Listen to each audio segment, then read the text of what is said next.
Merhabalar hanımefendiler, beyefendiler, kıymetli izleyenler.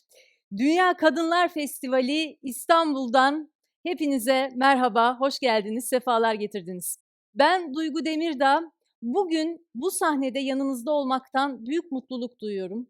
Ben bir gazeteciyim ve yazarım, yani işim anlatmak. Bugün burada anlatacaklarımız için de çok heyecanlıyım. Neden derseniz, bu sahnede ve bu festivalde bütün kadınların hikayesini, hayatını, kadınlara dair gerçekleri duyacağız, anlatacağız, konuşacağız. Şöyle bir düşünüyorum da, işi anlatmak olan benim gibi bir insan için bile dünya, alışkanlıklar, düzen, eski yeni normaller pek cesaretlendirici değil. Bir kadına dünya evet anlatmalısın, evet senin sesin daha çok duyulmalı cesaretini vermiyor.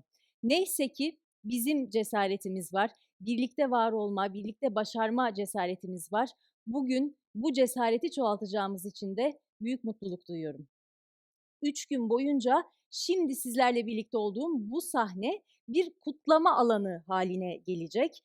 Kadınları, var olmayı, ses verebilmeyi, birlikte başarmayı kutlayacağız hep birlikte.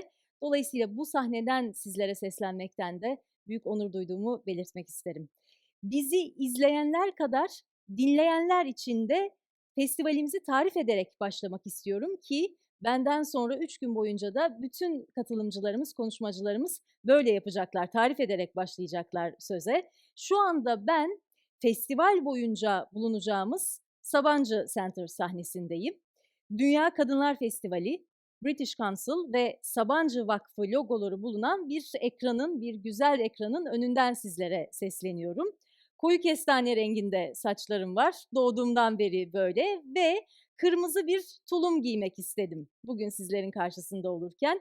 Neden derseniz biliyorsunuz bizlere renk, tavır, şekil, biçim konusunda pek çok fikir veren oluyor, pek çok rol biçen oluyor. Ama biliyoruz ki kadınlar kendilerini nasıl iyi hissediyorlarsa öyle var olmaları gerek. Ben de en sevdiğim rengi tercih ettim. Umarım siz de ekranlarınız başında bizi izlerken bugün en sevdiğiniz kıyafetlerinizi giyiyorsunuzdur, en sevdiğiniz renklerle birlikte.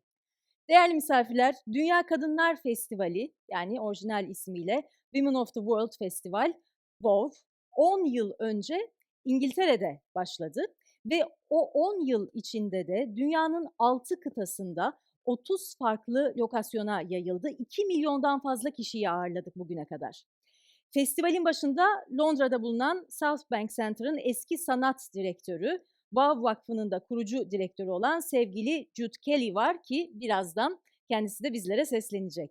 Bu sene ilk kez Birleşik Krallığın kültürel ilişkiler ve eğitim fırsatlarından sorumlu kuruluşu British Council ve Sabancı Vakfı'nın işbirliğiyle Türkiye'de İstanbul'da düzenleniyor festivalimiz. Bundan da büyük mutluluk ve gurur duyuyoruz. Bir ilki hep birlikte başarıyor olmaktan. Elbette malumunuz pandemi koşulları hala geçerli. Birbirimize bir süre daha bu ekranlardan bakacağız, sesleneceğiz. Dolayısıyla festivalimizi de dijital platformda gerçekleştiriyoruz. Ama bu sayede hali hazırda çok büyük olan bu salonumuz daha da büyüdü. Çünkü kapılarını tüm Türkiye'ye açtı. Geniş bir izleyici kitlesi biliyorum ki bize eşlik ediyor bugün. Çok heyecanlıyız. Dünya Kadınlar Festivali nasıl bir festival? Ve neden farklı? Biraz bundan bahsetmek istiyorum. Biz bu festivalde diyoruz ki toplumsal cinsiyet eşitliği ve kadınların insan hakları meselesi, mücadelesi yalnızca sivil toplumun alanı değildir. Yalnızca akademinin alanı da değildir. Yaratıcı sektörler içinde bir meseledir. Dolayısıyla tüm bu alanlar arasında bir köprü yaratıyoruz bu festival sayesinde. Festival eşitlik yolundaki çalışmaları da paylaşıyor ve söze başlarken de belirttiğim gibi tüm kadınlarla birlikte bu çalışmaları kutluyoruz. Eşitlik mücadelesini görünür kılıyoruz hep birlikte. 3 gün boyunca coşkuyla bir arada olacağız ve festivalin etiketini de bu yüzden birlikteyiz olarak seçtik. Her şeye rağmen birlikteyiz, pandemi koşullarına rağmen, evlerde biraz da izole edilmiş halde olmamıza rağmen birlikteyiz, birlikte güçlüyüz. Sizden de destek rica ediyoruz. Lütfen 3 gün boyunca bütün paylaşımlarınızı birlikteyiz etiketiyle birlikte bizlere iletin. Wow İstanbul'da aynı zamanda kişisel hikayelerimizi de dinleyeceğiz. İşte bu kısım çok önemli, hepimiz için önemli biliyorum. Çünkü benim hikayem kadınların kendileri gibi olmalarına çok da anlayış gösteremeyen, çok da tahammül edemeyen bir sektörde başladı. Az önce de söyledim, ben bir gazeteciyim. Muhabir olarak başladım söze ve şöyle geriye dönüp bakıyorum 15 yıl olmuş. Bu 15 yıl içinde ilham veren, dönüştüren bütün hikayelerin peşinden gittim. Özellikle de kadınların hikayelerinin belgesellerle, programlarla, sözle, yazıyla daima anlatmaya gayret ettim. Ama şöyle bir düşünüyorum, mesela benim sektörüm yaş almış kadınlarla ilgili ne düşünür? Siz de şimdi aklınıza gelmişken düşünün Türkiye'yi, Türkiye'deki ekranları bir düşünün. Örneğin 55 yaşından büyük, 60 yaşından büyük bir kadın anchor hatırlıyor musunuz? Hatırlamayacaksınız çünkü maalesef yokuz ekranlarda. Halbuki bir erkek meslektaşımızı düşünelim. 60-70 yaş arası onun meslekteki en kıdemli, en tercih edilebilir olduğu zamanlar. Bizim için böyle bir alan yok. Halbuki biliyoruz ki iyi olan tüm şeyler zamanla olan şeyler. Deneyim, tecrübe, kıdem bunlar çok önemli ama işte mesela kadın gazeteciler, kadın ekran yüzleri yaş aldıkça, tecrübe aldıkça daha az tercih edilebilir hale geliyorlar. Buna rağmen anlatıyoruz. Çünkü kadınlar yalnızca anlatıcı olarak değil, fikrine başvurulan, yorumlayan insan olarak da maalesef medyada görünür değiller. Şöyle bir düşünün, yeniden sizden yardım isteyeyim. Takip ettiğiniz tartışma programlarında kaç kadına söz verildiğini hatırlıyorsunuz. İşte sırf bu yüzden Türkiye'de Kadın Sözü diye bir programa başladım. Bunu bütün mecralarda, kendi kişisel hesaplarımda da devam ettiriyorum. Çünkü gördük ki kadınlar bir meseleyi anlatmak konusunda da, tartışmak konusunda da çok daha netler, pozitif anlamda dönüştürücüler. Onları dinlemekte, onlarla konuşmakta büyük bir ayrıcalık benim için. Bunu söylemek istedim, söze böyle başlamak istedim ama bugün burada çok kıymetli hayat hikayelerine tanık olacağız. Bugüne hep birlikte nasıl geldik bundan bahsedeceğiz. Birazdan hem ana konuşmacılarımız bu ekranda olacaklar hem de panellerle birlikte kadınları ve hikayelerini daha iyi tanıyacağız ve göreceğiz ki, bunu siz zaten biliyorsunuz ama bir kez daha hatırlayacağız ki nereden gelirse gelsin, dünyanın neresinde yaşarsa yaşasın, hangi geçmişe sahip olursa olsun hiçbir kadının hikayesi tuzu kuru olarak başlamıyor. Ama galiba önemli olan bu hikayeyi nasıl devam ettireceğimiz, nasıl kendi hikayemizi yazacağımız, ilham veren kadınları dinliyor olmaktan gurur duyacağım bugün. Çok heyecanlı olduğumu bir kez daha söyleyeyim ve hemen ev sahiplerimizin sesini, sözünü dinleyerek devam edelim. Festivalin açılış konuşmalarına geçiyoruz değerli izleyenler. Öncelikle sözü Women of the World Vakfı kurucusu Jude Kelly'e vermek istiyorum. Sevgili Jude Kelly bize Londra'dan seslenecek.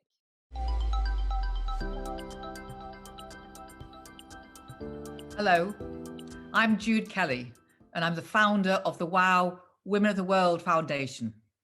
I'm 5'2", I'm white, I have blonde hair, I'm in my 60s, I'm wearing a jacket with stripes on and a bright blue blouse that matches my blue eyes. I'm here today full of happiness because WOW Istanbul has been a dream of mine and the wonderful, wonderful partners across Turkey for a long time. And now here it is. And even though these times, these COVID times are very tough for all of us, it's magnificent to see the way that girls and women have come forward, full of resilience, determination, to carry on the fight for a gender equal world. That's why I created the WOW movement nearly 11 years ago now.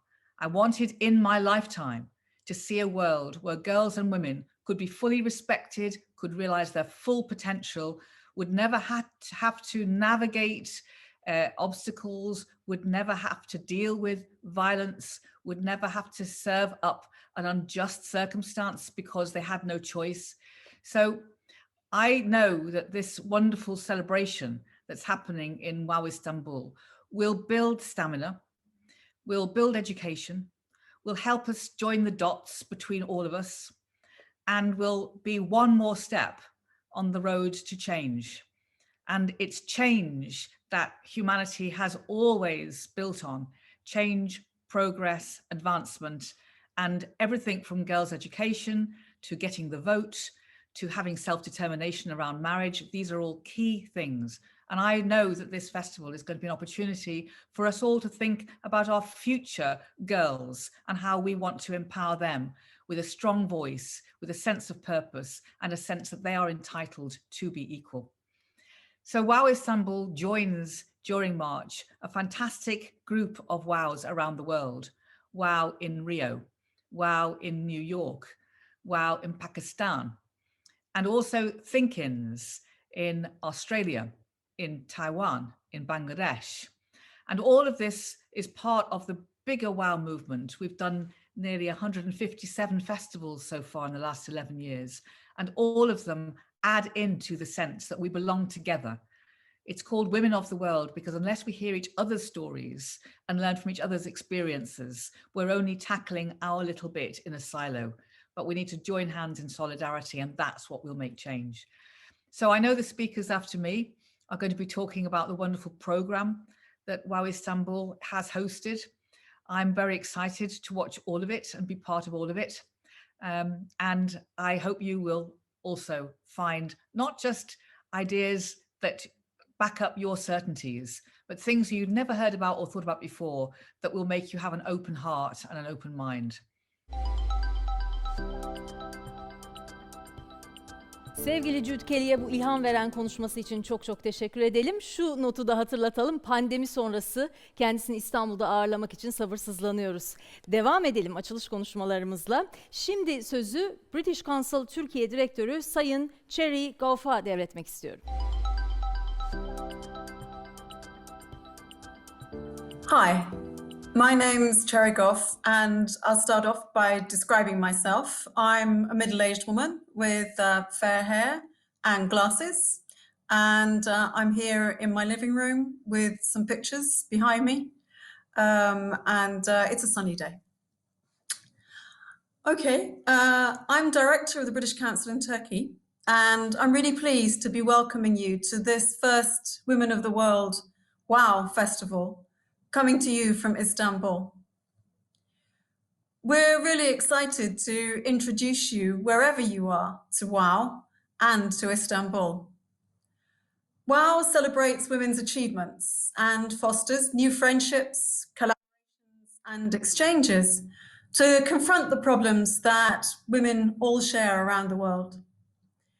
And Istanbul is an iconic city with a population today of at least 16 million people and a location at the meeting point of ancient and modern trade routes, cultures and civilizations. It offers all the pains and pleasures, risks and opportunities of life in a 21st century city. And this festival is all about women's lives in the city. When I was a student many years ago, we were marching to free the streets of London at night to women. Since then, more and more women have moved to live in cities around the world, some of them forced to leave their homes due to the impact of climate change or of war. And although many things in women's lives have changed, many still remain the same. In WOW Istanbul, we'll be looking at the diversity and challenges of women's experience of the city, their lives in public spaces, and the invisible lives of women in the home.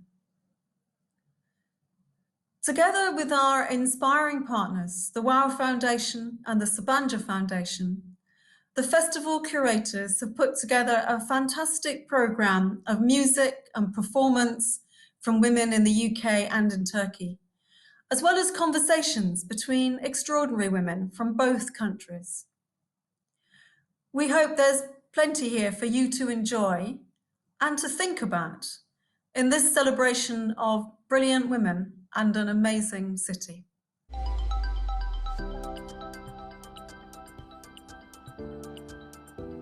Sayın Cherry Gough'a da ilham veren konuşması için çok teşekkür ediyoruz. İlham veren fikirleri dinlemeye devam edeceğiz festivalimize başlarken. Şimdi British Council Mütevelli Heyeti Başkanı Sayın Stevie Spring bizlerle olacak.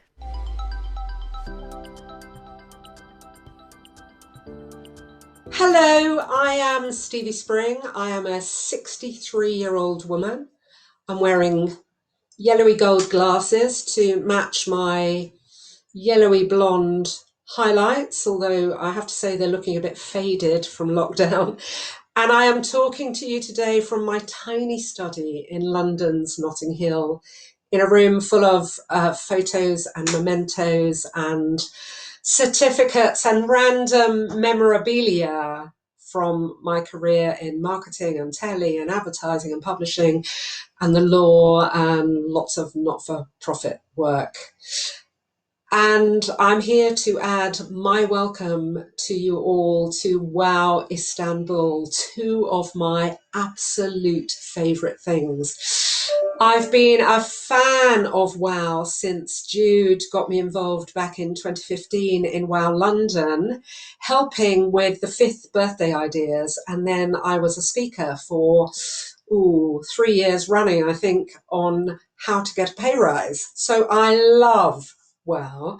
I also love Istanbul. I first visited nearly 40 years ago, and I've been twice since becoming chairman of the British Council a couple of years ago. I had a wonderful few days last year, and I went on a virtual visit only last month to celebrate 80 years of our Turkish office through 80 inspirational stories by 80 amazing women. There's something very special about Istanbul, the meeting of two continents, if you like, the dividing point between East and West. So maybe there's no better place on earth for us to be meeting to talk about another great divide, the divide between women and their potential. This past year has changed life for all of us. We know that. It's made us question many of the ways of working and playing and living that we used to take for granted. And we know that it's women who have really taken the strain during the pandemic all over the world. For many of us, our workplace, moving into our home, has changed all the family dynamics, not necessarily making life easier for women. And many of the jobs that have been lost or suspended as a result of COVID are those like retail and hospitality sectors that are built on female labour. So it's a great time to be taking time out from all of this and spend some time thinking about the many, many other challenges facing women and girls all over the world. And it's a great pleasure for me to be able to wish women of the world well. The British Council has worked in partnership with the WOW Foundation right across South Asia, in Brazil, and now in Turkey, working with partners to persuade organisations to create more opportunities for women and girls. Wherever we work, we always bring our global, local knowledge and our convening power, our fantastic connections in culture, in the arts, in education, in its broadest sense.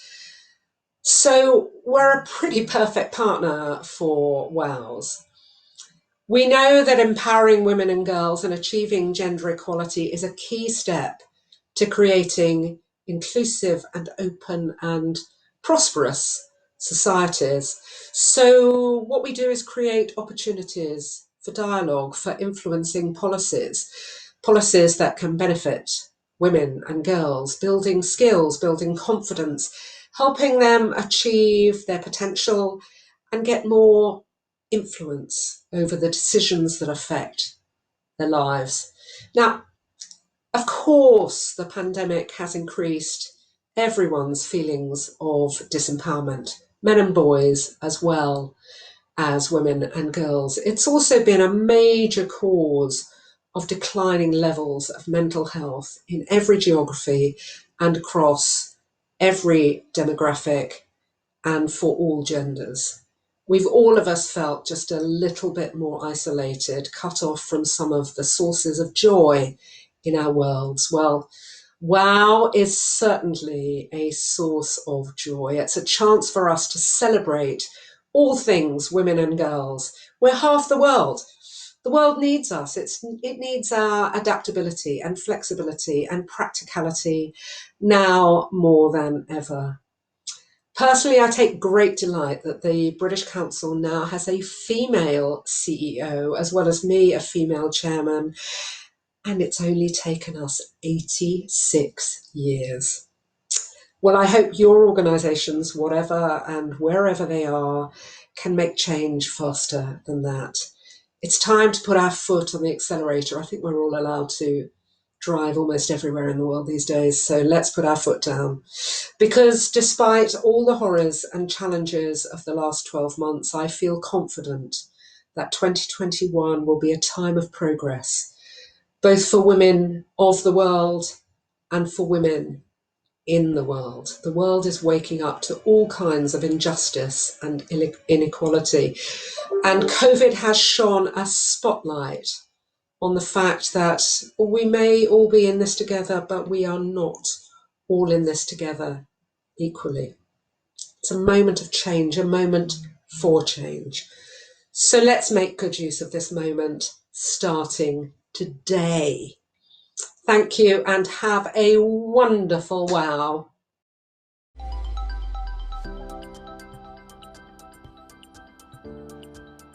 Sayın Stevie Spring'e de konuşması için çok çok teşekkür edelim.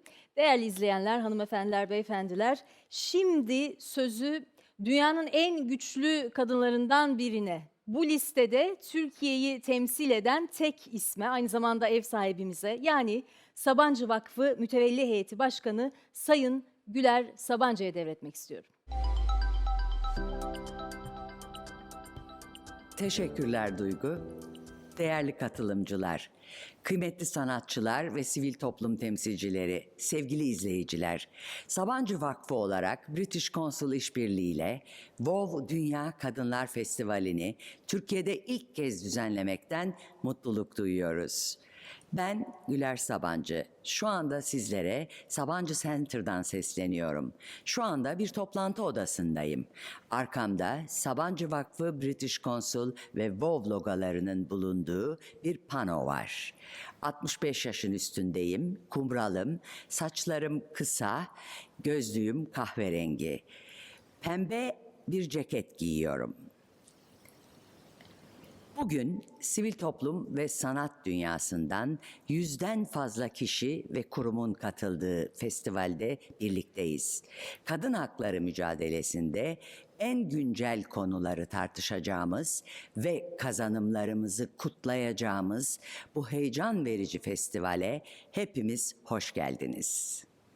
Sabancı Vakfı olarak 47 yıldır toplumsal gelişme için sürdürdüğümüz faaliyetlerde kadınlar ve kız çocukları her zaman önceliğimiz oldu. Ancak dünyayı etkisi altına alan her felakette olduğu gibi pandemi sürecinde de gördük ki eşitsizlikler derinleşiyor. Bu süreçten de en çok kadınlar ve kız çocukları etkileniyor maalesef. Maalesef özellikle kadın hakları alanında uzun yıllardır elde edilen kazanımları kaybetme riskiyle karşı karşıyayız. Birleşmiş Milletler Kadın Biriminin raporuna göre pandemi nedeniyle dünya genelinde 47 milyon kadın ve kız çocuğu aşırı yoksulluğa sürükleniyor.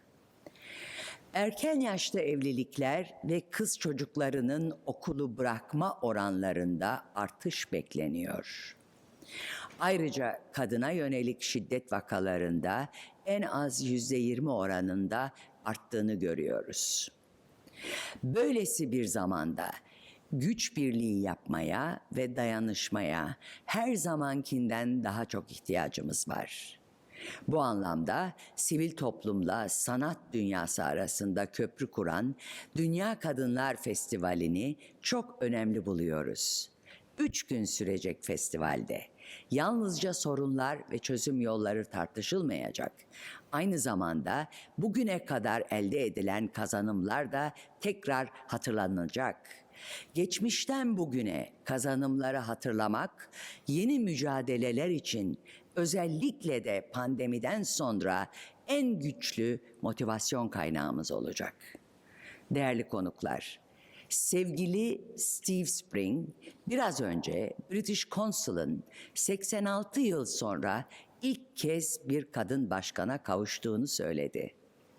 Bugün hala siyasette, istihdamda ve karar alma mekanizmalarında kadınların temsilinin çok düşük olduğunu görüyoruz. Bu demek oluyor ki kadınların sesini daha da görünür kılmalıyız. Hayatın her alanında eşit katılıma ihtiyacımız var. Bunun için de çalışmaya devam etmeliyiz. Bu yüzden bu festivalde sadece kadınların sesini duyacağız. Eşitlik için yürüttükleri çalışmalara yer vereceğiz ve birbirimizden cesaret alacağız. Değerli izleyiciler, inanıyorum ki bu festival bizlere birlikte olmanın önemini, dayanışmanın gücünü bir kez daha gösterecek. Bu vesileyle festivalin ilk kez Türkiye'de düzenlenmesine öncülük eden British Council'a, festivalin gerçekleşmesi için özveriyle çalışan vakfımız Genel Müdürü Nevgül Bilgen Safkan ve onun ekibine çok teşekkür ediyorum. Ekranları başında heyecanımıza ortak olan tüm değerli izleyicilerimize, festivale katılan ve toplumsal gelişmeye emek veren tüm kadınlara ayrıca teşekkür ediyorum. Sizleri gönülden kutluyor ve kucaklıyorum. Hepimize umut ve güç veren bir festival olmasını diliyor. Daha eşitlikçi bir dünya hayaliyle tüm kadınların 8 Mart Dünya Kadınlar Günü'nü şimdiden yürekten kutluyorum.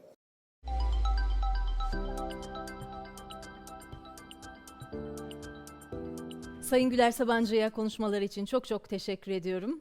Değerli izleyenler, bugün boyunca festivalde nelerle karşılaşacağız? Biraz bundan bahsetmek istiyorum. Elbette panellerle başlıyoruz ama büyük fikirleri, ilham veren fikirleri duyacağız. Buna eşlik eden konserler, film gösterimleri, performanslar bizlerle birlikte olacak. Dedik ya, bu bir kutlama hali. Birlikte var olmayı kutluyoruz çünkü. Üstelik sivil toplumdan akademiye, sanat dünyasına kadar çok değerli temsilciler bugün bu sahnede bizlerle birlikte olacaklar. Hikayeleriyle, hayatlarıyla ilham ve cesaret verecekler bizlere. Kadınların hayatın her alanında var olduğunu ve her koşulda neler üretebildiklerini duyacağız. Kendimize hatırlatacağız. Hatırlamaya ihtiyacımız var çünkü bazen unutabiliyoruz. Tabii o kadar muhteşem bir ekip sayesinde bugün bu sahnedeyiz ki kendileri asla bahsetmezler. O yüzden ben onlardan bahsetmek istiyorum izninizle. Tüm bu içerik festivalin küratöryel ekibinin, British Council Türkiye Sanat Direktörü Esra Aysun liderliğinde Sabancı Vakfı Programlar Koordinatörü Ayşegül Bayar ve Sabancı Vakfı Programlar Yöneticisi Özlem Pulat'ın bir yıla yakın yoğun çalışması sayesinde gerçekleşti. Üstelik düşünün, pandemi koşullarında, yani dünyanın bu konuda herhangi bir ezberi yokken bu festivali bizlerle buluşturuyorlar. Kendilerine çok teşekkür ediyoruz. Bu süreçte yanlarında müthiş bir danışma kurulu vardı. Anadolu Kültür Direktörü Asena Günal, Sabancı Üniversitesi'nden Aslı İkizoğlu Erensu, Kadın Cinayetlerini Durduracağız platformundan Avukat İpek Bozkurt, İstanbul Kültür ve Sanat Vakfı Kültür Politikaları Çalışmaları Direktörü Özlem Ece, Havle Derneği kurucularından Rümeysa Çamdereli ve Boğaziçi Gösteri Sanatları Topluluğundan Ülker Uncu. Bu birbirinden değerli profesyonellerin kurguladığı, yarattığı programı da heyecanla seyredeceğiz. Aynı zamanda evet, kadınların festivali, kadınların sesi sözü ama her zaman böyledir zaten. Yönetmenimiz, teknik ekibimiz erkeklerden oluşuyor. Bu güzel ekibe de şimdiden çok teşekkür ediyorum. Lütfen ekranları başında bugünü var edenleri, bu festivali var edenleri sizler de benim gibi alkışlayın. Şu mesafeye rağmen, sosyal mesafeye rağmen festivalimize büyük bir coşkuyla başlayalım. Önemli bir notumuz daha var. Festivalimiz erişilebilir her şey danışmanlığında. Yani herkes için erişilebilir olmayı hedefliyoruz. Bunu nasıl başaracağız derseniz, festival yayınlarında simultane Türk İşaret Dili çevirisi, Türkçe ve İngilizce altyazı çevirileri ve simultane Türkçe sesli çeviri yapılacak 3 gün boyunca. Son olarak en başta söylediğim gibi festivalimiz 3 gün boyunca devam edecek. Nasıl takip edebiliriz diyenler için içerikle ilgili tüm bilgileri, detayları wowistanbul.org adresinden inceleyebilirsiniz. Haydi bugünün açılış konuşması, keynote konuşmasıyla başlayalım festivalimize. Anons etmekten gurur duyuyoruz. Bir müjdeli haberi de bu sahnede paylaşıyoruz. Belki de ilk kez paylaşıyoruz. Türkiye Kadın Dernekleri Federasyonu Başkanı sevgili Canan Güllü bizlerle olacak. Canan Güllü aynı zamanda Amerikan Dışişleri Bakanlığı Uluslararası Cesur Kadınlar Ödülü'nün bu yılki sahibi. Söz sevgili Canan Güllü'de.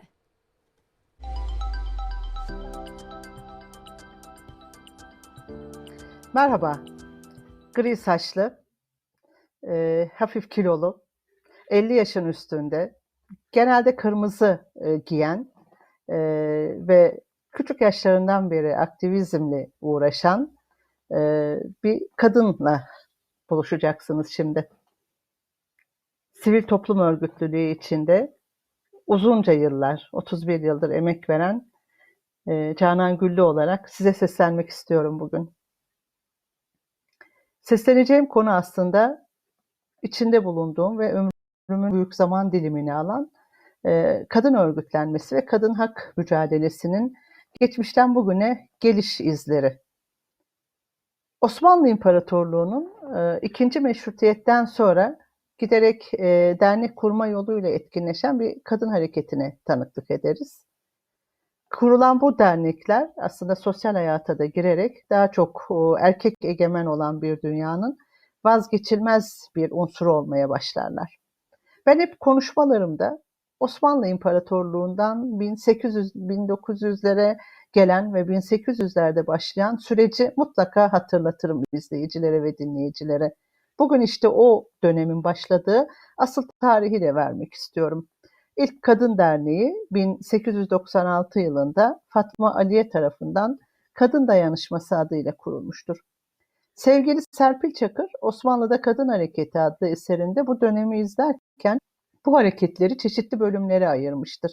Kiminin yardım dernekleri, kiminin eğitim dernekleri, ülke savunmasında, ülkenin içinde bulunduğu koşullarla ilgili siyasal partilerin kadın dernekleri ve feminist kadın dernekleri diye ayrıştırmaya tabi tutmuştur bu dönemi.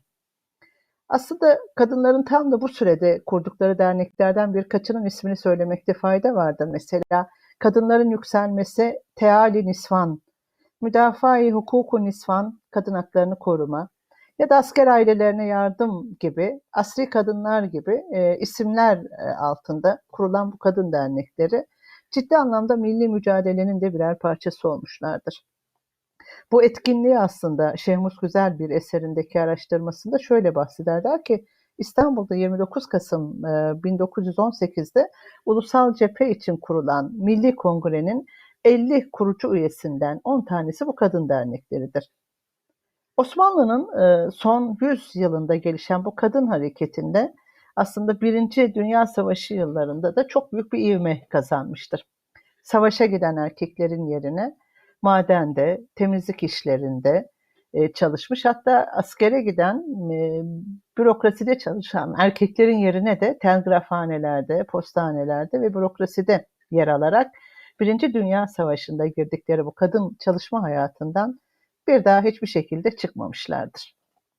Aslında tam bu süreç içinde Osmanlı döneminde de hani biraz önce bahsettiğimiz işgal mitinglerinin düzenlenmesini hepimiz hatırlarız. Halide Edip Adıvar'ın özellikle Fatih mitingini gazetelerin köşelerine yazılarak insanların toplantıya çağrıldığı ve 10.000 kişinin üzerinde bu toplantılara katılan ve mitinglerin hafızalarımızda bugün bile konuşmamıza sebep olan süreçlerinin de mimarları kadınlar.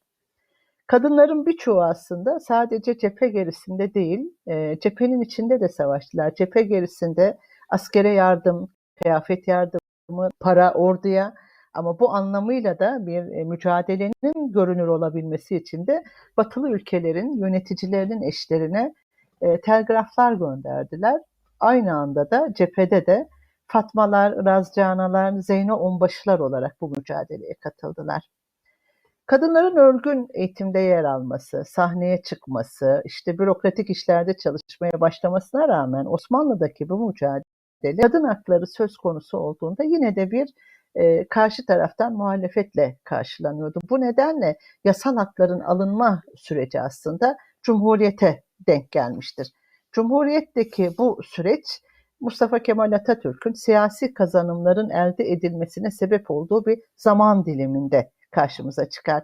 Bu nedenle de mesela 1924'teki Tevhid-i Tedrisat Kanunu, 26'daki Medeni Kanun, 1930 ve 34 aralığındaki seçme seçilme hakkının elde edilmesi gibi süreçler aslında evet siyaseten Cumhuriyet'in kurulması ve Mustafa Kemal Atatürk'le arkadaşlarının verdiği bir hak olarak görünse de bunun geçmişindeki biraz önce kısaca özetlediğim o kadın hareketinin ve örgütlenmesinin mücadelesinin getirileridir. Tüm bu süreci herkes gibi altın tepside sunulan bir hak olarak lütfen betimlemeyelim ve bunu duyduğumuzda bu geçmişte 1896'da ilk kurulan hatta kafes arkasından mücadeleye başlayan Osmanlı'daki kadın hareketinin gayretini ve çabasını hafızamıza kazıyalım. Burada tam konuşmanın bu noktasında aslında bir özel nota eklemem gerekiyor. Osmanlı feminizmi adı altında düşünsel bir hareketlilikten de bahsetmemiz gerekiyor bizim burada ve bu hareketin mimarı Nezihe Muhittin'den.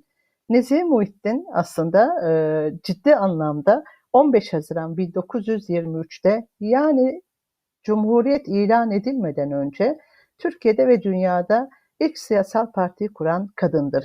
Bunun da altını iki kez çizelim. Bir, haklarımızın elde verilmediğini. İki, Cumhuriyet'in ilanından önce bu topraklarda bir kadının bir siyasal parti kurma gayretini, başarısını, öngörüsünün altını çizme açısından bu cümleyi de hafızamıza kaydedelim lütfen.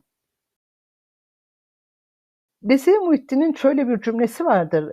Tam da bizim Virginia Woolf'un bazen kendi içinde söylediği cümlelerle feminizmi tarif ederken ya da bizim anlamımızla feminist hareketin batılı liderlerini dile getirirken burada bizim Nezihe Muhittin'le ilgili söylenecek bir cümlemizi de hatırlatmak istiyorum. Kadınların düşük toplumsal statüsü biyolojik özelliklerinden değil, toplumsal kurgularından kaynaklanıyordu. Bu bizim için gerçekten o yıllarda tespit edilmiş ve bugün bizim toplumsal cinsiyet eşitliği algısıyla konuştuğumuz süreçlerin kadar uzun bir geçmişe sahip olduğunun hatırlanması açısından çok önemli. Bugün Türkiye Kadın Derneklerini federasyonunu oluşturan, benim de başkanlığını yaptığım federasyonu oluşturan derneklerden bazıları da ta o dönemlerden kurulmuştur. 1948 yılında Türkiye Kadın Dernekleri Federasyonu'nun oluşturucusu Türk Kadınlar Konseyi, daha sonra aramıza katılan ve 1949 yılında kurulan Türk Üniversiteli Kadınlar Derneği ve yine federasyonu oluşturan üye derneği biri Kadının Sosyal Hayatını Araştırma İnceleme Derneği de 1953 yılında kurulmuştur. 1975 yılında ise İlerici Kadınlar Derneği'nin kurulduğuna tanıklık ederiz. Yani bu gördüğünüz, bildiğiniz, isimlerini saydığım dernekler ülkemizin kadınlarında sosyal hak ve özgürlükle mücadelelerine aday olmaya ta o dönemlerden başlamışlardır. 1980 ihtilali tüm bu hareketlerin kapatıldığı dönemlerdir. Kara bir tablodur, kara bir hatıradır ve buradan tekrardan hep birlikte ses verelim ki bu ihtilaller, bu müdahaleler her demokrasi, çağdaşlık ve etik düzeninde esefle karşılanacak olaylardır. 1990'lar feminist hareketin canlandığı, mücadelenin ikinci hareketin canlandığı, mücadelenin yine yeniden başladığı zamanlardır. Devletin Birleşmiş Milletler, SEDAV, kadınlara karşı her türlü ayrımcılık sözleşmesini imzaladığı, sokaklarında bireysel aktivizminin yükselmesiyle Mor İğne eylemi, laiklik için Anıtkabir'e yürüyüş, Türk Ceza Yasası ve Medeni Kanunu'nun tekrardan yapılması, 4320 sayılı yasanın yine 6284 sayılı kadına karşı şiddetin önlenmesi konularında Avrupa Konseyi Uluslararası İstanbul Sözleşmesi'nin de kadın hareketinin mücadelesiyle gündeme geldiği dönemlerdir. Tam da bu süreçte aslında 2002-2007 sürecinde Avrupa uyum yasalarının çıktığı dönemlerde bir başka konuda karşımıza gelir ki Avrupa Birliği sürecinde proje dernekçilikleri. Yani Osmanlı'dan günümüze hareketi şöyle bir irdelediğimizde mücadelenin hız kesmeden devam ettiğine tanıklık ederiz. Kürtaja hayır, tecavüz önergesine hayır, müftine nikah yetkisine karşı eylemler, artan kadın cinayetlerine karşı haykırış ve en önemlisi tüm bunların sebebi olarak gördüğümüz toplumsal cinsiyet eşitsizliğine karşı söz söylediğimiz, boşanma komisyonlarının kurulmasına karşı durduğumuz, Türkiye Büyük Millet Meclisi'nde kadın erkek fırsat eşitliğinin oluşması için 11 yıl mücadele ettiğimiz, çocuk istismarlarına karşı anayasadan çıkarılan müftü nikahı hikayesi vardır. Belki hatırlarsınız. Resmi nikah olmadan dini nikah kıyılamaz maddesinin kaldırılmasına yönelik mücadelemiz. Bunlar hala devam eden konular. Kadınların insan hakları mücadelesi Osmanlı'dan günümüze ivme kaybetmeden devam ederken ne mücadele bizimle başlamıştır ne bizimle bitecektir. Biz sadece arada bir halkayız ve mücadeleye devam diyoruz. Her zaman söylediğim bir cümle vardır. Mücadele kazandırır, biz kazanacağız.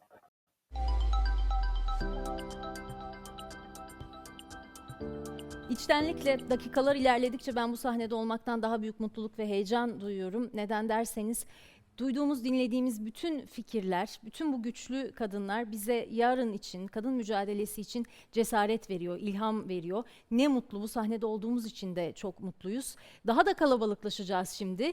Daha fazla ilham veren hayat hikayesi, gerçek öykü dinleyeceğiz. Bunları hep beraber konuşup anlayacağız. 3 gün boyunca festivalde panellerimiz olacak. İlkiyle başlıyoruz. Şehir hayatına katılım başlığını seçtik bu panel için. Neyi kastediyoruz? Çok kısaca bir cümleyle açıklayayım sizlere.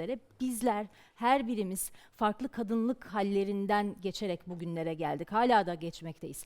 Farklı gerçeklerimiz var, geçmişlerimiz var. Tüm bunlarla birlikte hayata nasıl katılabiliriz? Bir önemli sorumuz daha var elbette. Şehirler bu hayata katılma yolculuğunda bize acaba ne kadar destek oluyorlar? Tüm bunları soracağım. Kimlere soracağım? Değerli konuklarımı size tanıtmama izin verin lütfen. Engelli Kadın Derneği kurucularından Avukat Arzu Şenyurt Akta bizlerle birlikte olacak. İstanbul Büyükşehir Belediyesi Sosyal Politikalar Koordinatörü Zelal Yalçın, Kadın Koalisyonu gönüllüsü Sinem Mısırlıoğlu ve İngiltere'den bir misafirimiz var, Londra'dan. Women's Equality Party Başkanı, aynı zamanda Londra Belediye Başkan adayı Mandu Reid bizlerle birlikte olacak. Bu konuda da sorularım olacak kendisine. Londra'nın bir kadın belediye başkan adayı olur mu acaba? Çok sorumuz var. Hadi başlayalım konuşmaya.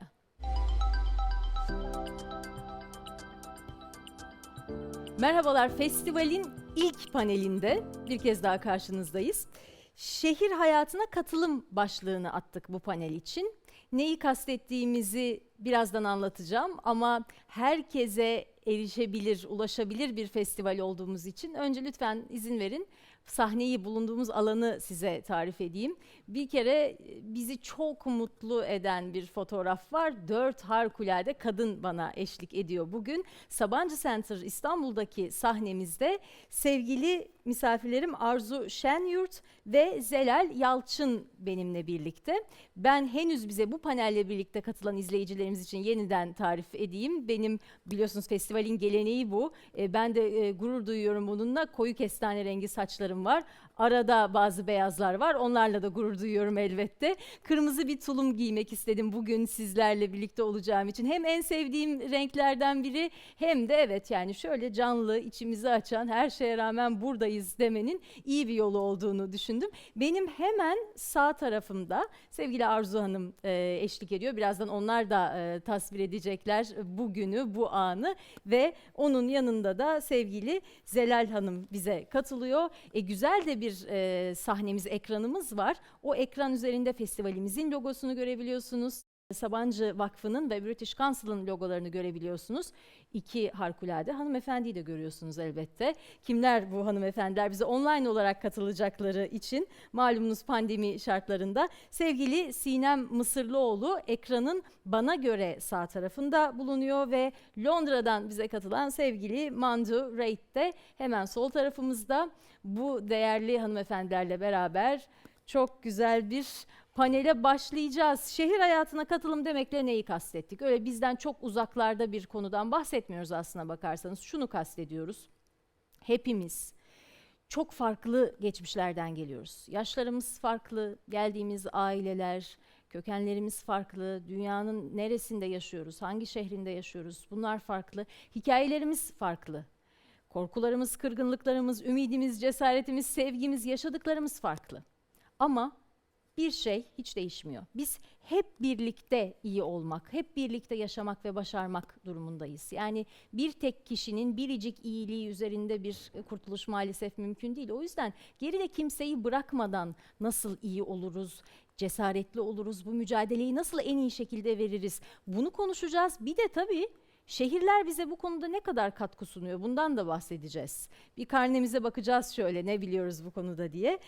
Sizlere aslında isimlerini söyledim ama onlarla ilgili kısacık bilgi vermeme izin verin misafirlerimizden. Arzu Şenyurt, Engelli Kadın Derneği üyesi. Birazdan kendisine soracağım hikayesini. Görme engelli bir avukat olarak başlamış mesleğe. Düşünsenize avukatlar şimdi yeni mesleğe yeni başlayan stajyer avukatlar bile biz ne zaman bu işi bırakırız da bir Ege'de sahil kasabasına yerleşiriz acaba diye hesap yapıyorlar. Hiç kolay değil. Arzu Hanım'a soracağım bu işin inceliklerini, hem bir kadın hem de engelli bir birey olarak nasıl mücadele verdiğini. İşte o mücadeleyi daha da kurumsallaştırmış kendisi. 2011 yılında Engelli Kadın Derneği kurucuları arasında yer almış. Aynı zamanda Sabancı Vakfı hibe programına da katılmış ve 2013'ünde fark yaratan isimlerinden biri. Hikayesini dinleyeceğiz. Sevgili Zelal Yalçın ki kendisi tasviri kendisi yapacak ama ben de dayanamadım. Çok beğendim onun bu böyle bir hani kırmızılı, siyahlı güzel elbisesini, enerjisini. İstanbul Büyükşehir Belediyesi Sosyal Politikalar Koordinatörü Zelal Hanım ve aynı zamanda Mor Çatı ve Kadının İnsan Hakları Yeni Çözümler Derneği'nin de gönüllüsü. Yerel siyaset sahasında çok kıymetli faaliyetleri var. Yerel Eşitlik İzleme Derneği'nin kurulması sürecinde de yer aldı. Birazdan nasıl oluyor bu süreçlerde kadının varlığı, var olabiliyor muyuz, nasıl var oluyoruz bunu da soracağım. Sevgili Sinem Mısırlıoğlu Kadın Koalisyonu gönüllüsü. Çok kısa bir biyografiyi bizimle paylaştı Sinem Hanım. Genelde böyle gönüllü olmuyorlar. Bütün çok iş yapan, çok iş başaranlar çok az anlatma niyetinde oluyorlar. 2016'dan bu yana Kadın Koalisyonu'nun gönüllüsü. Sivil toplum kuruluşları özelinde de toplumsal cinsiyet ve yerel siyaset alanında önemli çalışmaları var. Ki bu panelin de konusu o çalışmalar. Birazdan bakacağız hani şehirlerin karnesi nedir dedik ya, beraber var olma mücadelemize destek konusunda acaba nedir? Cevapları kendisinden alacağız. Ve efendim Birleşik Krallığa gideceğiz. Çünkü çok sevgili, çok önemli bir isim bize katılıyor. Sevgili Mandu Reid, Women's Equality Party'nin lideri. Bir lideri ağırlamaktan, kadın lideri ağırlamaktan onur duyuyoruz. Aynı zamanda kim bilir belki de Londra'nın gelecek belediye başkanıyla da konuşuyoruzdur. Çünkü Mayıs ayında gerçekleşecek seçimlerde Londra Belediye Başkanlığı için aday olacak sevgili Mandu'ya da çok teşekkür ediyoruz. Onu selamlıyoruz ve hızlıca başlamak istiyorum. Arzu Hanım'la elbette. Arzu Hanım benim anne babam da hukukçu. O yüzden hani ben de adliyelerde epey bir vakit geçirdim. Diyorum ya size mesleğe henüz başlayanlar nasıl bırakacağız diye düşünüyorlar. Siz hem bir avukat olarak hem bir kadın hukukçu olarak hem de bir engelli birey olarak uzun bir yolculuğun sonunda bugün burada bu sahnede bizimle birliktesiniz. Çok da kıymetli hikayeniz. İlk turda tüm katılımcılarımız için yaklaşık 3-4 dakika zamanımız olacak ve en merak ettiğimiz soruyla başlayacağız. Bugün olduğumuz yere nasıl geldik? Söz sizde. Çok teşekkür ediyorum. Programın konsepti gereği ben de dilerseniz görme engelli katılımcılar ve izleyiciler açısından kendimi betimlemeye çalışayım. Bugüne kadar hep bana betimlenmişti. Ben de ilk kez bir betimleme yapacağım. Şöyle söyleyeyim. Sarıya yakın kahverengi sarı arası olduğunu düşündüğüm saçlarım var. Omuzlarımı birazcık aşıyor sanırım. Düz uçlar hareketli. Makyaj yapmadım. Hafif bir ruj sürmüştüm. Ve kucağımda Braille notlarım var ve oturuyor vaziyetteyim. Umarım Sesli Betimleme Derneği'ndeki arkadaşlar beni vurmazlar. Çok teşekkür ediyorum. Bence harikulade bir tasvirdi. Bunu söylemem lazım. Kesinlikle benden iyisiniz. Sizden öğrenmem gereken çok şey var. Peki, o zaman az önce başladığım soruya yeniden dönelim. Hani bugün olduğumuz insan nasıl olduk? İlk turda bu ortak soruyu soracağım. Sizin hikayeniz nasıl başladı ve devam etmekte? Çok teşekkür ediyorum.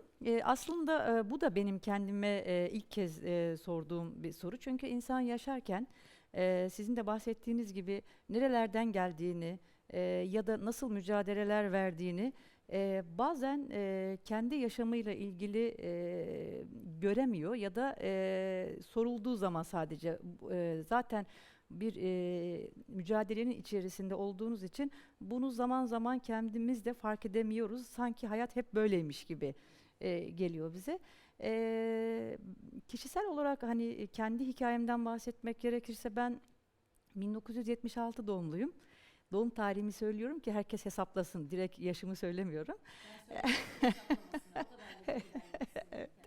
Evet. 7 yaşında Körler Okulu'na eğitim hayatımla başladım. Eğitim hayatımdan söz etmek gerekirse. 7 yaş Körler Okulu için aslında çok erken bir yaş. Şunun için söylüyorum. Çünkü ben 1. sınıfa 1983 yılında başladığım zaman Aydınlık Evler Körler Okulu'nda 1. sınıfa başlayan 10 yaşında, 11 yaşında ve 12 yaşında çocuklar vardı. Neden öyleydi? Çünkü o yıllarda körler okulları 7 taneydi ve sırayla giriliyordu.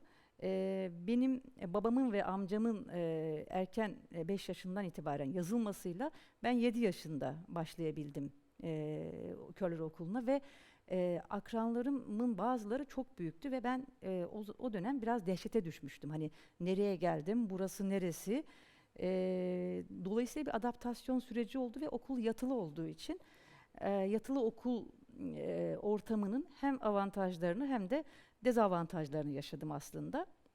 Avantajları şöyleydi, inanılmaz bir dostluk, dayanışma, paylaşım ve aslında belki bizleri buraya getiren işte problem çözme ve sorunlarla baş etme pratiklerini aslında ilkokul ve ortaokul yıllarında başlayan serüvenle şimdi düşündüğümde kazandığımı düşünüyorum.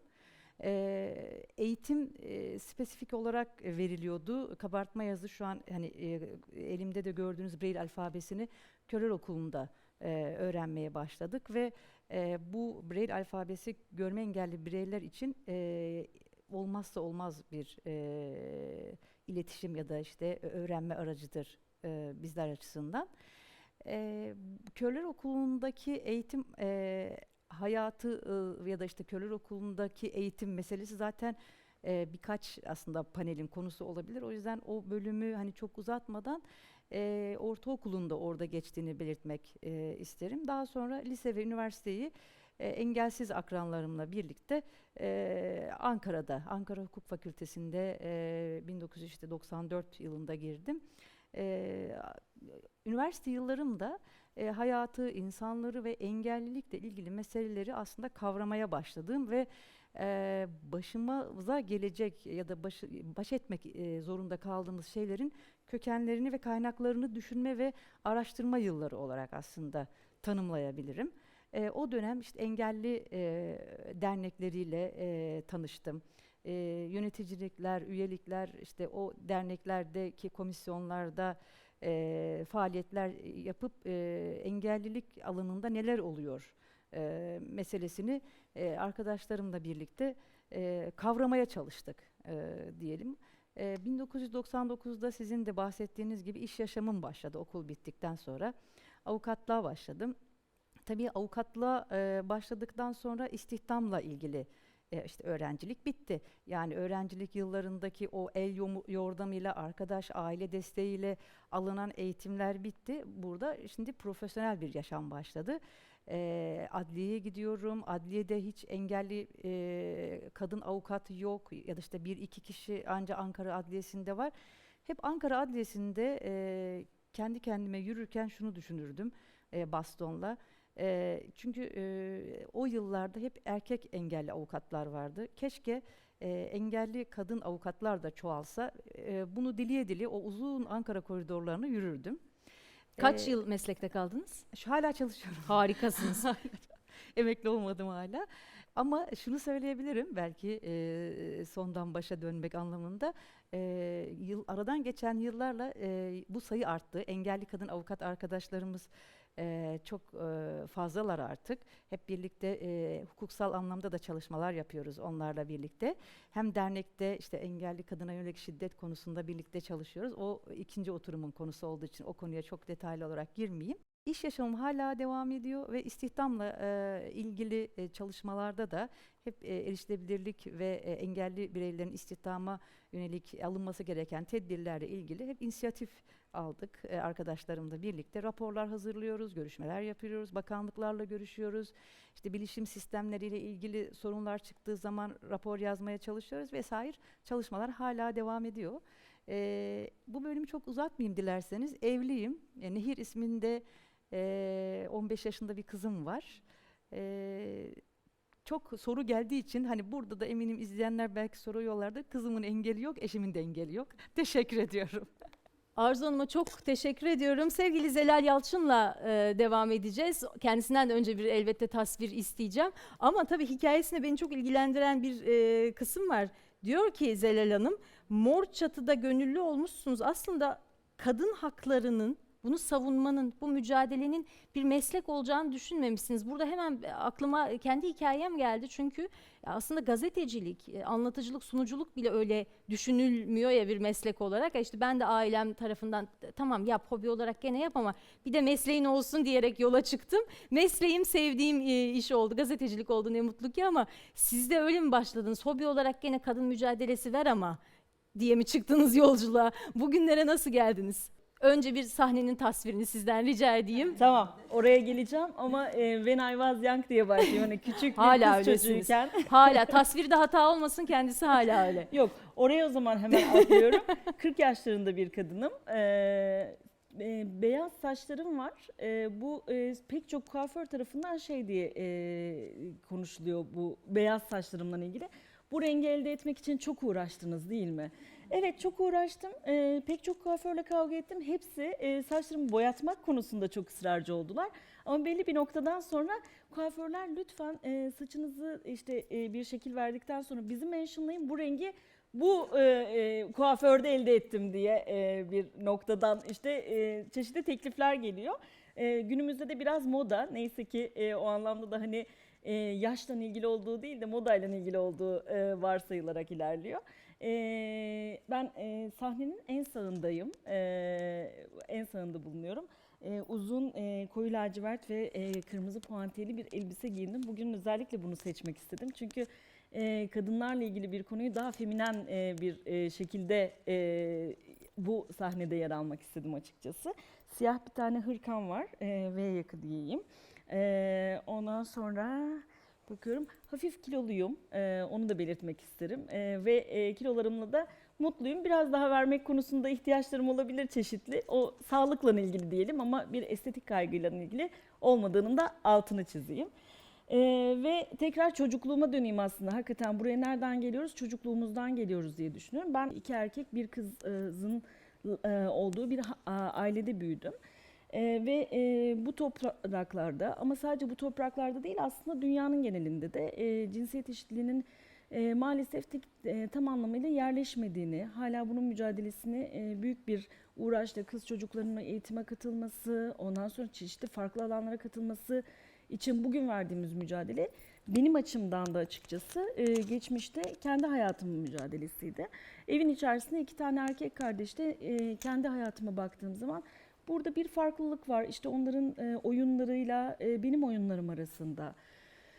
Ya da onların işte eve girme saatiyle benim saatlerim arasında bir farklılık var dediğim, o yaşlarda aslında fark ettiğim o cinsiyet kimliğinin kendisi gün geçtikçe yetişkin çağlarda çok daha belirgin bir hale gelmeye başladı.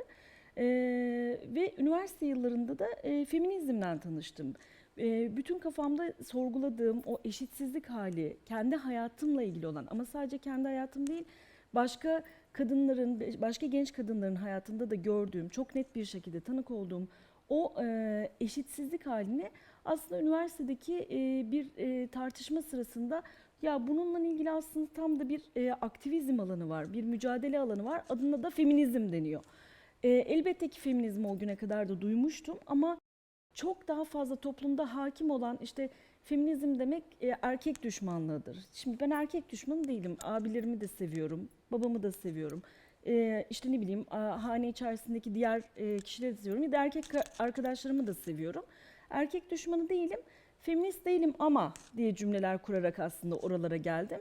Sonra bir öğrendim ki ya feminizm bu demek değil aslında. Feminizm tam da birbirimizi sevmeye devam etmek ama aynı zamanda eşit olmak denilen şeyin kendisi ve bu eşitlik için de çaba harcamak, mücadele etmek.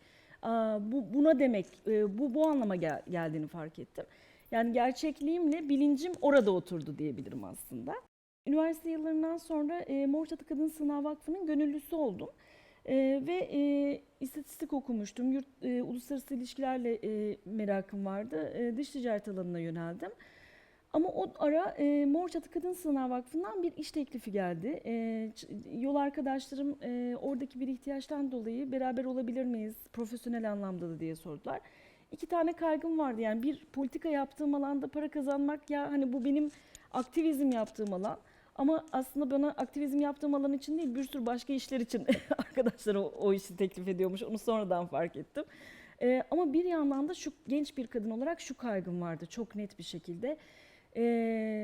Sonuçta işte 2000'li yıllar, evet kadın hareketi kendisini gösteriyor ama kadın hareketinin içerisinde olmak, feminist alanın içerisinde olmak hala çok işte marjinal bir algı içerisinde. Dolayısıyla da ben iş bulur muyum, bir gün Mor Çatı'dan çıkarsam bir gün benim işim olur mu diye ciddi bir içsel kaygı yaşadığımı hatırlıyorum. Ve kendi kendime de şöyle bir çözüm buldum orada. Ya burada hani 1-2 sene çalışırım, buradaki ihtiyacın giderilmesi için destek olurum, gönüllülüğümü ve emeğimi koyarım. Sonrasında da bunu yazmam CV'me, başka bir işe başvururken. Ve Mor Çatı'da uzun bir çalışma hayatım oldu. 6 yıl kadar farklı pozisyonlarda çalıştım. Sonra bir ara verdim, çeşitli kurumlarda işte danışmanlık yaptım. Sonra 2015 yılında karşıma şöyle bir iş fırsatı çıktı.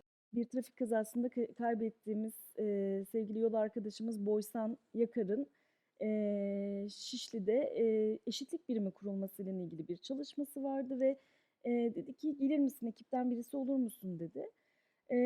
Çok şaşırdım, yani ben gerçekten iş bulamayacağımı düşünürken bir kamu kuruluşunda gerçekten büyük hareketlerin aslında çabalarıyla kurulmuş olan bir yapının içerisinde var olmaya başladım.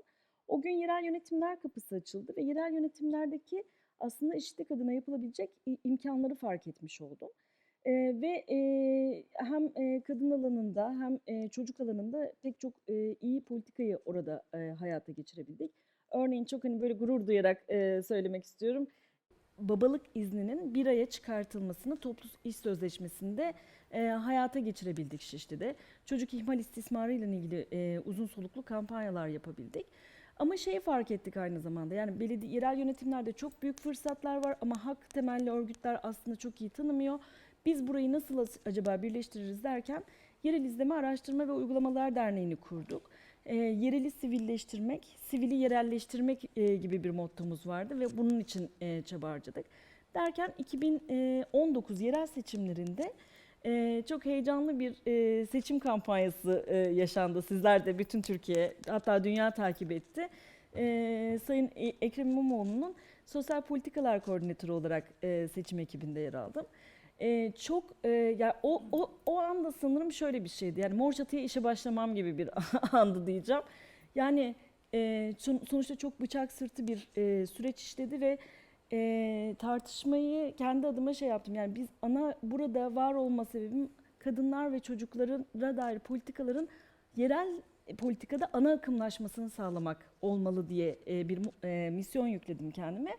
Ve gerçekten de yerel seçimlerde Kreşler sanırım en çok konuşulan Doğru. politika vaatlerinden bir tanesi oldu ve çok iyi hissettirdi. Sonrasında da zaten söylediklerimizi yerine getirmek üzere de İstanbul Büyükşehir Belediyesi'nde sosyal politikalar koordinatörü olarak çalışmaya devam ediyorum diyeyim. Yolunuz açık olsun Çok sağ diyelim. olun, Çok çok önemli sağ olun. bir yolculuk gerçekten. Sonra da bana soruyorlar niye özellikle kadınlarla yayın yapmayı seviyorsun diye. Çünkü hiç sözü eğip bükmeden, neyse o halde söyleyerek ama bununla beraber müthiş bir zarafetle de söyleyebildikleri için her zaman kadınlara öncelik veren yayınları, programları tercih ediyorum. Çünkü başlarken bunu birazcık söyledim aslında. Yani kadınların sözü, fikri, emeği ve bunun konuşulması ile ilgili bence şey de ayırmamak lazım, yer de ayırmamak lazım. Dünya öyle yüreklendirmiyor fazla hiçbirimizi. Hiç. Dolayısıyla biz de zaman zaman şey gibi hissedebiliyoruz. Şimdi beni izleyenler de hak verecektir buna. Çalıştığınız kurumda, bulunduğunuz alanda, sahada yani rahatsız ettiysek biz kalkalım gibi. Hani maruzatımızı söyleyip çekilelim. Hayır, daha çok konuşacağız. Sesimiz daha gür çıkacak. Çünkü iyi şeyler duyuyoruz kadınlar konuştuğunda, iyi fikirler.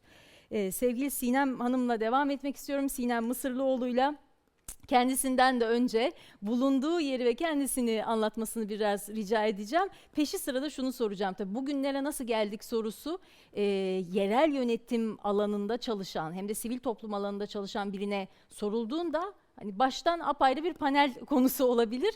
Ben çünkü yerel yönetimdeki kadın liderlerle de bir yayın yapma şansı bulmuştum. O şöyle özetlediler süreci. Adaylık süreçlerinde bile ah Duygu Hanım ah yani işte Ayşe Fatma yazan çok liste bir odaya girdi çıktı Ali'ye Ahmet'e döndü. Yani biz bu konuda çok zaten zorluk yaşıyoruz dediler. Müthiş bir dayanışma yani parti gözetmeden inanılmaz bir dayanışma gösterdiler. Sizin hikayenizi elbette merak ediyoruz. Onu duymak isteriz. Bugüne, bu salona, bu panele hangi yollardan geçerek geldiniz? Merhabalar. Önce ben de bir kendimi ve çevreyi anlatmaya çalışayım. Bu çok zor olmayacak çünkü olabildiğince sade bir yerdeyim. Oturuyorum. Üstümde çivit mavisi bir tişört var. Çünkü ben ailemi ziyarete geldim ve 2 tişört, 2 kotla geldiğim için çok da seçme şansım yoktu. Ama Allah'tan en sevdiğim tişörtümü yanıma almışım ki hani buraya da sizlere de en sevdiğim, kendimi iyi hissettiğim bir şekilde katılmak isterdim. Saçlarım kısa. Yani bir tarafım daha kısa. Sağ tarafım daha kısa, sol tarafım daha uzun. Kulağımda sizin fark etmediğiniz ama yine benim çok sevdiğim telkari küpelerim var. Ve beyaz bir kulaklıkla konuşmaya çalışıyorum şu anda sizle ve bir boş duvarın önündeyim, bomboş. Beyazla gri karışımı bir duvarın önünde oturuyorum ve sizle bu şekilde konuşuyorum. Dediğiniz gibi aslında ben de biraz Arzu gibi hiç düşünmedim, hiç sormadı kimse aslında. Yani hiç sormadı ve hayat o kadar hızlı akıyor ki ve özellikle toplumsal cinsiyet alanında aslında Türkiye'de hangi alanda çalışırsanız çalışın yerel siyasetle ilgileniyorsanız, sivil toplumla ilgileniyorsanız ve kadın alanlarındaysanız belki bu biraz daha zor hale gelmiş oluyor. Fakat hayat çok hızlı akıyor ve hani siz ne yapmıştınız, nasıl başlamıştınız, hangi ara buraya geldiniz, o süreçte neler yaşadınız fark etmiyorsunuz bile.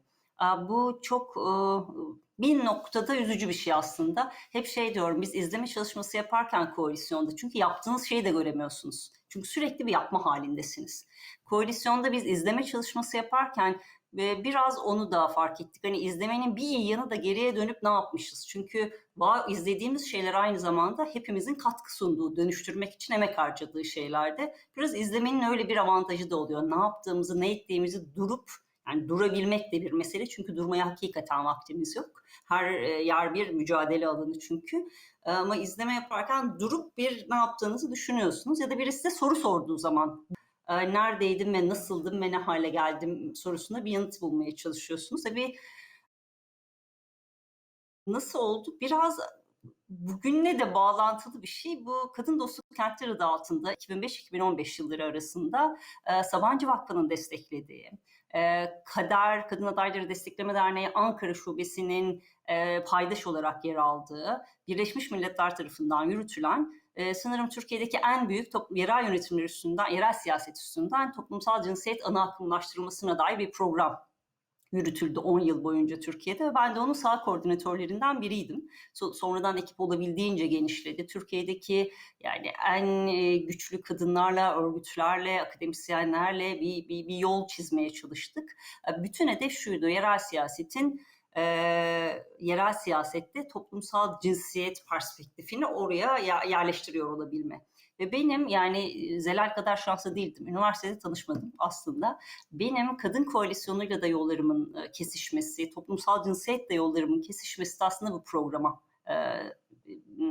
oldu, vesile oldu. Bu program sayesinde oldu. Ben kamu yönetimi mezunuyum.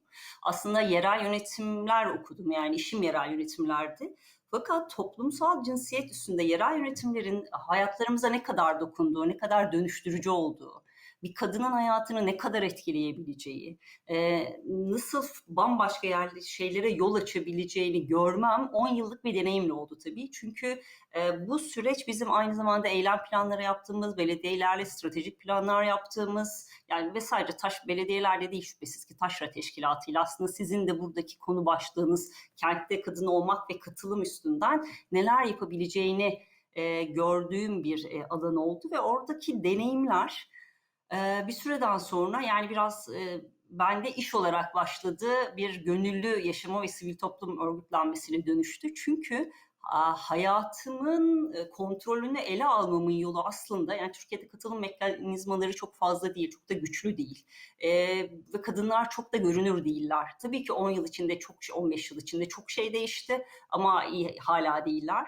Hayatımın kontrolünü ele almak, hayatım üstünde söz sahibi olmanın bir yolu da aslında yerel yönetimlere dahil olabilmek ve onunla da sivil toplum aracılığıyla dahil olabilmek. Yani olabileceğiniz her alandan, girebileceğiniz her alandan dahil olmak ve elimizde de sivil toplum vardı. Yapabileceğim şey de sivil toplumdu.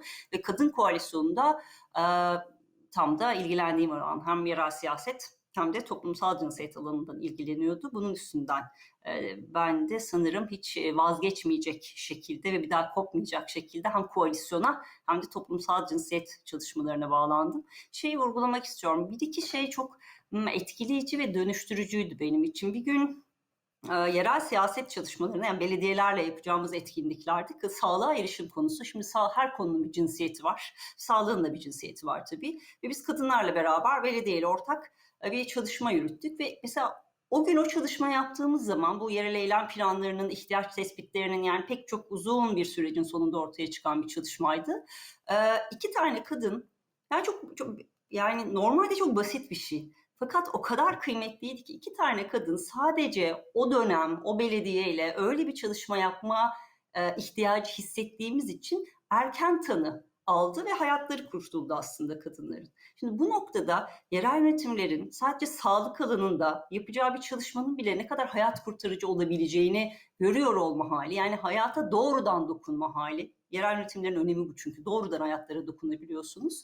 Bu inanılmazdı. Benim için aslında çok sarsıcı bir süreçte oldu. Bir hikaye de aslında onu Zelal'le söyledi. Yani bu sadece bizim üstümüzden değil ama yerel yönetimlerde evet çok imkan var ve onlar da dönüşüme çok açık aslında. Sadece umursamamak üstünden değil ama fark etmek, hayata müdahale etmenin en belirleyici, yani ilk adımı ve farkındalık sağlıyor olma hali, yerel yönetimler içinde de farkındalık sağlıyor olma hali çok dönüştürücü, hepimiz için dönüştürücü. Bir gün İl Genel Meclisi'nde bir konuşma yapıyorum 8 Mart'ta.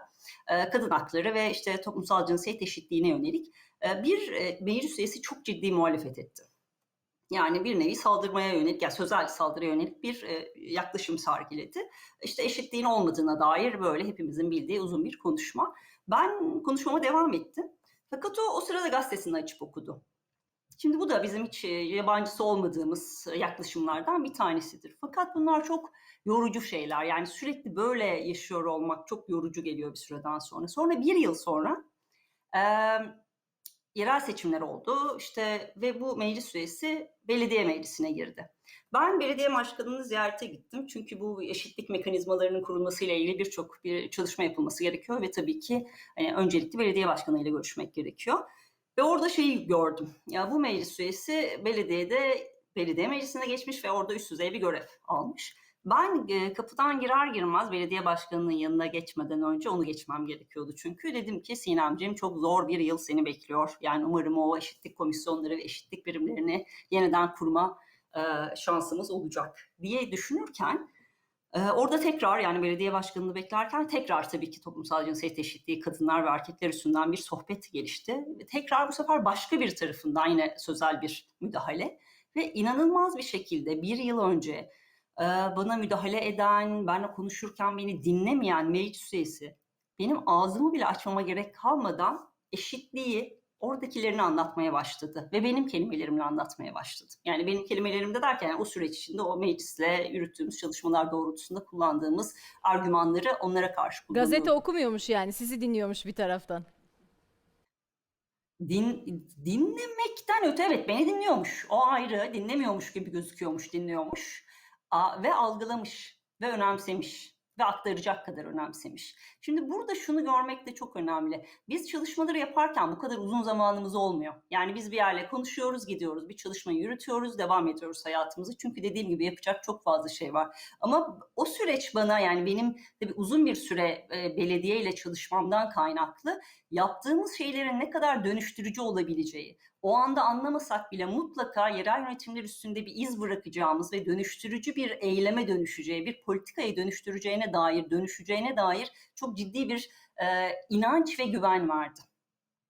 Ve buradan hareketle de zaten yerel siyasetin hepimizin hayatındaki yeri düşünüldüğü zaman yani hem profesyonel hayatımı hem de topyekün gönüllü olarak ayırabileceğim tüm zamanı yerel siyaset ve tabii ki toplumsal cinsiyet konusuna ayırmaya karar var. Aslında bu karar vermekle değil, yaşam oraya aktı ya aksi düşünülemez. Çünkü hani bu çok doğrudan benim hayatım hatta hepimizin hayatıyla ilgili bir şey olduğu için. Evet. Hazır son örnek ümitliyken, ümit var örneklere ben böyle sıkı sıkı tutunuyorum. Hemen Mandure'ye dönmek istiyorum bu konuda. Tabii ki söze başlarken önce kendisinden de bir tasvir rica edeceğim. Yayın başlamadan önce biz ekranda onu gördüğümüzde ben Arzu Hanım benden rica etti bana biraz anlatabilir misiniz diye. Ama tabii ki onun tasviri çok daha açıklayıcı olacaktır kendisine dair. Sorum da şu olsun sevgili Mandure, ben bir gazeteci olarak kadın meslektaşlarımla da konuştuğumda zaman zaman şey hissine kapılabiliyoruz. Yani işte bu yaptığımız iş, bu söylediğimiz söz bir yere geliyor, takılıyor ve yetmiyor. Bir şeyleri değiştirmeye yetmiyor. Şimdi sizin hikayenizi çok merak ediyorum. Nasıl başladı, nasıl ilerliyor? Siyasetle bir şeyleri değiştirebileceğinize dair inancınızı, umudunuzu nasıl ayakta ve diri tutuyorsunuz? Ek sorum da bu. Good afternoon, Istanbul. I am so grateful to be here. Thank you for inviting me. I really appreciate it. First, a description. I am sitting in my home, in my front room in London. Behind me is a beautiful picture showing a group of women who are having a conversation. And I have this, it's the biggest picture in my living room because I want to be reminded of how important it is for women to come together, share our stories and to talk. I have brown, very curly hair. I'm wearing black glasses and I'm also wearing a black shirt, which has a print on it featuring lots of eyes. And for me, it's one of my favorite shirts, but these eyes actually symbolize how important it is that women are visible in public life, visible in business, visible in education, visible in politics. It's the start of all change depends on people being able to see that we are here. Just as the previous panelist spoke about when she discussed the future mayor of a town, responding, even though he pretended he wasn't, to the fact that she was there and she was visible. I'm not wearing any makeup. That is not a political gesture. I just don't know how to put makeup on. I never really learned and I rarely have the time to do it. So I hope that's a satisfactory description of me and my surroundings. Thank you once again for inviting me here. To tell you a little bit about my story, how have I ended up here? I am the first woman of an ethnic minority to lead a political party in British history. My party, the Women's Equality Party, is the first and only feminist political party in British history. We are only 5 years old. And to be perfectly honest with you, Me standing for election as Mayor of London in just a couple of months' time is not something I imagined would be, part of my life, part of my destiny, part of my future. My journey to feminism and to political feminism is a quite surprising, quite strange, certainly unexpected journey. I grew up in Southern Africa in the final years of the apartheid regime. My mother is a black woman, my father is a white man, and so you can imagine in the final years of apartheid, our family itself was politically significant. And I think you can imagine that for me, growing up there at that time, the fight for racial equality was the fight that I understood and I saw and I identified with. I'm going to be honest with you. I was a slow developer when it came to feminism. I'm 40 years old. And truthfully, when I was a young woman, I was one of those young women who believed that we didn't need feminism anymore. The work had been done, that women were equal and had the opportunities because we could, we had equal rights to vote. Certainly the country I live in, we could go and to university, attend education, and I believed the lie that we didn't need feminism. But then something happened to me, and my story is a good example of how the personal is political. Because when I was in my early 30s, I fell pregnant, and it wasn't a planned pregnancy, and I wasn't in a proper relationship with the man. And we discussed what to do, and it's very strange when I think about it, because I'm now the leader of the UK's feminist political party. But even me, back then, when I fell pregnant and it wasn't planned, neither me nor the man in question could imagine a situation where I wasn't going to be the main or only caregiver for that child. I couldn't imagine it. He couldn't imagine it. And so I had to make a decision, because my life and my plans to be an activist, to contribute to the world, to make change in the world, to have a career that I was proud of, were not going to work alongside me having total and sole responsibility for raising a child as a single parent, because I was not in a proper relationship with this man. And he was a nice guy, but he wasn't going to do anything when it came. It was his child too, but he wasn't prepared to play his part. And so it was in that moment that I really started to understand how gender roles, stereotyping, the ideas we have about how men don't do care work, but women do.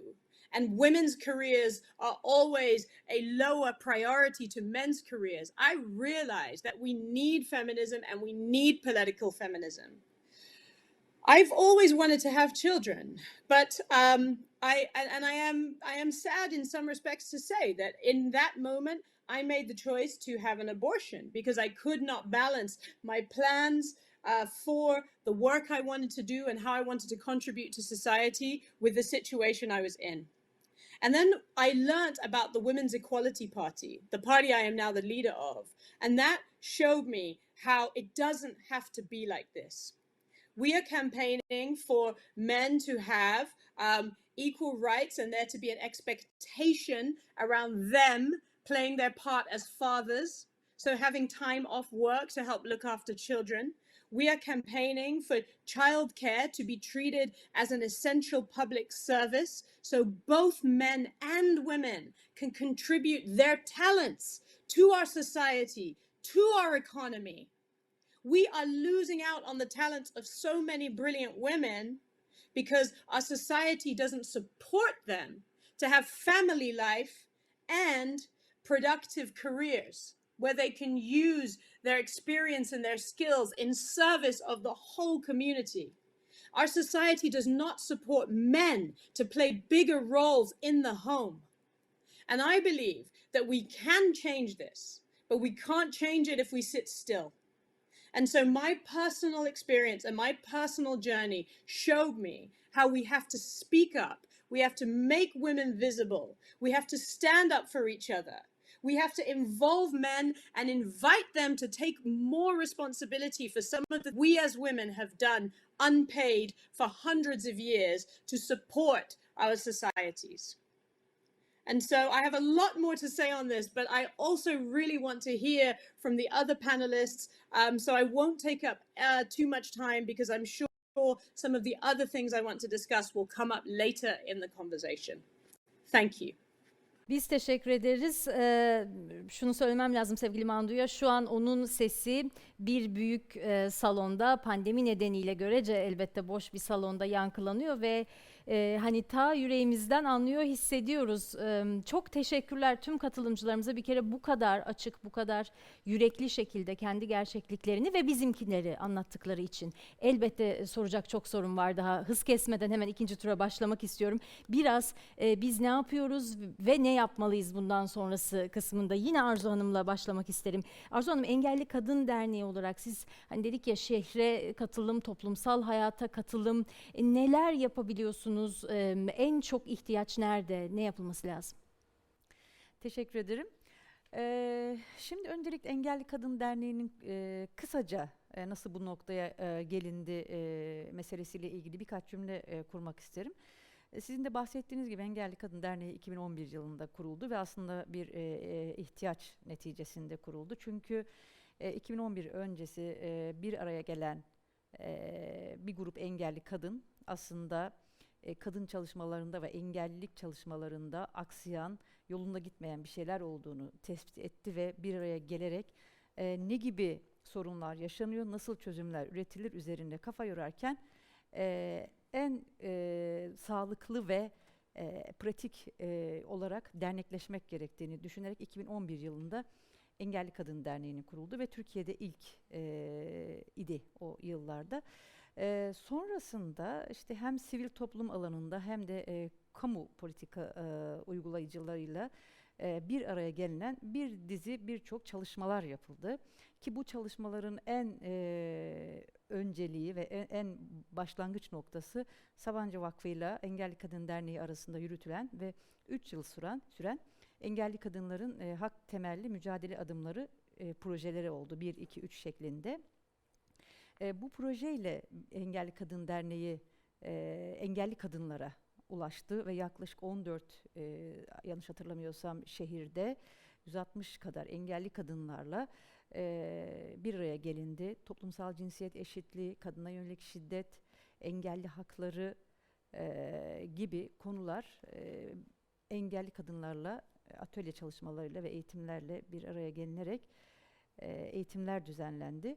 Yine bu proje kapsamında ilk kez benim tanışma konuşmamın bitirme cümlelerinden de bir tanesiydi. Toplumda en çok sorulan, sıkça sorulan sorular dediğimiz bir kitapçık hazırladık ve orada bize en çok sorulan soruları ve cevaplarını hazırladık. İnternet sitemizde mevcut bu haliyle engellikadın.org'da. Aynı zamanda engelli kadın ve toplumsal cinsiyet ve engelli hakları ile ilgili el kitapları hazırladık proje kapsamında. Yine çok kıymetli bir çalışma 2013-2014 yıllarına ait engelli kadına yönelik şiddet raporunu Engelli Kadın Derneği hazırladı ki bu Türkiye'de ve birçok ülkede ilk çalışma denilebilir. Dünya Sağlık Örgütü dahil ülkemizdeki kadına yönelik şiddet çalışmaları yapan kamu ve sivil toplum kuruluşları arasında engelli kadına yönelik şiddet istatistikleri maalesef o yıllarda hiç yoktu. Biz bu raporla aslında engelli kadınlara yönelik şiddeti görünür hale getirerek ne gibi sorunlar yaşanıyor, şiddetle mekanizma noktalarında engelli kadınların somut durumları nedir diye bilgi edinme başvuruları, medya taraması, meclisteki soru önergelerinin taranması ve birebir anket çalışmasıyla bu projeyle engelli kadınlara yönelik şiddet raporunu hazırladık. Bu rapor Türkiye'de de bahsettiğim gibi bir ilkti ve çünkü başta şiddetle mücadele mekanizmaları dahil bu mekanizmaların engelli kadınların erişimine elverişli ve uygun olmadığı ortaya çıktı. Aslında mevzuat anlamında engelli kadınlarla ilgili çok iyi noktadayız. Nasıl iyi noktadayız? Çünkü Birleşmiş Milletler Engelli Hakları Sözleşmesi ülkemizin de taraf olduğu ilk taraf olan ülkelerdeniz biz. Madde 6 engelli kadınlarla ilgili. Dolayısıyla biz bu maddeden de hareket ederek bütün insan haklarına engelli kadınların eşit ve ayrımsız erişmesi noktasında çalışmalar yürütüyoruz. Şiddet raporu da bu kapsamda yayınlandıktan sonra büyük bir aslında ihtiyacı karşılıyor olsa gerek ki biz birçok davet aldık. Aile ve Sosyal Politikalar Bakanlığı'na bağlı Kadın Statüsü Genel Müdürü bizi davet etti ve ulusal eylem plan çalışmalarında derneğimizden yararlanmak istediklerini belirttiler. Yine zaten rapor hazırlama çalışmalarında görüştüğümüz kadın örgütleri, engelli örgütleri raporumuzu referans vererek çalışmalarına devam ettiler. Bugün söyleyebiliriz ki akademik anlamda o yıllarda hiç olmayan çalışmalar, engelli kadın meselesiyle ilgili test çalışmaları, akademik araştırmalar, anketler inanılmaz zengin bir noktaya doğru ilerliyoruz aslında. Ve artık gerek kamuda gerek sivil toplum çalışmalarında engelli kadın meselesi bu çalışmalarla görünür ve bilinir bir hale geldi. Bu çalışmaları yaparken en çok aslında bizim önemsediğimiz konulardan bir tanesi de bu kadar engelli kadını bir araya getirmek. Sabancı Vakfı'ndaki o projeyle bizimle birlikte çalışan arkadaşlarımız çok yakından hatırlayacaklardır. İlk kez 20-30 kadar engelli bir kadın örneğin biz final toplantılarımızı Ankara'da yapıyorduk. Projelerdeki çalışmalar bittikten sonra illerde. Atıyorum o yıl 3 ilde çalışıldı. 20 kadından 60 kadın. Yarısının gelemediğini varsayarsak 30 kadar kadını uçakla Ankara'ya örneğin biz davet ediyorduk. Bir otelde ağırlıyorduk ve siz oradaki şeyi düşünün. Ortamı düşünün. Erişilebilir otel bulmaya çalışıyoruz. Havaalanındaki çalışmalar, transfer meselesi, yani hani sadece 30 engelli kadını Ankara'ya davet etmek değil, burada ortaya çıkan bir sürü erişilebilirlik problemini de yaşıyor ve çözmeye çalışıyorduk. Ama gerçekten çok büyük bir farkındalık oldu. Havaalanında, işte Kızılay sokaklarında, otel çalışanları vesaire engelli kadın görünürlüğü açısından bu Ankara buluşmaları bizim açımızdan çok öğretici oldu. Sonrasında bu raporlar çıktıktan sonra mecliste ziyaretlerimiz oldu. Orada lobi çalışmaları yaptık. Aynı şekilde Kamu Denetçiliği Kurumu gibi kurumlar bizi davet etti. O kurumlarla görüştük, kadın uzmanlarla. Dolayısıyla bu atölye çalışmaları bizim açımızdan da çok öğrenme içeren çalışmalardı. Çünkü biz engelli bireyler olarak zaman zaman kendi yaşadığımız alan dışındaki alanları bilmediğimizi fark ettik. Örneğin bu atölyeler sırasında ben görme engelliyim. Jinekolojik muayene masalarının fiziksel engelli kadınların erişimine nedenle uygun olmadığını ya da tıbbi görüntüleme cihazlarının, Sinem bahsetmişti galiba, bizde de mesela tam tersi oluyor. Nasıl oluyor? Tıbbi görüntüleme cihazı dediğimiz cihazlar fiziksel engelli kadınların erişimine uygun olmadığı için birçok kadında, engelli kadında tanı alamadığı için belki kansere yakalanma riski olabiliyor. Dolayısıyla sağlık hakkı ihlal edilmiş oluyor engelli kadınların. Biz bir araya geldiğimiz kamu, sivil toplum ve yerel yönetimlerle her fırsatta, başta sağlık hakkı olmak üzere, engelli kadınların erişimine, engelli kadınların haklarının ihlal edilmeyeceği düzenlemelerin bir an önce yapılması konusunda sürekli referanslar veriyoruz, danışmanlık yapıyoruz. Çünkü gerçekten şiddet başta olmak üzere engelli kadınların hakları bu tarz alınmayan tedbirlerle daha çok katmerli bir hale geliyor. Örneğin en basit acil yardım hatlarının işitme engelli kadınlara erişimine uygun olmaması halinde şiddete uğrayan bir işitme engelli kadın uğradığı şiddeti acil hatların erişim olmaması nedeniyle adli makamlara bildirememekte. Dolayısıyla biz hem kentteki yaşamın hem de sokakların engelli kadınların erişimine uygun olması için hizmetler planlanırken karar alma süreçleri dahil engelli kadınların da dahil edilmesine çok önem veriyoruz ve eğer karar alma süreçlerinde engelli kadınlar yer almaz ise yanlış planlamalarla kaynaklar çok farklı şekilde ve çok istenmeyen şekilde dağıtılacağı için alınması gereken tedbirler maalesef çok geç alınmış oluyor. Peki.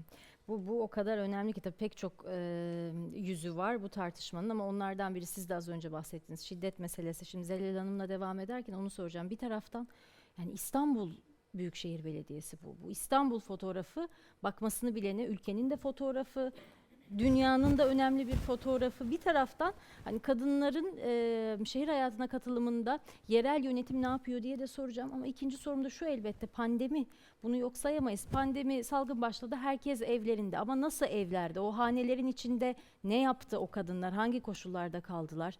Neyle karşılaştınız? Neler yapıyorsunuz? Şimdi gerçekten pandemi dünyanın, Türkiye'nin, tabii ki İstanbul'un da karşılaştığında şok olduğu bir olayda. Hiçbir kimsenin de böyle hazırlıklı olduğu bir süreç değildi.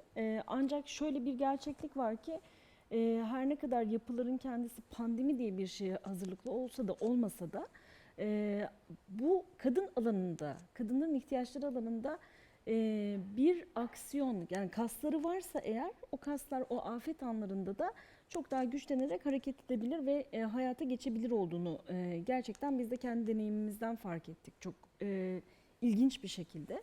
Evet, ilk an böyle yoksulluğun ve açıkçası hani açlıkla ilgili çeşitli krizlerin baş etme ile ilgili önceliklerin masaya yatırıldığı bir noktaydı. Ama bunun yanı sıra şöyle bir realiteyi hepimiz gördük. Hanenin içerisinde bu kadar kapanmak kadınlar için aslında o kadar da çok güvenli olmayan, o hanenin içerisindeki risklerin de arttığı bir dönemde. İstanbul Büyükşehir Belediyesi'nin biz geldiğimizde herhangi bir sığınma evi, kadına yönelik şiddetle ilgili spesifik bir çalışması bulunmuyordu. Biz geldiğimiz günden itibaren şiddet alanında nasıl bir aksiyon alabileceğimiz, zaten bunu seçim sürecinde de hattını, yol haritasını çizdiğimiz bir süreç vardı ve onu hızlıca devreye almıştık. Bir kadın sığınma evini, kadınların özellikle aslında sığınma evinden çıktıktan sonra bir süre daha ekonomik ihtiyaçlardan, evet, tam da çocuklarıyla ve kendisinin sürebileceği bir hayat için bir merkez düzenliyorduk ki pandemi oldu. Ve tam da o nedenden dolayı bu merkez pandemiden yaklaşık 1,5 ay sonra eksikleri hızlıca giderilerek şiddetle ilgili hizmet veren bir sığınma evine dönüştürüldü. Orada da şu anda 40'tan fazla kadın çocuklarıyla beraber destek almaya devam ediyorlar. Şiddetten kaçmış olan kadınlar destek almaya devam ediyorlar. Yine artan iş yükü, yükselen stres, yoksulluk aslında aynı zamanda kadınlarda çok büyük bir stresi. Çünkü yani evdeki aç çocuk onun meselesi herkesten önce. Herkesten ve her şeyden önce onun sorunu. Yaşlının ihtiyacı, engellinin ihtiyacı. Maalesef bu hani toplumsal cinsiyete dayalı iş bölümünden kaynaklanıyor. Yani sevgili Mandu'nun da dediği gibi böyle olmak zorunda mı? Hayır, değil. Ben kendi pratiğimden biliyorum. Yani benim 6 yaşında kızım var. Gerçekten çok büyük oranda babasının aslında bakım yükünü yüklendi. Ve çok da mutlu bir hani baba kız ilişkisi yaşıyor. Ama bu toplumun genelinde böyle mi? Maalesef değil. Dolayısıyla da o maalesef olmama hali kadınlarda başka bir stres alanı da yaratıyor. Bizim halihazırda devam eden psikolojik destek merkezlerimiz vardı. Bunları online'a çektik. Ve online destek içerisinde de kadınlar, yaşlılar, evin diğer bireyleri, gençler psikolojik destek alabildiler bu online hat üzerinden. Pandemi sonrasında çok yeni bir hizmet olarak bu erişilebilirlik meselesi hakikaten çok önemli. İstanbul Büyükşehir Belediyesi'nin de 153 hattı şehrin ihtiyaçlarıyla ilgili çok önemli bir alan. Pandemi döneminde de çok ciddi destekler sağladı 153 hattımız. Orası aynı zamanda orada Gözüm Kulağım İstanbul diye erişilebilirliği olan işte hem görme engelli hem işitme engelli bireyler için hizmet veren bir departmanı da var. Pandemide gerçekten de çok aktif çalışan bir birimimiz oldu. Bu hatta geçtiğimiz 25 Kasım'da bir kadın şiddet hattını, kadın destek hattını da devreye aldık aynı zamanda. Bu hat 7 gün 24 saat hizmet veren Türkçe, Kürtçe, İngilizce ve Arapça başta şiddet olmak üzere İstanbul'daki ihtiyaçlarına yönelik kadınları bilgilendiren bir hat olarak hizmete girdi. Pandemi döneminin ilk başları işte okulların açılıp kapanıp ne olacağı belli olmayan, hala içinde olduğumuz bir süreç olduğunun farkındayız hepimiz de. Bitmiş bir salgından bahsetmiyoruz. Aşılanma süreçleri devam ediyor.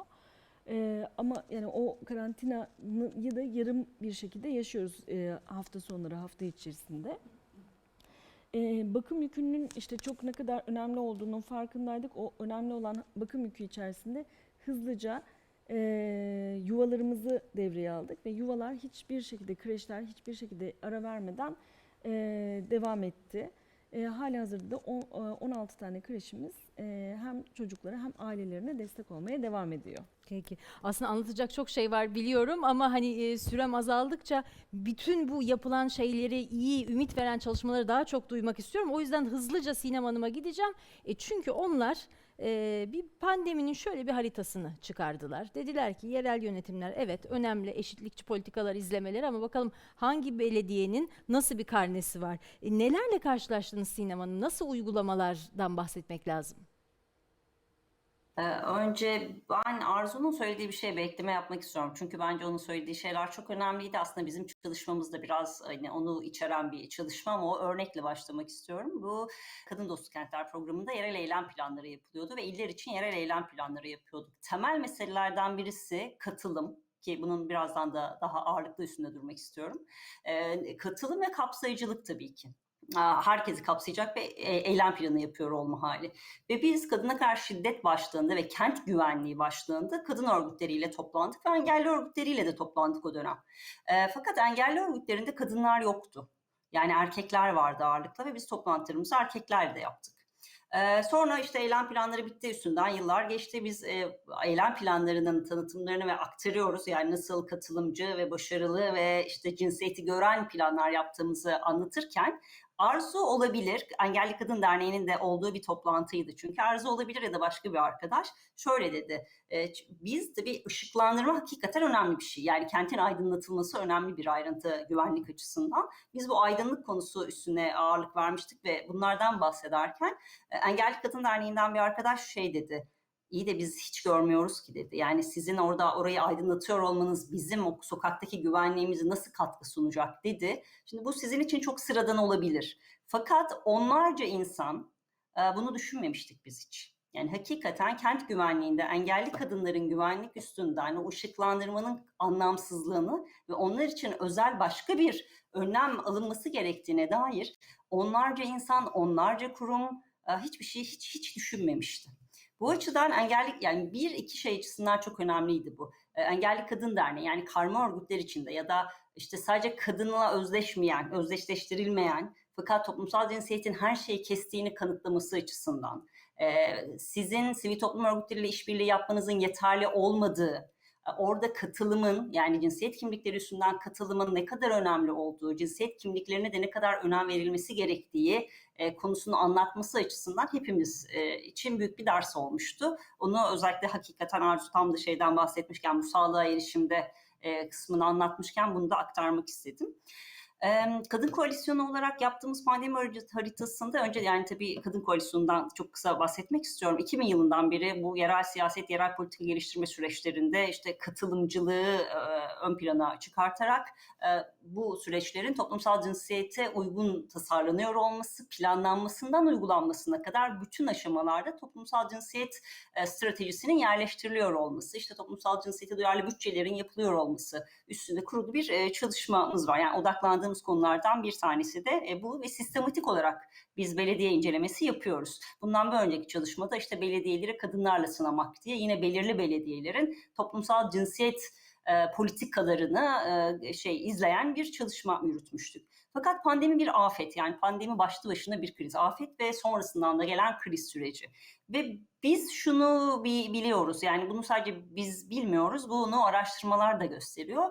Afetlerin de cinsiyeti var. Yani işte örgütlerin yaptığı çalışmalara da bakabilirsiniz, akademik çalışmalara da bakabilirsiniz. En son 20 yıl boyunca dünyadaki afetleri ele alan bir çalışmada afetler, yani depremlerden, sellerden, tsunamilerden, yani bildiğiniz doğal afetlerden de bahsediyorum. Kadınların ölüm oranının çok daha fazla olduğu. Tamamen toplumsal cinsiyete dayalı eşitsizliklerden kaynaklı. Bu yüzden biz afetlerin de bir cinsiyeti olduğunu bildiğimizden ve afetlerde ve sonrasındaki kriz durumlarında kadınların var olan eşitsizliği çok daha keskinleştireceğini ve kadınları çok daha zor duruma, çok daha yaşanması zor bir alan yarattığını bildiğimiz için pandemi sürecinde de belediyelerin politikalarına, toplumsal cinsiyet eşitliği üstünden politikalarına bakmak istedik ve sorduğumuz soruları aslında biraz da bunun üstünden sorduk. Pandemi sürecinde belediyeler bu kriz yönetiminde politika geliştirirken toplumsal cinsiyet farklılıklarını, yani kadınlarla erkeklerin aynı kentte yaşıyor olabilirler ama aynı koşulda yaşamadıklarını, aynı hizmete ihtiyaç duymadıklarını, farklı hizmetlere ihtiyaç duyabileceklerini ve tek bir kadınlık hali olmadığını, farklı kadınların farklı hizmetlere ihtiyaç duyabileceğini görebiliyorlar mı? Yoksa pek çok belediyenin düştüğü hata gibi, hayır biz sadece insana hizmet veriyoruz düsturuyla mı hareket ediyorlar? Biraz bunu izlemiş olduk. 12 başlıkta izledik biz bunu. Bu başlıkların ortaya çıkartılmasından, izlemenin yapılmasına, raporlanmasına, analizlerine, sosyal medya çalışmalarına onlarca kadının içinde olduğu bir çalışma. Bilgiye erişim çok zordu. Cinsiyete duyarlı bilgiye erişim çok daha zordu. Yani aslında öyle bir bilgiye erişebildiğimiz bile belki söylemek mümkün olmayacak. Şu önemli bir vurgu bizim için. Proje bazlı bir çalışma değil tabii bu pandemi haritasının çıkartılması. Çünkü başta söylediğim gibi aslında bu doğrudan hayatlarımızda, yani kadınların kendi hayatlarında söz sahibi olabilmesinin bir yöntemi ve politik bir duruşunda bir gerekliliği. O yüzden de bu izlemeyi gerçekleştirdik. Dediğim gibi 12 başlıkta gerçekleştirdik. İşte barınma imkanları, kadına karşı şiddetle mücadele, katılım öncelikli başlığımızdı. Sağlığa erişim, kültür, sanat, belediyenin kendi içinde yürüttüğü çalışmalar gibi ulaşım ve erişim hizmetleri gibi başlıkları aldık. Şunu söylemek mümkün, yani zayıf noktalardan birisi bugünün de konusu olduğu için vurgulamak lazım ama siz umutlu hikayelerden bahsetmek istiyorsanız önce umutlu hikayelerden ve olumlu gelişmelerden bahsedeyim. Belediyelerin artık toplumsal cinsiyeti, aslında Zelal'in anlattıkları da bunun bir kanıtı. Yani şu anda karşımızda İstanbul Belediyesi olması münasebetiyle de o doğrudan aktardı. Buna benzer örnekler de var. Belediyeler artık, bazı belediyelerin en azından toplumsal cinsiyet eşitliğini hayata geçirecek önlemler almaya, hizmetlerini ortaya çıkartırken, hizmetleri planlarken bu farklılıkları görerek hizmet planlama yönünde bir eğilim sergiliyorlar. Bunlar çok olumlu gelişmeler ve biz şunu gördük, eylem planları olan, eşitlik birimleri olan, eşitlik komisyonları olan, yani yerel eşitlik eylem planları olan belediyelerin çok daha olumlu ve dönüştürücü adımlar attığı ortaya çıkıyor. Ya mesela bazı belediyeler için işte ev eksenli, şimdi afetlerin bir cinsiyeti olduğu gibi farklı alanların da cinsiyeti var. Yoksulluğun da bir cinsiyeti var doğal olarak. Hani Türkiye'deki yoksullar arasında kadınların yoksulluk oranı erkeklerin yoksulluk oranından çok daha fazla. Çünkü kadınlar işte toplumsal cinsiyet eşitsizliğinden kaynaklı ve o iş bölümünden kaynaklı güvencesiz işlerde çalıştığı için bazı belediyeler bunu görerek, mesela ev eksenli çalışan, evde temizliğe giden kadınların özel ekonomik destek paketleri hazırladı. Burada öncelikledi. Bazı belediyeler kadına karşı şiddet maruz kalan, sığınma evlerinde olan kadınlara yönelik özel paketler, ekonomik destek paketleri çıkarttı ya da işte gıda desteği yaptı. Bazı belediyeler üretici kadınlardan özel olarak ürünleri almaya dikkat etti. Bazı belediyeler, barınma çok ciddi bir sorun. Yani barınma temel olarak da bir ciddi sorun. Kadına karşı şiddetle mücadelede de barınma çok ciddi bir sorun. Bazı belediyeler barınma üstünden kadınlara pandemi sürecinde de barınma imkanları yarattı. Sürem çok azaldığı için şunu özellikle de sormak istiyorum Sinem Hanım. Hani önce umutlu hikayelerle başladınız ama en büyük eksiği nerede gördünüz örneğin? Toplumsal cinsiyet eşitliğini, yani toplumsal cinsiyeti bir politika olarak düşünmüyorlar. Yani mağdur kadınlara desteklemek üstünden giden bir yaklaşım sergiliyorlar. Ama belediyeler bunu bir politika olarak, yani var olan bütün alanlarına yerleştirmek zorundalar. Bu bir. İkincisi de en büyük eksiklikte katılım yok. Yani bu olumlu çalışmaların olduğu alanlarda bile kadın örgütleriyle hareket eden, yani biz 42 belediye izledik, kadın örgütleriyle pandemi sürecindeki bu krizi kadın örgütleriyle yürüten belediye sayısı 1 ya da 2 tane. O da şiddet başlığı üstünden, bunu da vurgulamak istiyorum. Yani hani yine kadınlarla çalışmayı kadına karşı şiddet başlığına sıkıştırıp ama ana politikaların, farklı politikaların geliştirmesi üstünden katılımda yine kapalı. Katılım ve toplumsal cinsiyet eşitliğinin bir politik olarak algılamamaları ve buna yönelik politika geliştirmemeleri üstünden temel bir eksiklik var diyebiliriz. Peki. Hızlıca devam edeceğim çünkü sürem gerçekten çok az kaldı ama yani önemli sorular, Mandu'dan cevabını duymak istediklerim. Birincisi lideri olduğu partide kadınlara yönelik yapılanlar, yani istihdam, eğitim, sağlık politikası, toplumsal hayattaki eşitlikle ilgili yapılanlar. Bir de tabii işte son artık final sorumuzun içinde yine umut olsun. 6 Mayıs 2021'de gerçekleşecek seçimler. Londra Belediye Başkan adayı kendisi. Nasıl bir başkan olmayı planlıyor Londra için? Tabii kazanırsa, seçilirse de bütün bu ekibi kutlamaya davet edecek mi? Beraber kutlayacak mıyız? Of course, all of you and all of my sisters and brothers in Istanbul are always very welcome to learn. Let's just take a step back. I want to talk about feminism. I want to define it because defining it helps to explain and bring to life what I'm talking about when I'm saying a city like London has potential to be a city in which men and women are truly equal citizens. Because at the moment, men and women are not equal citizens in London, and they are not equal citizens in Istanbul, and they are not equal citizens in any city of the world. But what does it mean? What is feminism really calling for?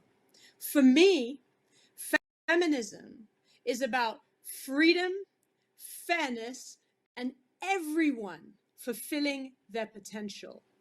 That includes men.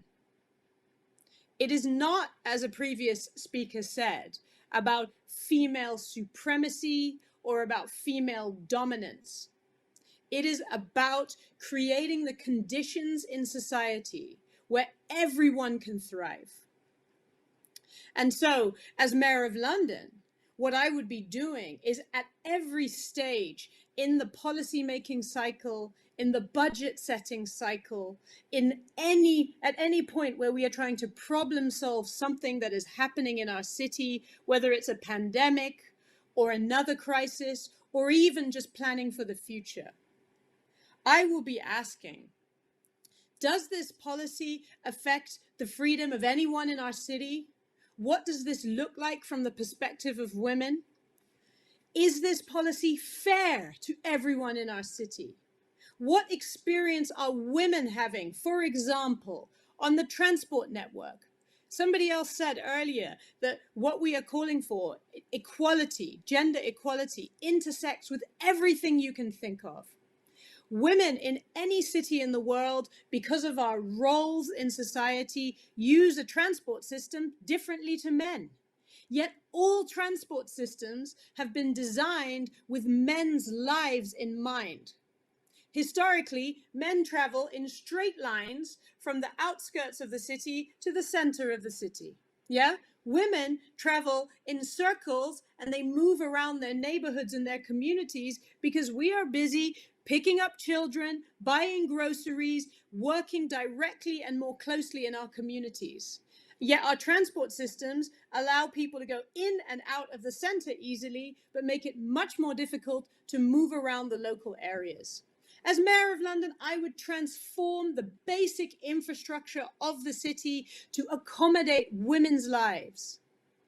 I would also address some of the negatives we experience, which is, simplified as violence against women.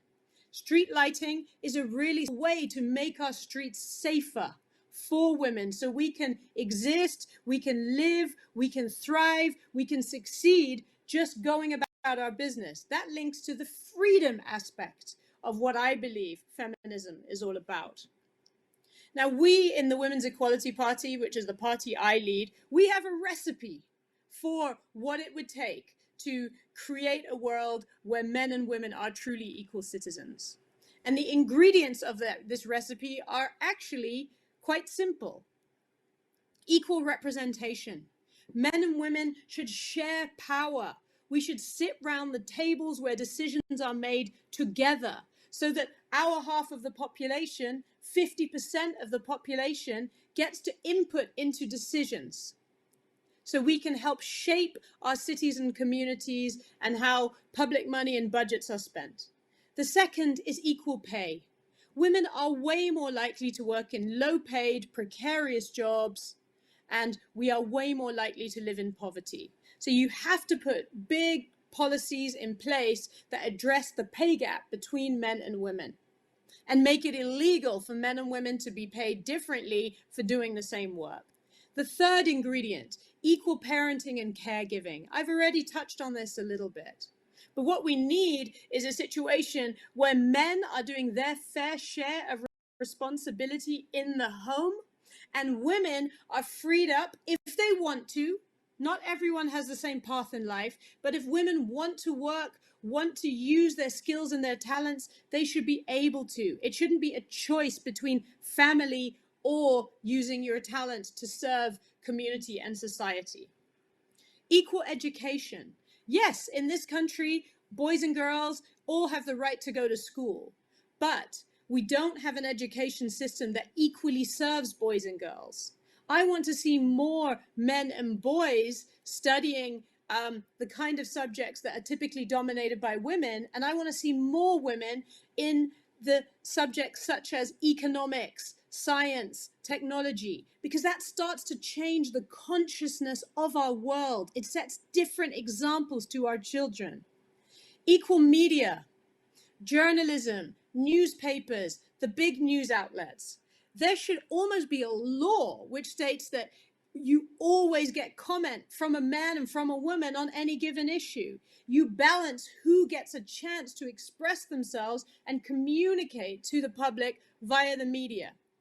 We should have an equal balance of male and female journalists, and it should be a practice in media for the perspectives of women to always be brought to the table. Equal health. We know that it takes, in this country at least, in the UK, about 3 or 4 years longer for women to be diagnosed with serious conditions like cancer. And that's even despite us with a doctor more frequently than men. Our pain is not believed, it is not taken as seriously. There aren't enough women in the medical profession, which affects the way we are treated as patients. Clinical trials for drugs that we all rely on are usually, this is starting to change, but they are usually only tested on men. The excuse that's given is that women's hormonal systems are going to affect the clinical trials, and so we are taking drugs when we need them that haven't been tested on our bodies, which are different men's bodies. So equal health is the 6th ingredient. And the final one is end violence against women and girls. And I'm talking about male violence against women and girls. It is a cause and a consequence of women's inequality. And as long as any woman is trapped in a situation of violence, none of us are free. And so for me, if I was Mayor of London, I would have seen what happened across the world when lockdowns were announced during the start of the coronavirus. We saw in every city across the world a massive rise in domestic abuse, including domestic murders of women. I would have acted before the problem actually took hold. You know, the government slogan was stay home to stay safe. Well, if you are trapped at home with your abuse, you are not safe. And this is the problem with not having women around the table. And so, you know, a London that I would lead would be a London where women can come together, they can find their voice, they can find their power, they can find each other, and men and women can learn together, share power, because equality benefits everyone. Thank you so much for your support and for inviting me here and giving me the chance to talk to you all. I really, really appreciate it. Biz teşekkür ediyoruz. Şöyle bir bitirelim o zaman. Türkçe'de önce ismi söyleyip sonra da başkan diye ekliyoruz. Yani Duygu Başkan, Arzu Başkan. O aynı Türkçe'de alıştığımız gibi söyleyelim. Yolunuz açık olsun. İyi şanslar Mandu Başkan size de. Mayıs ayını merakla takip edeceğiz. Aslına bakarsanız kıymetli misafirlerime çok fazla sorun var. Bundan sonrasına dair, geleceğe dair de ama dop dolu bir festival programı bizi bekliyor. Süremin sonuna geldiğim için burada nokta değil ama virgül rica ediyorum. Nasıl birlikte var oluruz mücadelesini bundan sonra konuşmaya devam edeceğimizi biliyorum. Ve bize katıldığınız için sevgili Arzu Şenyurt, Zelal Yalçın, Sinem Mısırlıoğlu ve Mandu Ray çok çok teşekkür ediyorum. Biz teşekkür ederiz. Çok sağ olun. Efendim panelimizin sonuna geldik ama festivalimiz dop dolu bir şekilde devam ediyor. Hadi hızlıca bakalım bugün kimleri dinleyeceğiz, hangi değerli fikirleri duyacağız?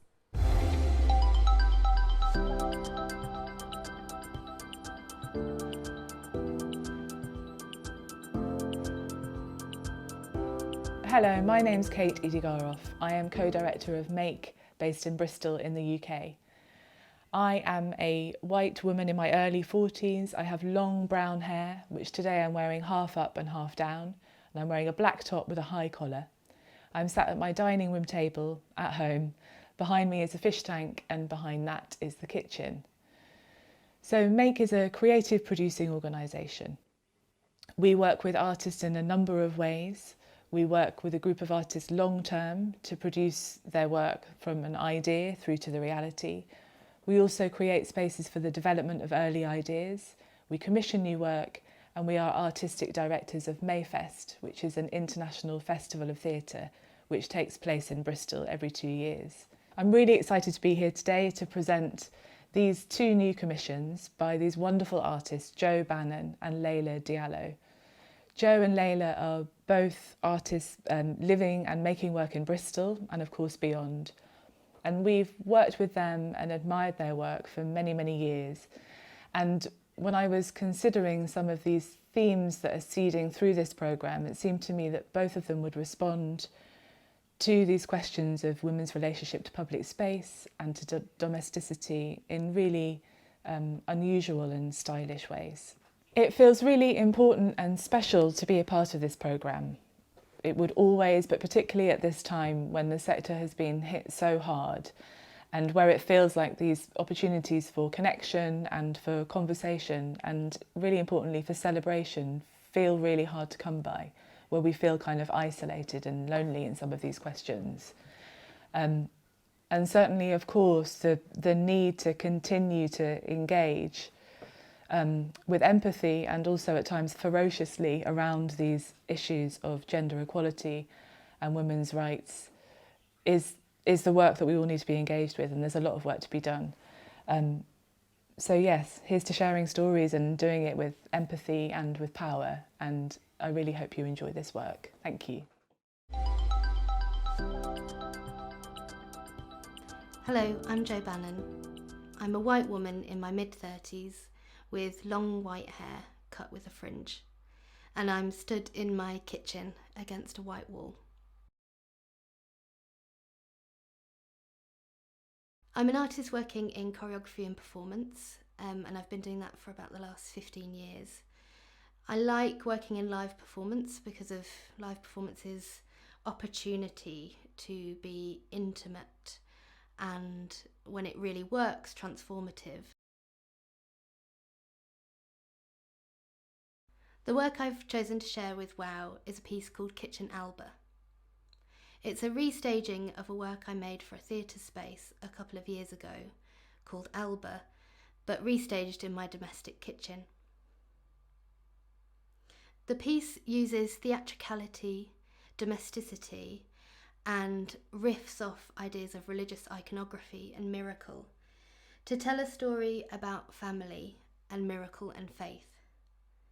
And it's made for my mum, Monica Bannon, who you'll hear in the piece, who, through her faith, she chose to make a miracle from my arrival. I hope you enjoy.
Then Madge came over that night and Madge said, I'll help you bath Joanne. And so we put you in the bowl, washed your hair first, she wrapped you up in the towel, and Madge sprinkles, puts the whole water on your. Next thing was, all your hair vanished.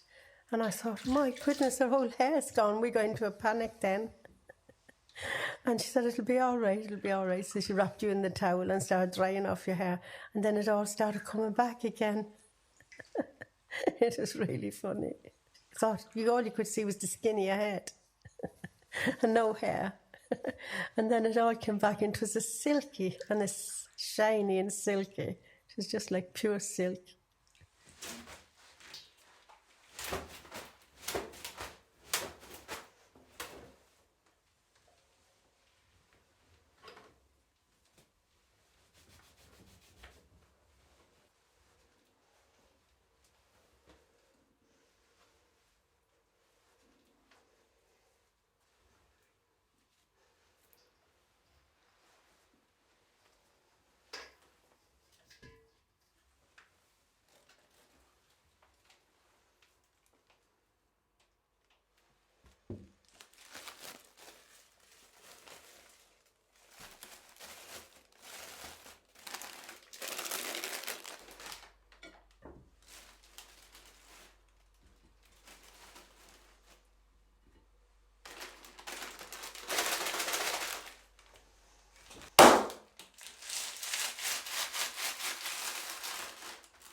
Yeah, we're coming down at McDonald's and and he wasn't young, and I'd say not more than maybe 13, 14. And he shouted at you, "Oh, look at that albino," or something. And you just turned and ran after him to get him. And of course I had to start running after you because you weren't very old at the time either, I don't think. And I wouldn't say you'd been more than maybe 8, something like that. No, you didn't, but you would have. If you had have got him, I'd say you really would have. I think he ran for his life. He was that petrified. Because you would have done, only you'd have got killed actually. You'd running across roads and everything to catch up with him. Should have got him and give him a good beating.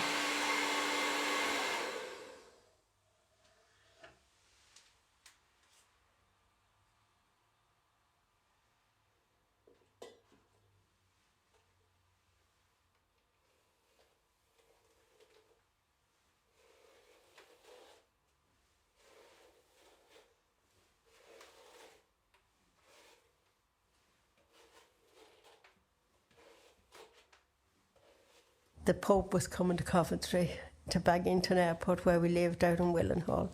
And there was lots of people coming back to stay at our house. Lots of family and friends, about 60 people. And my sister went over and got everything ready, put on all the food and everything. And then Dad picked me up and we brought you home. And they weren't going to let me come home because they said the roads would be so blocked that they wouldn't be able, the nurse, the midwife wouldn't be able to get to me. If not, she'd come the next day.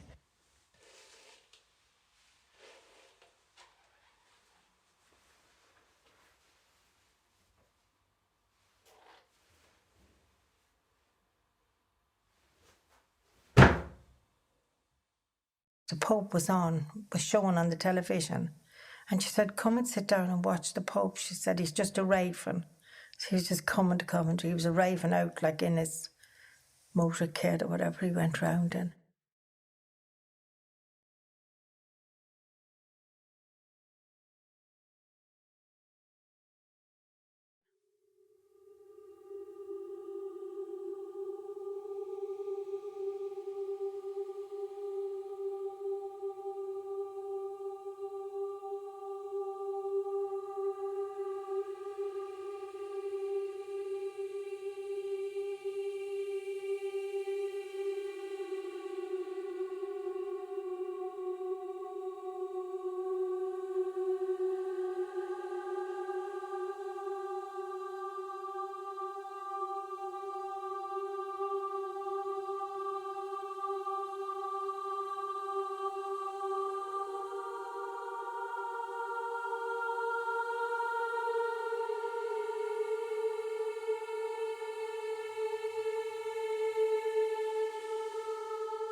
The Pope was coming when you were coming. You were arriving home when the Pope was coming at the same time. So that was funny. So, yeah. He was arriving the same time as me. Yeah, he was, yeah. He was coming home when you were coming home. You and the Pope was coming together.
Hello, I'm Leila Diallo.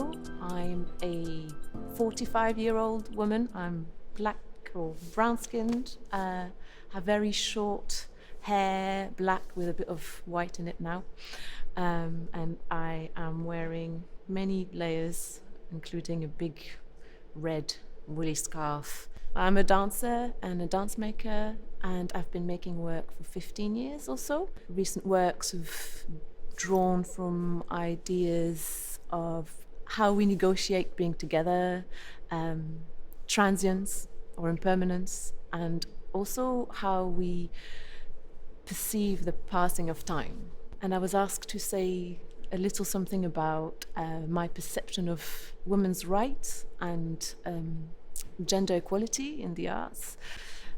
In very succinctly, I think, I feel that there's been an improvement, and I also feel that there's still kind of some work. We're still at work with this in a way, and I find it hopeful that organizations and people around me seem to have, this is a very live concern for people around me, not only in terms of gender equality, but generally opening up the places where decisions are made, where the power lies, so that the voices that are heard and are more diverse, more varied, and that's reflected in decisions that are made. And so finally, perhaps a little something about this commission. I have been thinking a lot about the private and the public in terms of our spaces, the spaces we inhabit, but also in terms of our movements. And I live in a terrace house here in Bristol, and so they're all next to each other. And when I walk out into the back garden, I see the back of the row of houses in the street behind us. And I often think, what it would be like if I could just peel off that back wall and what I might discover behind the choreography of everyday life gestures. And I guess that was a starting point, perhaps. And I wondered, perhaps if I could play with ordinary or everyday or mundane place or movement or gesture, and then see how it might slip into something else, something perhaps incongruous, slightly dislocated perhaps, but I was interested in exploring this, going from the ordinary to the extraordinary in a way. And so that's what I've been exploring. And this dance is a little invitation to my kitchen. And my kitchen is a space where we often go to from the very functional to the absolutely free dancing around. So it's an invitation to my kitchen and an exploration of some of those ideas.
Yeniden merhaba. Festivalimiz büyük fikirlerle devam edecek efendim. Farklı alanlardan gelen, farklı deneyimlere sahip kadınların hikayelerini dinleyeceğiz.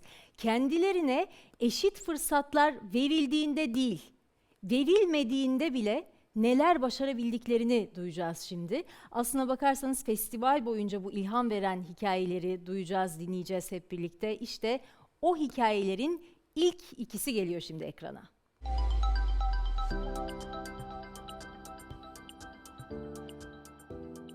Merhaba, ben Gamze Elibol. 38 yıldır bedensel engelliyim. Şu anda kocaman bir sahnedeyim. Arkamdaki ekran mavi. Ben kırmızı elbiselerimle karşınızdayım. Saçlarım mavi bu arada ama bugün topladım. Gözlüklerim de mavi. Maviyi çok seviyorum. Tekerlekli sandalyede profesyonel olarak dans ediyorum. Adım Gamze Elibol. 1,5 yaşında bir poliosekeli yani çocuk felci rahatsızlığı sebebiyle engelli kaldım. İnsanlar hayat hikayemi dinlediği zaman beni 5'e 0 yenik başladığımı düşündüler. Ama 5'e 0, yenik kime göre, neye göre? Hemen bunları paylaşalım. 1. Doktorum. Gamze asla yürümez dedi. 2. İlkokul öğretmenim.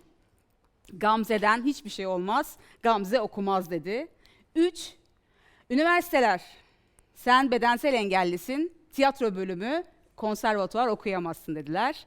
4. Mahalledeki o komşu teyzeler. Bu evlenmez, çocuğu da olmaz dediler. 5. İlk evlendiğim adam, sen bensiz bir hiçsin dediler. Şimdi hemen sırayla dönecek olursak geçmişe, ilk doktorum benim poliosekeli olarak bedenimin yarısı daha zayıf olduğu için bundan sonraki hayatımı tamamen tekerlekli sandalyede ilerletebileceğimi ve yaşamımın böyle olacağını söylemişlerdi. Ama ben 35 yıl yürüdüm. Geçirdiğim operasyonlar sonrasında o ayaklarla ailemi ve kardeşimi okutarak yoluma devam ettim. Daha sonrasında dönüp baktığımızda ilkokul öğretmenim. 5 yıl kendisinden psikolojik şiddet gördükten sonra hem bedenim, hem engelim, hem de babamın çöpçü olmasıyla alay ederek beni yıldırmaya çalıştı. Ama onun da tezini çürüttüm. Çünkü bana, daha doğrusu aileme, Gamze okumaz, ondan hiçbir şey olmaz dediler. Ama şu anda işletme mezunuyum ve birçok alanda da projeler, proje yazma kursları ve aynı zamanda da okuduğum kitaplar sonrasında şu anda bir masal kitabı yazıyorum. 3. Üniversiteler. Daha mülakata bile alınmadan önce dediler ki sen bedensel engellisin. O sırada da ayağım aksayarak yürüdüğüm bir engel potansiyelim var. Ve dediler ki tiyatrocular engelsiz olur. Ben bu tezi de çürüttüm. Tam 7 yıl özel kurslarda eğitim alarak ve birkaç tane de üniversiteye misafir öğrenci olarak tam 7 yıllık tiyatro geçmişim var.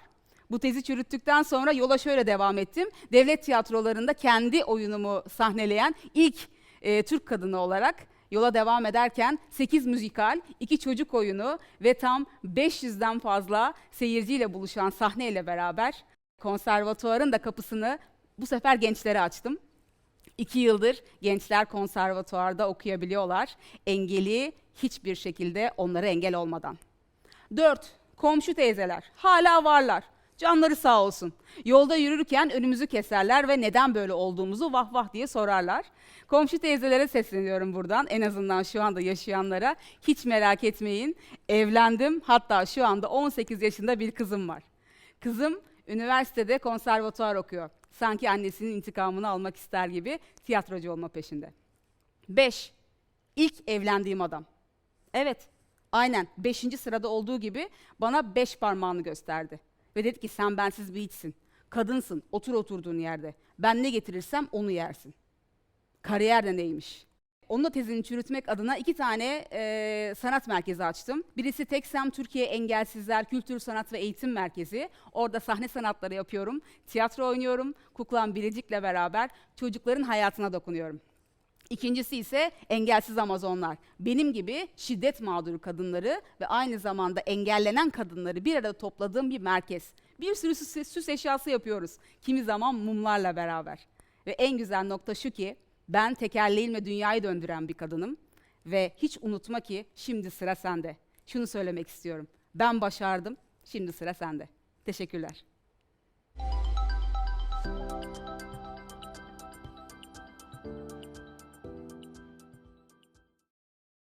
Merhaba, ben Gülseren Onanç, girişimciyim, kadın hakları aktivistiyim.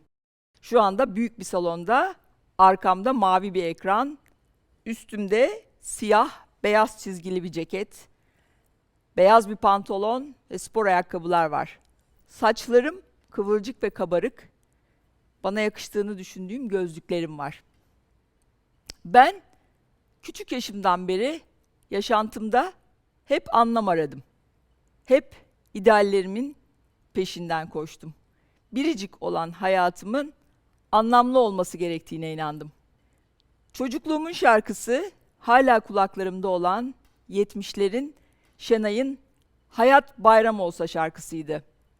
Şöyle diyordu: şu dünyadaki en zengin kişi gönül fethedendir. Şu dünyadaki en üstün kişi insanı sevendir. Barış, özgürlük, adalet, kardeşlik, dayanışma, bunlar hep benim yaşantıma anlam katacağını düşündüğüm, bunlar için mücadele etmem gerektiğini düşündüğüm değerlerdi. Memleketime ve dünyaya faydalı bir birey olmalıyım diye düşündüm. Bu kimi zaman Rusya'da ilaca ihtiyacı olan insanlara ilaç satabilmek, kimi zaman Türkiye'den uluslararası bir marka yaratabilmekti. Kendi işimi kurduktan sonra yaptığım en güzel iş, Türkiye'nin Avrupa Birliği entegrasyonunda yaptığımız bir web tabanlı platformdu. Ve daha sonra da kurduğum şirkette sporun, müziğin daha geniş kitlelere ulaşması için büyük ideallerim vardı. Daha sonra sivil toplumla danıştım ve o zamandan sonra da hayatım değişti diyebilirim. Çünkü ben hayatımda şöyle bir süreç düşünmüştüm. 35-40 yaşıma kadar üretecektim ve daha sonra da topluma geri vermeye çalışacaktım. Biz arkadaşlarımla beraber Kadın Girişimciler Derneği'ni kurduğumuzda sivil toplumun Türkiye'ye ve dünyada ne kadar büyük bir farklılık yaratabileceğini ve kadına yönelik ayrımcılıkla mücadelenin sivil toplumda ne kadar başarılı olabileceğini anladım. Dünyanın daha yaşanılır bir yer olması için sivil toplumun ne kadar önemli bir araç olduğunu keşfettim ve girişimcilik becerilerimi de sivil topluma aktarabilirsem yaşanabilir bir dünyayı sivil toplum kanalıyla arkadaşlarımla dayanışarak yaratabileceğime inandım. Benim kadar şanslı olmayan kadınlara işlerini kurmaları için destek olmak benim için çok anlamlıydı. Avrupa Birliği sürecine Türkiye'nin de özellikle toplumsal cinsiyet eşitliği için uygulanmasını sağlamak, politikacılara bu konuda baskı yapmak, çalışan kadınların üzerindeki yükü alabilmek üzere onlara kreş desteği verebilmek için politikacılarla görüşmek, onlara baskı yapmak gibi etkili bir mecra olduğunu gördüm sivil toplumun. Kadın liderliğinin desteklenmesi, kadının siyasette var olması da yine bu süreç içerisinde çok önemli oldu. Böylelikle yaşam yolculuğum Kagider'le sivil toplumla tanışarak uzayan, gelişen bir yaşam yolculuğuna dönüştü. Kadınlar dünya tarihi boyunca en çok ayrımcılığa uğrayanlar. Yalnızca son 100 yılda birey olarak seçme ve seçilme hakkına sahip oldular. Avrupa'nın birçok ülkesinde kadınlar bu haklara sadece 30-40 yıl önce erişebildi. Dünya bu hızla giderse toplumsal cinsiyet eşitliğine ancak 100 yılda ulaşabileceğiz. Ben ise toplumsal cinsiyet eşitliğinin sağlanmadığı bir dünyanın iklim krizini de çözülemeyeceğine, kız çocuklarının okullaşması, yoksullukla mücadele ve benzeri gibi diğer konularında başarılamayacağına inanıyorum. Toplumsal cinsiyet eşitliği demek, yaşanılır bir dünya demek. Dünyamız patriarkal, erkek egemen bir sistemin kıskacı altında. Bu sistem dünyaya ve insanlığa zarar veriyor. Geleceğimizi tehlikeye sokuyor. Yeni bir sistemi inşa etmek zorundayız. Bunu toplumsal cinsiyet eşitliğini sağlayarak başlayabiliriz. Bunun için yerelde gelişen ama global kadın hareketiyle entegre olan kadın hareketleriyle başarabiliriz. Kadın liderliğiyle başarabiliriz. Bunun için WOW festivallerini bu sürece katkı sunan değerli arkadaşım Jude Kelly'ye bu şahane girişiminden dolayı tebrik ediyorum ve Türkiye'deki WOW festivallerini organize eden British Council'a ve Sabancı Vakfı'na teşekkür ediyorum. Bizi bu anlamlı günde 8 Mart'ta bir araya getirdiği için de kadın dayanışmasını yaşayabilmemiz için bize fırsat verdiği için hepsine yeniden teşekkür edelim. Yaşasın kadın dayanışması.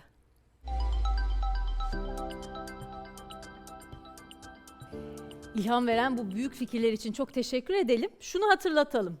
Bu bir festival. Yani kutluyoruz. Bir festivalde ne olur? Mutlaka konserler olur, söz kadar müzik de olur, neşe olur, eğlence olur. Öyle bir bölüm geldi sıraya. Çünkü sahnede Hip Hop Ladies olacak Türkiye'den. Hip Hop Ladies Türkiye bir performans sergileyecek. Öyle tek başına eğlenmek yok diyecekler.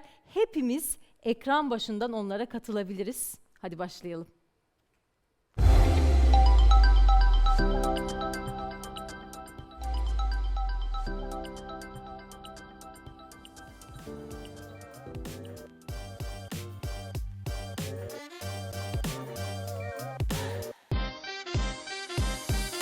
Merhabalar.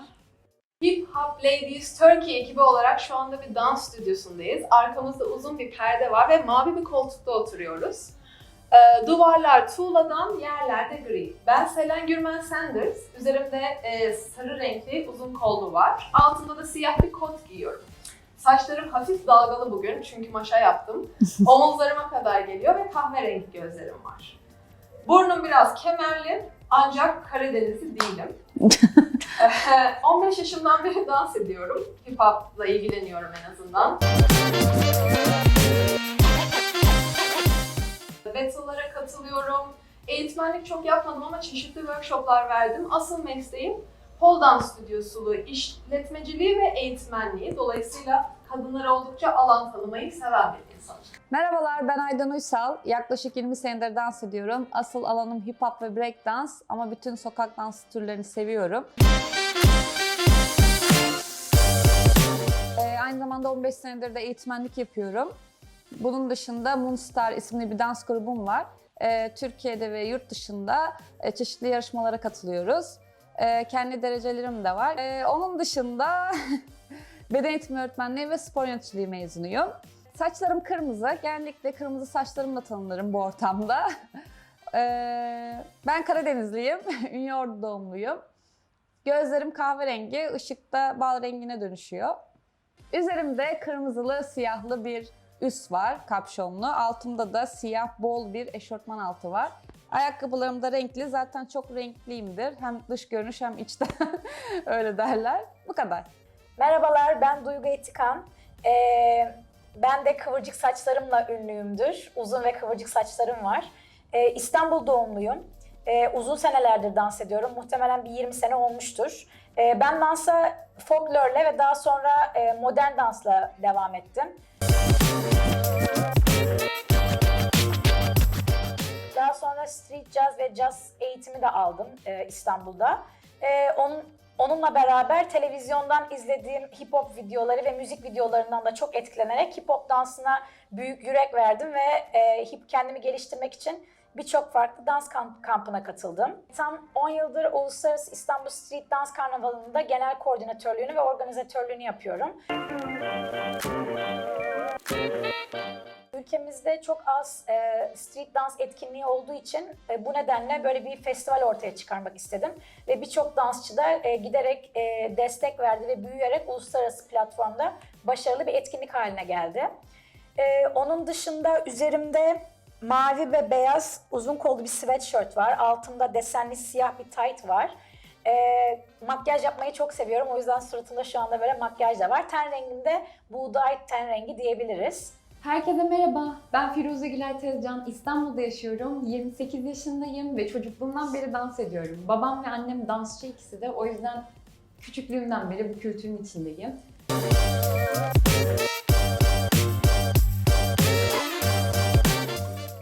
Aydan abla, Duygu, Selen'le ve aslında burada şu an bulunmayan Hürrem'le, yani ekibimizle de dans sayesinde tanıştım, hip hop sayesinde tanıştım.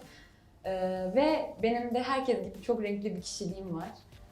O yüzden de bir sürü, yani hip hop'un içinde bulunan bir sürü dans stilinden besleniyorum. Onun dışında da üstümde şu anda mor bir tişört var, saçlarım kahküllü, açık kahverengi saçlıyım, gözümde yeşil lensler var, burnum ve dudaklarım da küçük. Bu kadar. Biz dans alanında üretim yapıyoruz. Özellikle de hip hop dans alanında. Uzun senelerdir birbirimizi tanıyoruz. Aydan, ben, Selen, Gülay ve şu anda aramızda olmayan Hürrem var. Ama Hip Hop Ladies Turkey adıyla son 3 senedir projeler gerçekleştiriyoruz. Bu bağlamda özellikle kız çocuklarıyla ve kadınlarla farklı projeler yapmak ve onları destekliyor olmak bize çok mutluluk veriyor. Bir de aynı zamanda 3 senedir de yaptığımız bir festival var, Urban Spirit Festivali. Hip Hop'un güçlü kadınları diye. Projelerimiz devam edecek. Toplumumuzda ve günümüzde genel olarak kadınlara çok fazla yer verilmediğini düşünüyoruz. Yer veya ses. Dolayısıyla biz sanatçı olarak dans etmeyi biliyoruz ve kendimizi dansla ifade ediyoruz. Dolayısıyla dansı yayarak kadınlara ve kız çocuklara seslerini yükseltmelerini, özgüvenlerini daha yükseltmelerini ve kendilerine alan açmayı öğretebileceğimize inanıyoruz. Öğretemeyeceksek bile kendilerine sadece dik olarak durup ben varım demeleri bizim için önemli. Dolayısıyla biz kadınlar olarak ve sanatçılar olarak varız ve biz bunu istiyoruz diye sesimizi duyurup kendimizi ifade edebildikçe bir şeylerin değişebileceğine inanıyoruz. Bu yüzden olabildiğince insana ulaşmak, olabildiğince şehre gitmek, ister bireysel olarak ister online olarak sesimizi duyurabilmek bizim için çok önemli. Performansımız çok güçlü ve çok dinamik. Koreografiyi beraber hazırladık. Hip hop'un öğelerini içine kattık. Şimdi hep birlikte size birkaç tane koreografide kullandığımız hareketi öğreteceğiz. Sonra sizlerle performansımızı paylaşacağız. İyi seyirler. Bugün size göstereceğim hareketin adı Happy Feet. Adından da anlaşıldığı üzere daha çok ayaklarda fokuslanan ve odaklanan bir hareket. Şimdi başlamak için kolaylık olsun diye ayaklarımızı kapatalım. Aydın Hocam da arkada zaten gösteriyor olacak, bana asistanlık yapacak. Teşekkürler. Şimdi parça parça öğreneceğiz. Önce bedenimi sağa doğru çeviriyorum ve sağ bacağımın topuğunu hop bastım. Kapat. Şimdi bedenimi yine sağa çevirirken sol bacağımın parmak ucunu sola açıyorum ve kapatıyorum. Ayaklarımın pozisyonu bu olacak. Şimdi hafifçe bir sıçrama katıp birleştireceğim. Zıpladım. Sağ topuk, sol parmak ucu bastım. Zıplayıp geri dönüyorum. Hop. Şimdi aynısını diğer tarafa yapıyoruz. Yani bedenim sola dönerken ayaklarım açılacak. Önde kalan ayak topuk, arkada kalan parmak ucu. Son, 2, 3, 4. Hop. Ve geri. Hıt. Yes. Şimdi bu hareketi birleştirip hiç durmadığımızda, yani ortaya geldikten sonra hemen sağ açtığımızda düzenli bir happy feet tık tık tık. Tabii bir sürü varyasyonu var. Sonuna eklemek için de koreografimizde de kullandığımız gibi küçük bir şey daha yapacağız. Şimdi öne doğru bedenim ve iki bacağımı da açacağım. Topuklara hop hop geleceğim. Ve topuk kapat. Çok fazla üstünde dengede durmaya çalışmıyorum çünkü dengesi bozuk bir hareket zaten. Sadece aç, kapat. Yes. Kollarınız istediği her şeyi yapabilir. Dengenizi bulmak için şey yapabilirsiniz. Ben genelde yumruk yapıp bir sağdan bir soldan açmayı seviyorum. Sadece açıp kapatabilirsiniz de. Birkaç kere önce yavaş sonra da hızlı tekrar edelim. Başlangıç pozisyonu, ayaklar kapalı ve sağ, kapat, sol, kapat, sağ, kapat, sol, kapat. Değişik yerler deneyebilirsiniz. İsterseniz farklı şekillerde pozlar verebilirsiniz. Yes. Sonuna eklemek için de bir kere sağ yapacağız. Bir kere sol yapacağız. İki topuk açacağız, kapatacağız. Sonra da dizler biraz içeride, iki parmak ucu ve kapat. Tamam? Haydi en baştan ve sağ, kapat, sol, kapat, topuk, kapat, parmak ucu, kapat. Yeah! Adı neydi? Happy Feet! Woo! Haydi bir daha. Ve 1, 2 ve 3 ve 4. Happy Feet istediğiniz müzikte çalışabilir, istediğiniz varyasyonlarını deneyebilirsiniz. Yavaş yapıyoruz.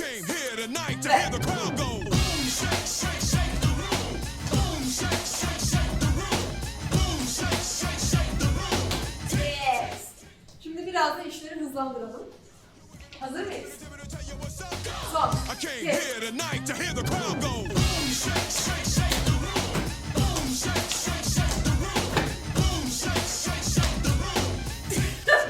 Yeah! Çok iyi oldu. Bu kadar. Merhabalar. Şimdi öğreneceğimiz hareketin adı March Step. Birazdan koreografide de göstereceğiz. Koreografide de göreceksiniz. Aynı askerlerin yaptığı gibi marş adımlarından gelen bir step bu. Ve ondan sonra da bir rol göstereceğiz. Onun varyasyonlarını da sizinle yaparız. Şimdi march step yaparken dizi karnınıza doğru çekiyorsunuz. Çekiyoruz. Vücudunuz hafif öne doğru gidiyor. ve kollarınızdan destek alarak kolunuzu aşağı doğru ittiriyorsunuz. Bu. Bunu dans ederken ister birbirinize doğru yapabilirsiniz, ister öne, geriye doğru yapabilirsiniz.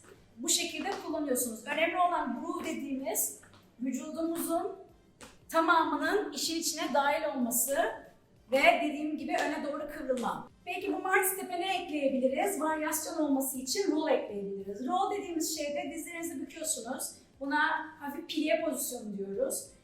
Bunu yaparken dizlerimiz hep bükülü ve içeriye doğru tek dizinizi bükerek hareket ettiriyorsunuz. Çok fazla zorlamadan ayağınız parmak ucunda. Bunu yaparken de aynı yönde omzumu içeriye doğru döndürüyorum.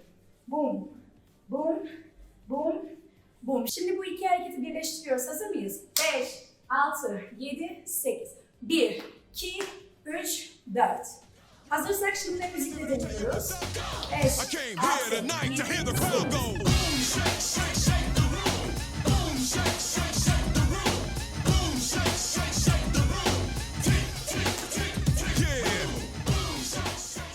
Herkese merhaba. Öğreteceğim hareketin adı şimdi Humpty Hump.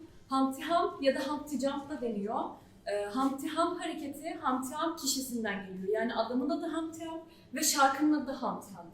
Şarkı şöyle, do the Humpty Hump, do the Humpty Hump. Aslında tam söylenildiği gibi hareketin de aynı akıcılıkta yapıyoruz. Hareket çok basit. Ortada ayaklarımızı birleştiriyoruz. Yani çapraz yapacağız. Hop. Sonra bunu açıyoruz.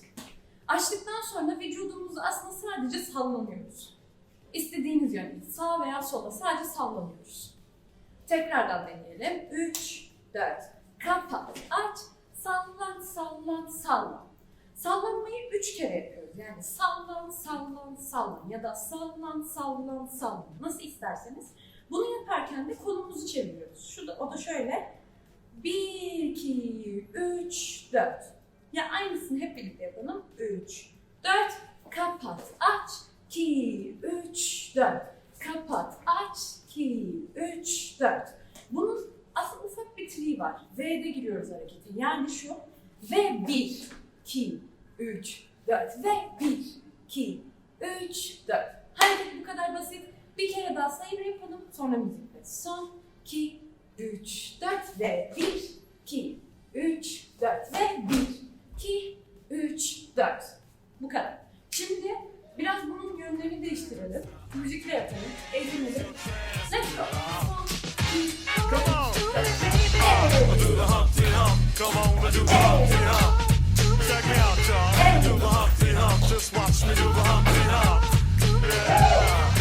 Evet, şimdi sizlere Battle Fight varyasyonu göstereceğim.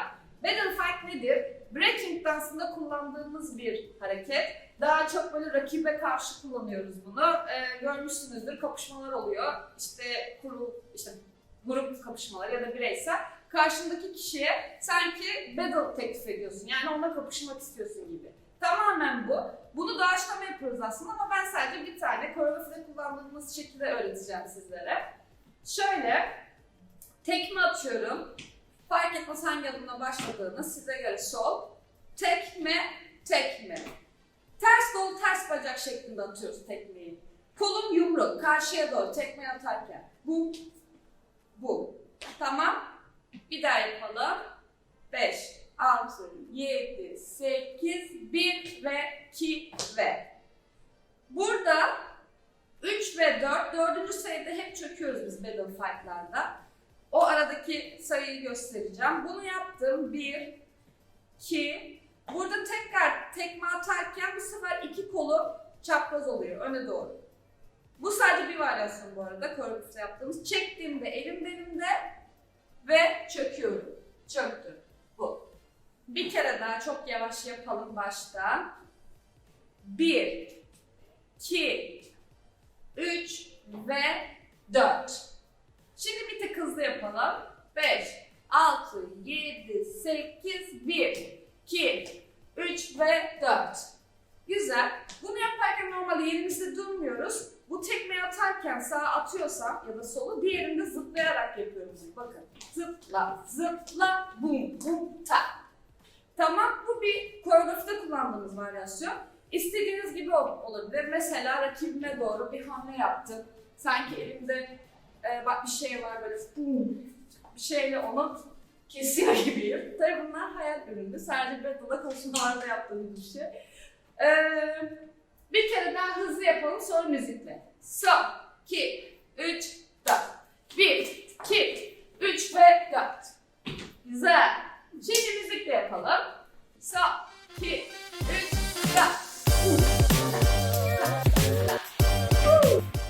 Evet, şimdi koreografiyi öğrenme zamanı. Zaten hareketlerin çoğunu biliyorsunuz. En baştan başlayalım. Happy Feet'le başlıyoruz. Hareketi biliyorsunuz. Biz ekstradan ona bir kol koyduk.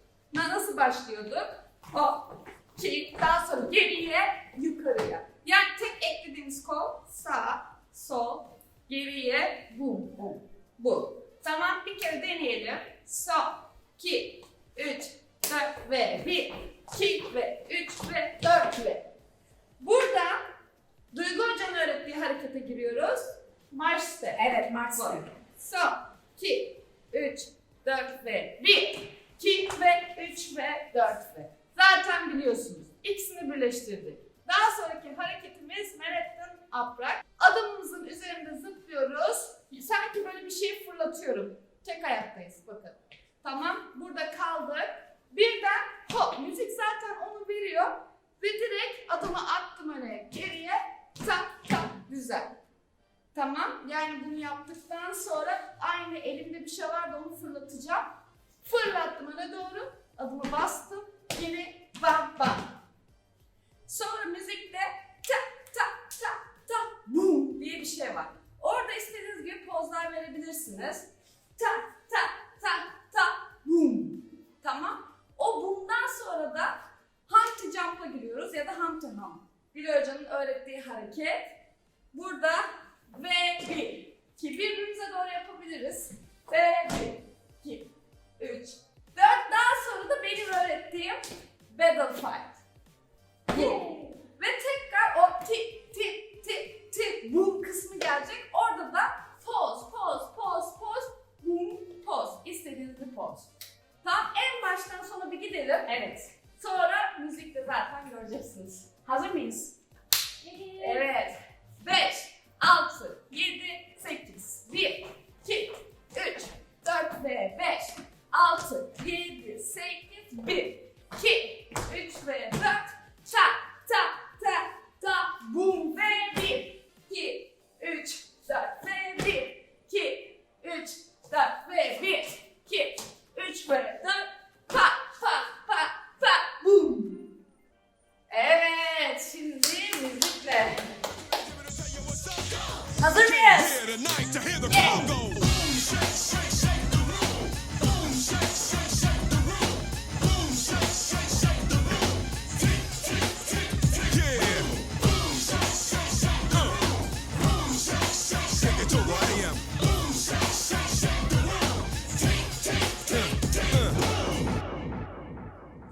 Ve şimdi videoyu izleme zamanı.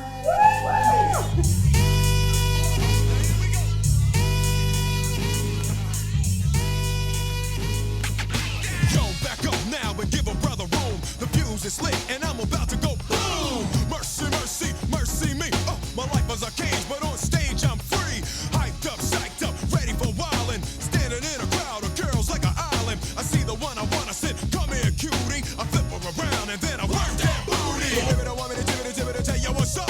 You women don't want me to tell you what's up. You women don't want me to tell you what's up. I came here tonight to hear the crowd go. Boom, shake, shake, shake the room.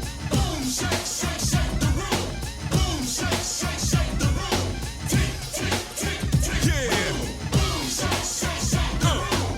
Boom, shake, shake, shake it to what I am. Boom, shake, shake, shake the room. Tick, tick, tick, tick.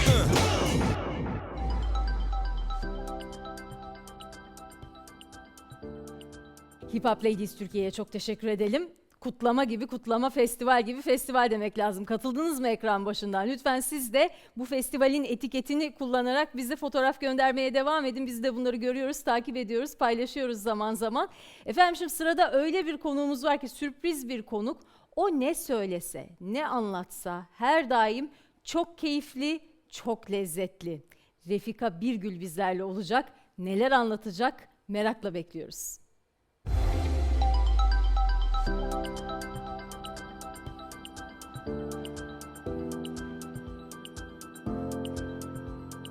Herkese merhaba, ben Refika. Ben şu an evimin salonundayım. Böyle arkamda kıpkırmızı güzel bir memleket halısı var. Üstümde çok rahat ettiğim, çok sevdiğim bir ceketimle oturuyorum. Ve böyle hani birazdan mutfağa gireceğim, size güzel bir yemekler yapacağım. Heyecanlıyım. Ama onun yanında kadın olma ve kadınlık hikayemi sizle paylaşmak istiyorum. Kadın olmak dünyanın en güzel şeylerinden bir tanesi diyelim. Fakat olması da o kadar kolay değil. Çünkü pek çok garip şeyler insanın başına gelebiliyor. Ben inanıyorum ki hepimizin kadın olma yolculuğunda erkeklerle, diğer insanlarla daha doğrusu paylaşabileceği ama küçük ama büyük değerli hikayeleri var. Ve bu hikayeleri paylaşmamız gerektiğine çok inanıyorum. Bazen diyelim ki işte uzakta bir yerlerde çok farklı olarak görülen bir insanın yaşadığı bir cinsel istismar veya başka bir şey. Belki de plazada yaşayan, plazada çalışan bir oğlanın hikayesine çok uzak gelebilir. Ama onun yakın arkadaşı, onun annesi, onun çevresindeki, yani hepimizin farklı insan ve farklı yerlerde olan insanların hikayeleri bize çok fazla anlam ifade edebilir. Dolayısıyla biz daha çok kadınlar olarak hikayelerimizi, bize küçük gelen aslında çok kıymetli olan ve içinde çok fazla şey taşıyan hatıralarımızı, bizi biz yapan ve farkında olmadan kimi zaman şekillendiren özelliklerimizi daha farkında bir hale getirerek ve hikayeleştirerek paylaşırsak bunun gücünün çok daha büyük olacağına inanıyorum. İnsanın kendi öz hikayesini anlatması, bunu sevdikleriyle paylaştığında ki duygu diğer insanlara çok daha kolay geçebiliyor. Ve tartışılacak bir tarafı da olmuyor. Politik bir tarafı zaten olmuyor. Ve her şeyin politize olduğu bu dünyada ve bir yerlere bir taraflara çekildiği, taraf olmayanın bertaraf olduğu dünyada aslında tarafı olmadan, yani kadın olarak her şeyi kapsayıcı olarak hikaye anlatmak çok kıymetli. Ve bugün size, eğer benim dilim birazcık dönüyor, hikayeler anlatmakla ilgili bir şeyler yapabiliyorsam, bu konudaki benim en büyük hocam, ilk patronum, hastası olduğum bir kadını da bu programa dahil etmek istiyorum. Kendisi Pelin Turgut. Biz aynı liseden mezunuz. O benden birazcık daha büyük. Sonra İF İstanbul Film Festivali'ni birlikte yaptık. Nice şeyler hayal ettik, becerdik. Ben ilk kitabımı yazdığımda koşa koşa ona gittim. Pelin, ne olur bak diyerekten. Pelin Turgut bir hikaye anlatıcısı ve çok daha da fazlası bir arada. Bana bıraksanız 30 dakika sadece onun güzelliklerini anlatabileceğim insan Pelin Turgut'u tanıştırmak istiyorum. Hello. Hello Refika. Ben de mutfaktayım. Küçücük bir mutfak. İspanya'nın güneyinde bir evde. Seninle hikaye konuşacak olmak çok zevkli. Hikayelerin bizim için şifa olabileceğini söyledin ve bu sihir nasıl oluyor? Seninle çok konuştuğumuz bir konu. Bir insanı aslında tanımanın en kolay ve en güzel yolu hikayesini dinlemek ya. Çünkü aslında iki insanı en kolay birleştiren şey hikaye. Çok fazla doğrunun ve doğruculuğun ve böyle farklı bakış açılarının çatıştığı bir dönemde yaşıyoruz. Ama birisinin hikayesini dinlediğimizde orada bir çatışma yaratılması mümkün değil. Onun için benim için hikaye dinlemek, yani birinin hikayesini dinlemek hem bir lütuf hem de bir anlamda bizim o aramızda kurduğumuz duvarları diyelim aslında delmemize, başka bir taraftan bakmamıza, empati kurmamıza yardımcı olan bir yol. Bunun için zaten birçok savaş geçmişi olan bölünmüş toplumlarda mesela hikaye anlatıcılığının çok kullanılmasının bir sebebi bu. Hikayeyle tartışmak mümkün değil. Hikayeyi ancak dinleyip vay be diyebiliriz. Evet. Peki bugün nasıl olacak ben de bilmiyorum, gayet heyecanlıyım. Ben hikayemi anlatacağım. Sen de bu hikaye üzerinden herkese örnek olabilecek o hikaye nasıl daha güzel anlatılır mı anlatacaksın? Bakalım öyle mi olacak? Sen güzel hikayeni anlatacaksın. Çok merak ediyorum çünkü senin birçok hikayeni biliyorum. Bilmediğim bir hikaye dinleyecek olmanın ben de aslında zevki ve keyfi içerisindeyim. Sen anlatacaksın. Ondan sonra bakalım oradan nereye evrileceğiz? O zaman başlıyorum. Ben aslında bir taraftan çok geleneksel bir ailede büyüdüm. Benim babam Nevşehir'den geliyor. Annem savaşlı bir ülke olan Kıbrıs'tan geliyor. Tıbbiye'de tanışıyorlar. Sonra abim oluyor, ben oluyorum. Ve sonrasında yavaş yavaş büyümeye başladıkça tabii bir önde de bir abi olunca, bir erkek figürü, o böyle bir taraftan hem yolu açıyor gibi oluyor. Fakat aslında bir kız çocuğu olarak bir nevi ailede 3 tane büyük oluyor. Hem abin var. Abi figürünün çoğu zaman pek çok şey çok rahat yapmaya izin olduğunu görüyorsun. O 12-13 yaşında arabayı kullanmaya başlayıp işte dışarı çıkınca helal olsun derken 15 yaşında arkadaşlarınla bir yere gitmek istediğinde 40 dereden su geliyor. Ve daha sonrasında ben Amerika'dan burs alıp Amerika'ya gidebiliyordum full bursla ve böyle çok çok iyi bir okula. Fakat ailem dedi ki sen kız olarak Amerika'ya gidemezsin. Çünkü işte kız başına ne yapacaksın orada? Tehlikeli, idare edemezsin. Bundan 1-2 yıl sonrasıydı sanırım. İhtisas için Avusturya'ya gidecekti abim. Onu neredeyse davul zurnayla gönderdik. Evini gittik, kurduk. Tuvaletine bile ben temizledim. Yani iyiken temizleyemez diyerekten.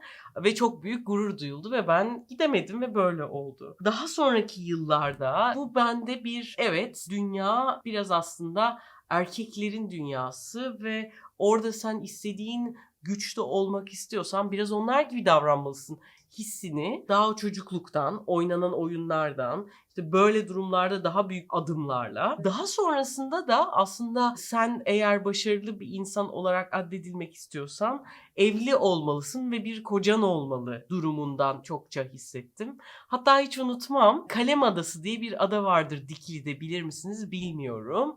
Bu ada böyle çok güzel bir ada, cennetin bir parçası. Ben kano yapmayı çok severim, bayılırım böyle. Ben adanın etrafını dönmek istiyorum.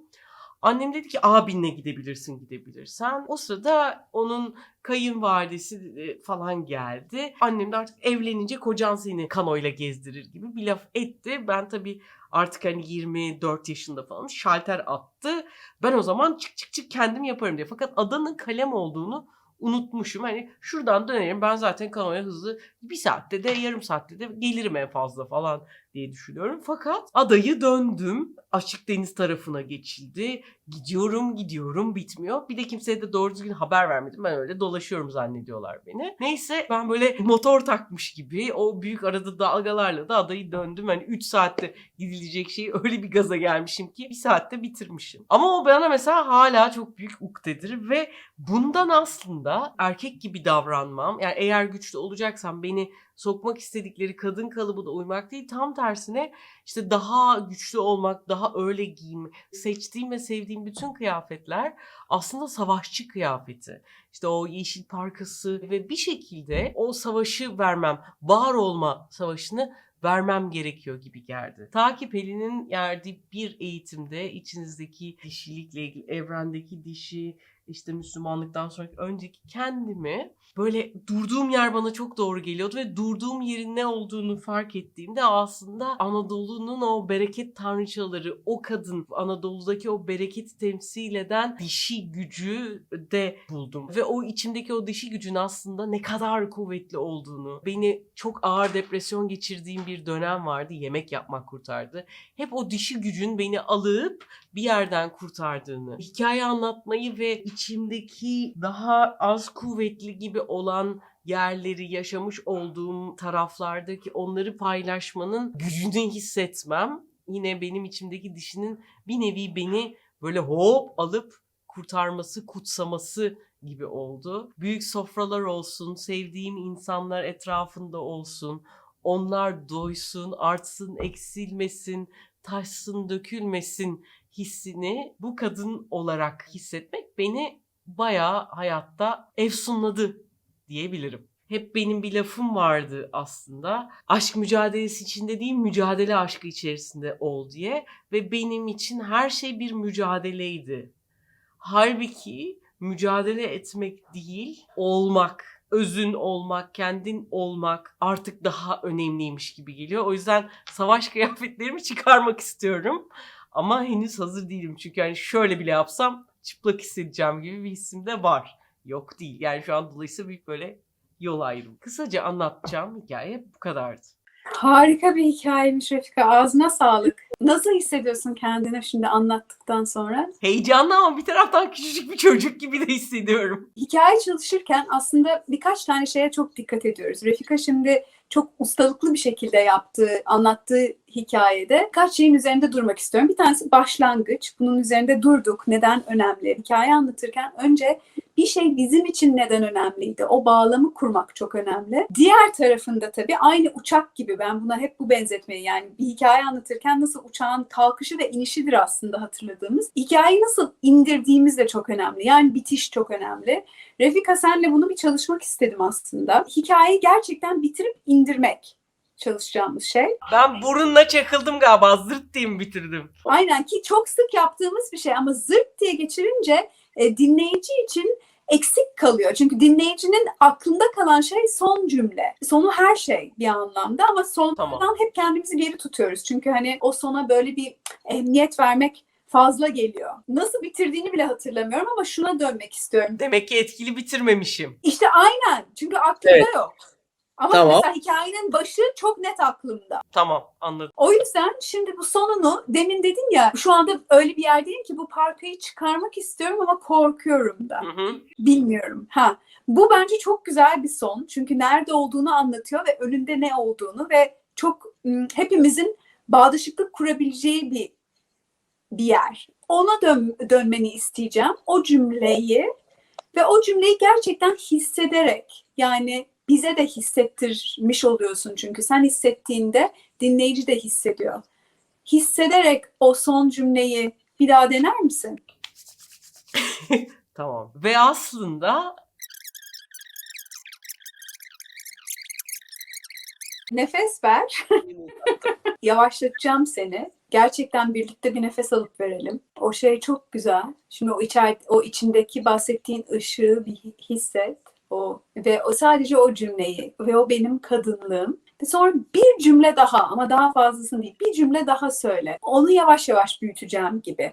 Ama o benim kadınlığım dedikten sonra bize o esi ver. Tamam. O esi ver. Çünkü o çok büyük ve önemli bir şey. Onu hissetmek istiyoruz dinleyicilerin olarak. Tamam. O esi ver bizle beraber. Sonra bir cümle. Hissediyorum ki o minik ateş benim kadınlığım. O ateş olmadı. Çok güzel, bir dakika. O kadar güzel ki bir an gerçekten sanki şey gibi hissettim. Seni dinleyen hepimiz böyle diye, hani wow. öyle bir an o. Bir kere daha o esi verdikten sonra şununla bozma. Çünkü anladın mı? O esi verdin, orada böyle büyülü bir alan oluştu. Çok net ondan sonraki cümlem ve bitecek. Çok güzel gidiyorsun. Çok güzel bir hikaye. Evet. Ve işte o küçük ateş şu an benim içimde ve o benim kadınlığım. Ve inşallah sizlerin kendimin sevgisi ve inancıyla rüzgar esip ateşini bulacak.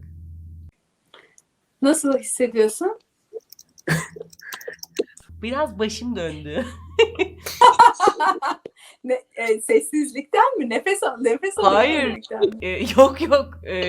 Ya o ateşi hissediyorsun. O savaşçı için kadından bahsetmek o kadar kolay değil. Aynen. O kadar mahrem bir yer ki orası aslında. O kadar hassas ve böyle hassas bir yer yani. O yüzden bizimle paylaşıyor olman bizim için bir lütuf. Ve bize de o kendi içimizdeki kadın erkek hepimizin içindeki o hassas yerle temas etmemizi sağlıyorsun. O kadar güzel ki. Hikaye anlatıcısının güzelliği bu. Sen hissedip kendin temas kurduğunda orayla ve oradan konuştuğunda bizimle biz de onu hissediyoruz. Yani imge hikaye anlatırken senin çok doğal yaptığın bir şey ama hepimiz için not. Yani bir şeyi imgeleyip o imgeden anlatmak her zaman güzel bir yol. Çünkü çok canlı tutuyor. Anlattığımız şey çok canlı oluyor. Burada imgeliyorsam ve o imgeden size anlattığım zaman o çok canlı bir anlatım oluyor. Yani bütün hikayeye baktığımızda eşiklerden bahsettik. Şimdi siz de kendi hikayenizi belki biriyle paylaşmak istersiniz, bu akşam birisine anlatmak istersiniz diye düşündük. Refika çok güzel bir başlangıç. Ondan sonra çok güzel bir yapı var o hikayenin içinde. Nereden geldiği, yoldaki engeller, nelerle karşılaştı ve eşikler. O eşiklerden, o zor olan eşiklerden nasıl geçti? 2 tane en azından önemli eşik vardı bu hikayede bize anlattı. Ve ondan sonra vardığı yer, dönüşüm ve vardığı yer. Ve orada da bitirdi. Öyle baktığınızda ki bu Refika çalışılmış bir hikaye değildi, değil mi? Hayır, değil hiç. Doğal yapısı zaten bu. Onun için çok fazla bir şey kasmamıza veya uğraşmamıza veya bilmemize bile gerek yok. Bir tarafımızda bunu idrak edip buradan anlatabiliriz. Ve aslında baktığımızda yanlış söylemiyorsam pek çok hikayede böyle bir yapı var. Hani işte çirkin ördek yavrusu diyelim, hepimizin bildiği bir hikaye. Hani kendini bir kontekste görür, diğerlerine göre çirkin bulur. Sonra oradan çıkar, bir eve gider. Orada işte oradan hani ayrılmak zorunda kalır, başka bir yere gider.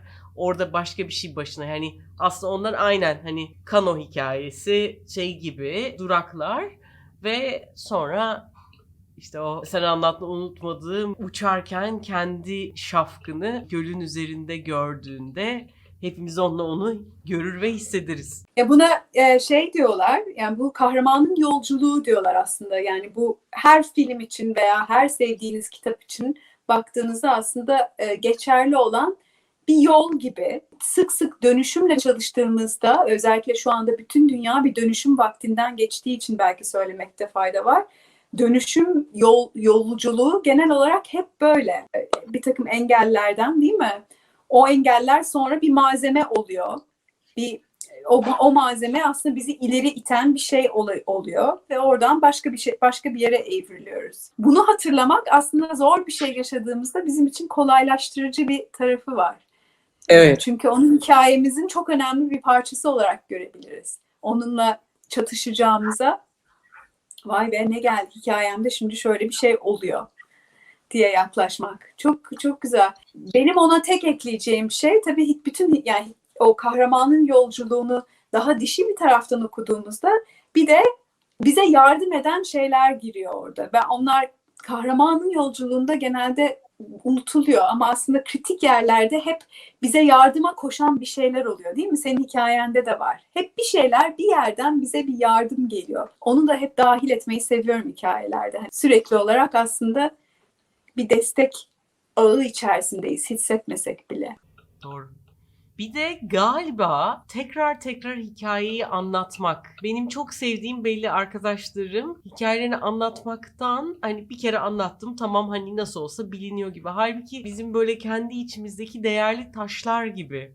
Ve o aslında o değerli taş hani Kaşıkçı Elması'nın hikayesi bile hani elden ele geçtikçe üzerindeki kirpas gidip daha da parlar ya. Bence çok doğru. Zaten bir şeyi hikayeleştirmenin büyüsü bir kere içimizde yaşayan bir çorba olmaktan çıkıyor. Hani ona bir şekil veriyoruz, değil mi? Ve böyle gerçekten mücevher ya da taş çok güzel bir analoji. Yani bir an elinde tuttuğun bir taş haline geliyor ya da bir mücevher haline geliyor. Yani senin içindeki böyle yoğun bir deneyimden bir kere zaten bir şekle giriyor, bir hikaye şekline. Öyle olduktan sonra ve biz onu hazmettikten sonra zaten başkalarına verebileceğimiz bir hediye de oluyor o.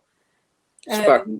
O zaman çok teşekkür ediyorum. Ellerine, emeklerine sağlık. Sana ulaşabilmeleri için detaylar ve bilgiler sana, bana bilgilerimiz muhakkak programda da var. Oradan ulaşabilirler. Ben bu şeyle biraz ateşli bir yemek yapayım o zaman, olur mu? Çok isterdim seninle şimdi mutfağa girmek, yanında oturmak, sohbet etmek, çay içmek ve sonunda da tatlı yemek çok isterdim. Sen benim yanımdasın hep. İyi, tamam. Çok teşekkür ederim. Benim için de yiyin. Çok teşekkür. Tarif olarak nasıl bir şey? Bir anda aklıma şöyle bir şey geldi. Benim yolculuğumu başlatan bu güzelim kadayıf. Ve çok sevdiğim bir diğer malzeme muz. Kadayıf ve muzdan böyle yabancıların upside down dediği alt üst pastaları var. Ben bunu neden kadayıftan yapmayayım dedim. Biraz da aslında hani hayatım alt üst olacak diye korkma, ne biliyorsun hayatın altının üstünden daha güzel olmadığını deyip Şems Tebrizi'ye şöyle bir hani göz kırpıp tarifimize başlayalım. Bu arada hani bu vesileyle de ben de böyle kendimce böyle bir tarif geliştirmiş oldum. Daha evvelden böyle bir tarif yoktu. Böyle 3 çorba kaşığı kadar tereyağı. Burada böyle kadayıfım var. Taze kadayıf yufkacılardan alabilirsiniz. Bunu böyle birazcık açıyorum. Çok da künefe gibi parçık pinçik etmeyeceğim. Sadece böyle açıyorum. Şimdi daha tereyağımın hepsi erimedi. İçindeki parçaları sanki böyle buz küpleriymiş gibi. Birazcık aslında içindeki tereyağını soğutmak için de kullanıyorum. Çünkü kapkaynar olursa hamurlaştırır. O yüzden böyle şimdi kadayıfın üzerine bir çorba kaşığından biraz fazlasını koydum. Şimdi tekrar açıyorum. Bunun içine 2 dolu tepeleme kahverengi şeker, hatta birazcık daha koyuyorum, 1,5 gibi. Kahverengi şeker koyuyorum. Çok karıştırarak değil, tavamı ileri geri götürerek şekerin erimesi için bekletiyorum. Birazcık da altını kısıyorum. Bu arada bu yağladığım kadayıfın bütün taneleri tereyağından nasibini alsın diye elimle ovuyorum. 3 tane memleket muzum var. Memleket muzu olduğunu nereden anlıyoruz? Küçük ve güzel kokuyor olması lazım. En güzel gösterge kokusu. Ortadan ikiye şöyle kesiyorum. Şimdi burada şekerim eridi. 1-2 damla limon koyuyorum. Sonra bu muzları böyle yerleştiriyorum. Ardından bunları böyle daha iri parçalar şeklinde. Yalnız şu an çok kızgındır, dikkat edin. Tabii senin elin kalaylı. Hayatta da ne zaman kalaylıyım, şerbetliyim dersen hayat sana tekrar yeni bir test veriyor. O yüzden hiçbir zaman çok güvenmemek lazım. Yani bir taraftan böyle şimdi muzlar karamelize olmaya başladı. Bunun içine bir çorba kaşığından birazcık daha az daha kahverengi şeker ilave ediyorum. İkisi için de kahverengi şekeriniz yoksa beyaz şekerle de olur. Kahverengi şekerle biraz daha böyle renk koyulaştığı için etkisi biraz daha dramatik oluyor.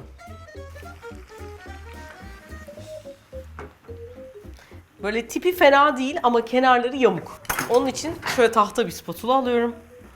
Kenarlarını şöyle düzeltiyorum. Ve şimdi artık kendisi fırına girmeye hazır. Metal saplı bir tava, o yüzden önemliydi. 200 derece fırında fırının ortasına koyacağım. Bu şekilde yaklaşık yarım saatle 40 dakika arası pişecek. Sizin fırınınızın ve kadayıfınızın, tavanızın büyüklüğüne göre birazcık değişebilir. Kadayıfın güzel rengi değiştiğinde ve çıtır çıtır lezzetli gözüktüğünde bu iş tamamdır.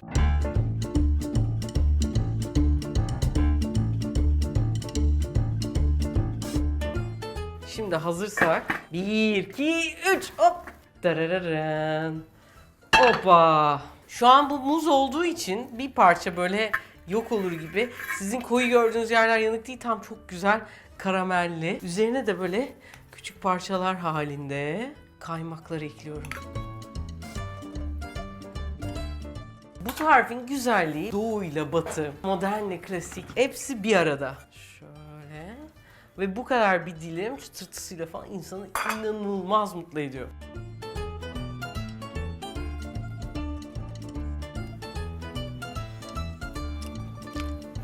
Bu bir tarifin ötesinde aslında size fikir vermesi için güzel bir teknik. Bunu farklı meyvelerle farklı şekilde yapabilirsiniz. Aklınızda olsun. İlk defa olarak Woman of the World için böyle bir video çektim. Umarım hoşunuza gitmiştir. Sürçülisan ettimse affola. Hayal gücü bizim. Memleket bizim. Bu dünyanın bütün kaynakları bizim. Hikayeler bizim. Hikayeler bizim olduğu için ne olur siz de kendi kadın hikayelerinizi anlatın. Herkese anlatın. Bildiğini tahmin ettiğiniz insanlara dahi anlatın. Tahmin etmeyeceğiniz sonuçlar olacak. Hikaye anlatmak kolay değil. Gördünüz siz de. Zorlanıyorum ama hepsi iyi niyetle olduktan ve gönlünüzün güzelliğiyle olduktan sonra çok güzel kapılar açacaktır. Evet, dünyada belki bugün kadın olarak yaşamak, erkek olarak yaşamaktan daha zor olabilir. Ama kadın olarak yaşamanın daha kolaylaştığı, daha güzel, kadınların bu kolaylaştıkça dünyanın daha güzel olduğu bir yer mümkün. Ve bunu hep beraber yapabiliriz.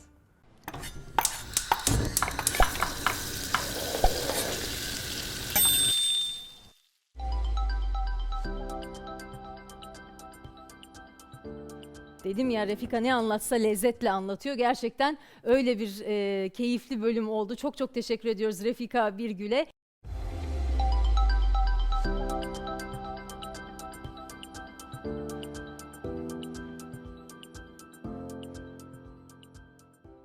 Merhaba, ben Elif Eda Güneş, 19 yaşındayım. Girişimcilik 1. sınıf öğrencisiyim. Şu an arkamda kırmızı ve mavinin hakim olduğu bir ekran var. Karşımda bir sürü kamera.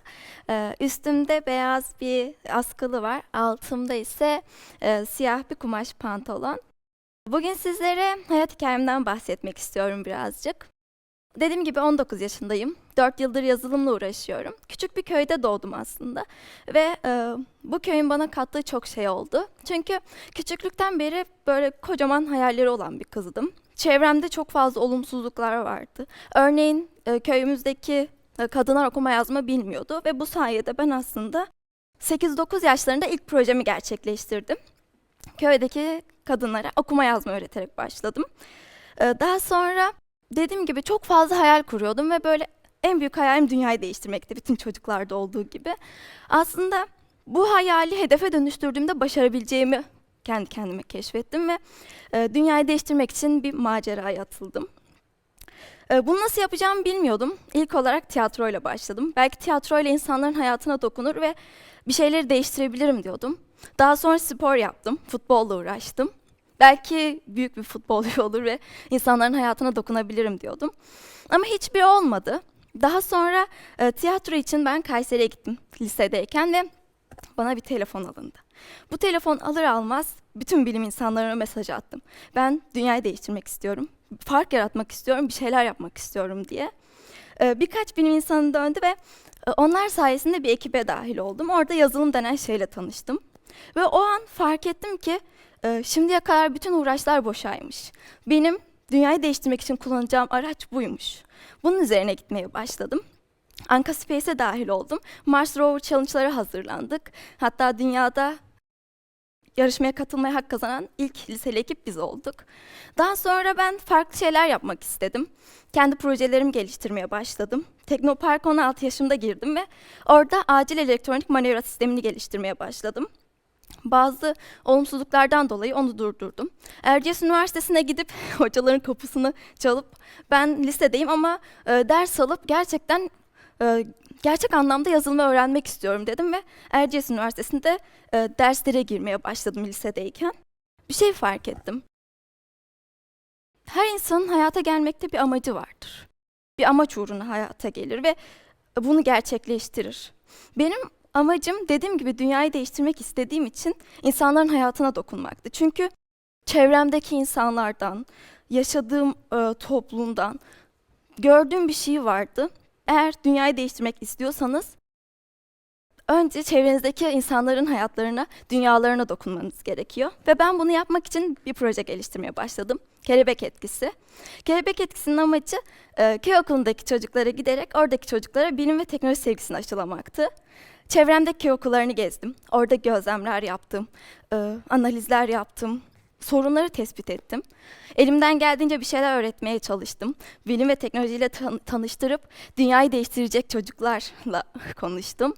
Çünkü bence eğer dünyayı değiştirmek istiyorsanız önce çocuklardan başlayacaksınız. Çünkü onlar bizim geleceğimiz. Bizler tamam genciz hala, bizler de bir şeyler yapabiliriz ama en önemlisi çocuklar olduğunu düşünüyorum. Çünkü geleceğimizi oluşturacak ve gelecekte daha güzel gençlik olacak, daha güzel bir dünya olacak diye düşünüyorum. Bu projeye hala devam ediyorum. Sadece köy okullarıyla kalmayıp onkoloji servislerine de gittim. Çünkü insanı hayata bağlayan şey bence umutlarıdır. Ve oradaki çocukların buna ihtiyacı vardı. Hala da ihtiyaçları var, hepimiz gidebiliriz. Sonra dediğim gibi böyle sürekli gözlem yaparak, bir şeyleri değiştirmeye çalışarak, elimden geldiğince projeler yaparak devam ettim. Ama bir sorun fark ettim. Ya bu konuya değinmek istiyorum açıkçası. Çünkü benim hayatım dediğim gibi köyde geçti. Okuma yazma bilmeyen kadınların arasında geçti ne yazık ki. Erkek egemendi ve erkekler her zaman çok ön plandaydı. Mesela bizim akşam dışarı çıkmamız yasaktı veya oradaki kadınlar evet okumasını isteyen aileler vardı ama en fazla hemşire olabilirsin, öğretmen olabilirsin. Hani hayatını kurtardı. Hiçbir zaman hayallerinin peşinden git veya büyük büyük işler yap değildi. Ben de bunun için uğraştım. Sonra gittiğim okullarda düşündüm. Evet, çocuklara güzel şeyler bırakmamız gerekiyor. Onlara olanaklar sağlamamız gerekiyor. Onlara bilim ve teknoloji anlatmamız gerekiyor ama her şeyden önce onlara güzel bir aile, güzel bir çevre sunmamız gerekiyor. Çünkü oradaki çocukların umutları yok artık, ne yazık ki. Diğer çocuklar gibi. Çünkü aile içi şiddetin olduğu bir ailede veya çevresinde psikolojik ve fiziksel şiddete uğrayan çocuklar geliyor ve onları hayata bağlayamazsınız. Onlardan geleceği çok güzel yapmasını bekleyemezsiniz. Bu yüzden de ben dediğim gibi şu konuya değinmek istiyorum. Evet, hayatım çok kısa bir şekilde anlatmaya çalıştım ama benim burada gerçekten anlatmak istediğim tek şey vardı. Aslında buraya gelirken de hep bunu düşündüm. Ben artık toplumumuzu yaşatmamız gerektiğini düşünüyorum. Çocuklarımıza iyi bir gelecek vermemiz ve onların bizler için daha güzel gelecekler yaratması gerektiğini düşünüyorum. Bu yüzden de dediğim gibi mutlu yarınlara ve gelişmiş bir dünya istiyorsak çocuklara güzel bir aile sunmamız gerekiyor. Onları aile içi şiddetten veya psikolojik ve fiziksel dış dünyadaki şiddetten arındırmamız gerekiyor. Bu yüzden de ben İstanbul Sözleşmesi'nin çok önemli olduğunu düşünüyorum ve İstanbul Sözleşmesi sadece bireyleri değil, toplumumuzu yaşatacağını düşünüyorum. Buna değinmek istedim. Beni dinlediğiniz için çok teşekkür ederim. Bu kadar.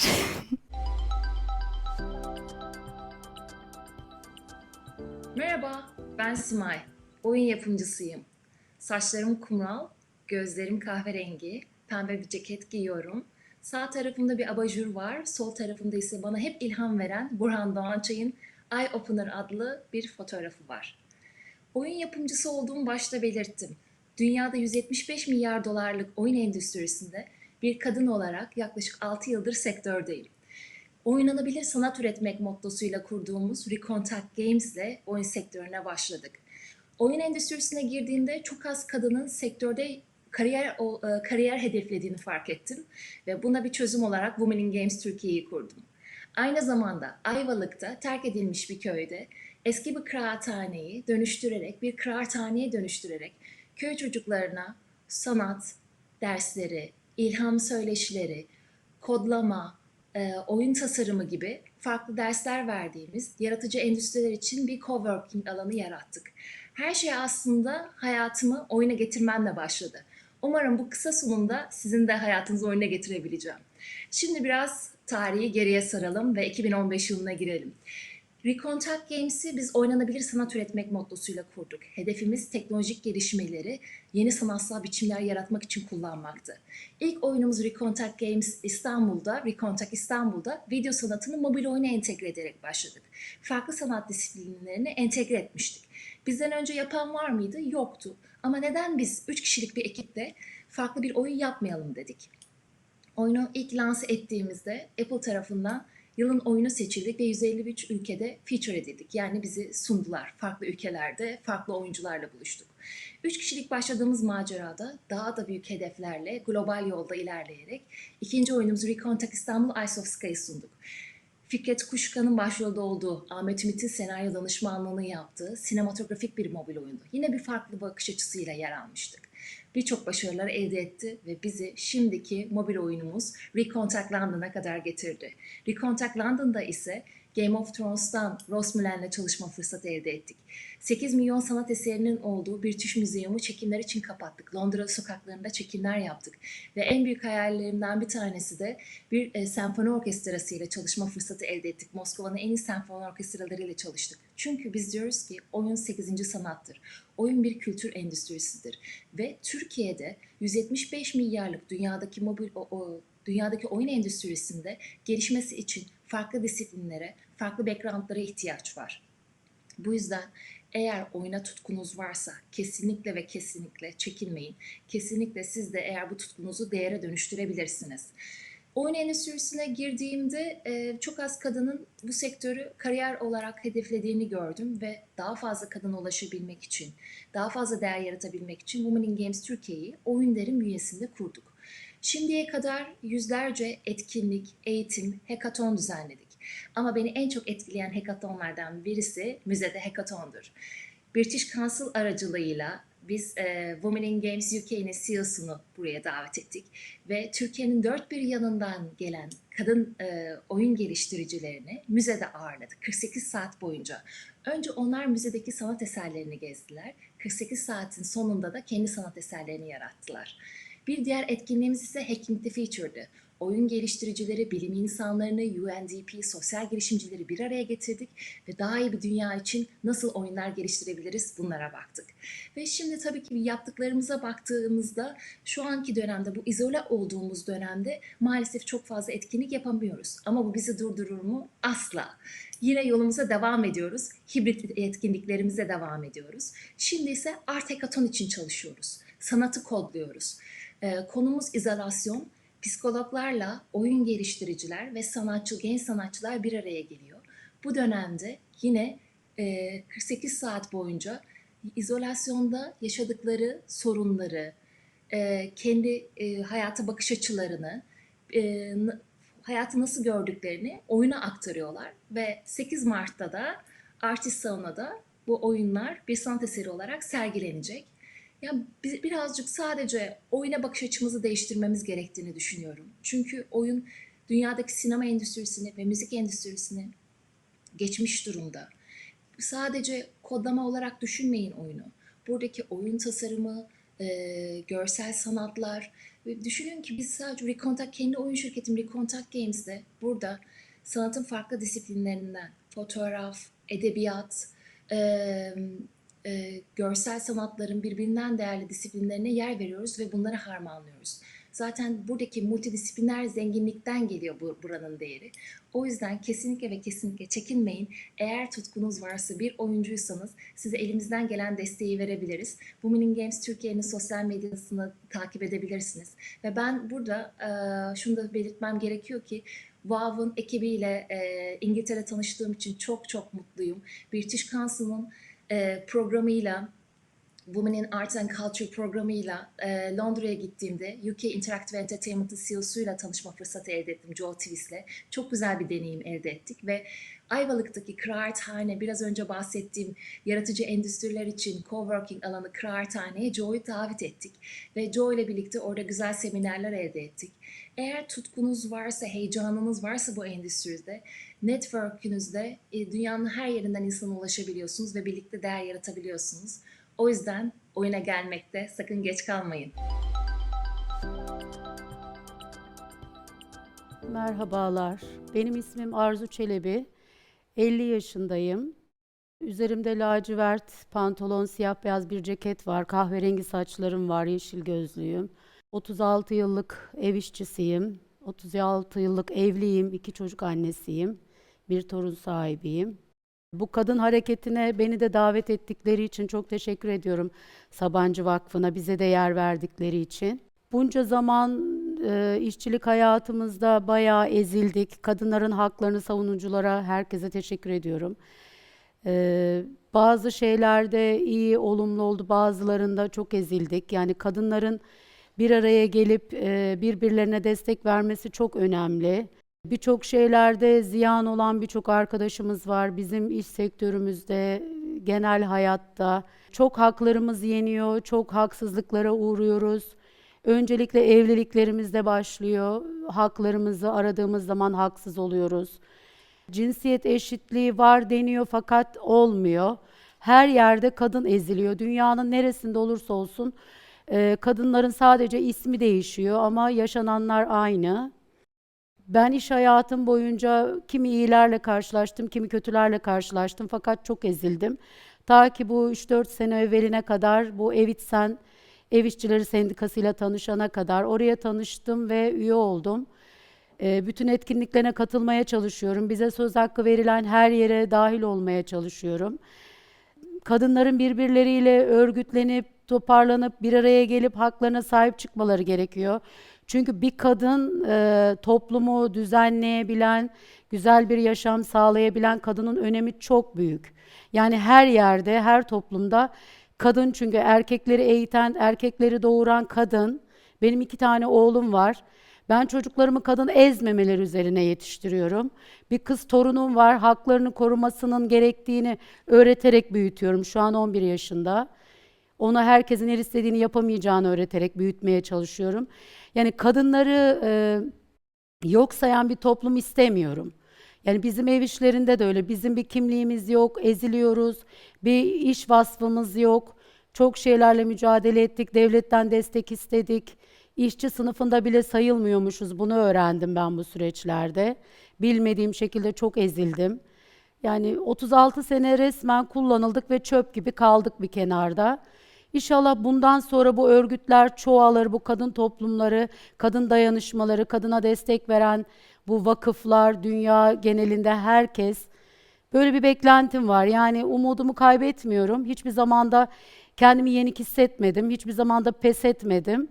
Her şekilde haklarım neyse onu sonuna kadar aramaya, sonuna kadar mücadele etmeye, böyle mücadele toplumların içinde olmaya, bize destek veren, bize destek vermeye çalışan her yere katılmayı istiyorum ve devam edeceğim aynı savaşımda. Hiçbir zaman da pes etmiyorum. Evliliğimde de, iş hayatımda da etmedim. Etmeyeceğim de. Haklarımın sonuna kadar sahip çıkacağım ve bütün kadınların birbirleriyle örgütlenip, toplanıp bir arada olmasını ve haklarına sahip çıkmasını istiyorum. Bu etkinlikte, bu Sabancı Vakfı'na tekrar teşekkür ediyorum. Bu WOW etkinliğinde bize de söz hakkı tanıdılar, bize de bir yer verdiler. Tekrar teşekkür ediyorum emeğe geçenlere.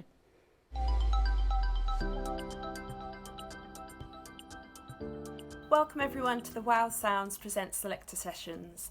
My name is Katie Weatherall and I'm a white woman with brown hair tied back, wearing glasses and a red and white striped top, sitting in my flat in London with a piano behind me.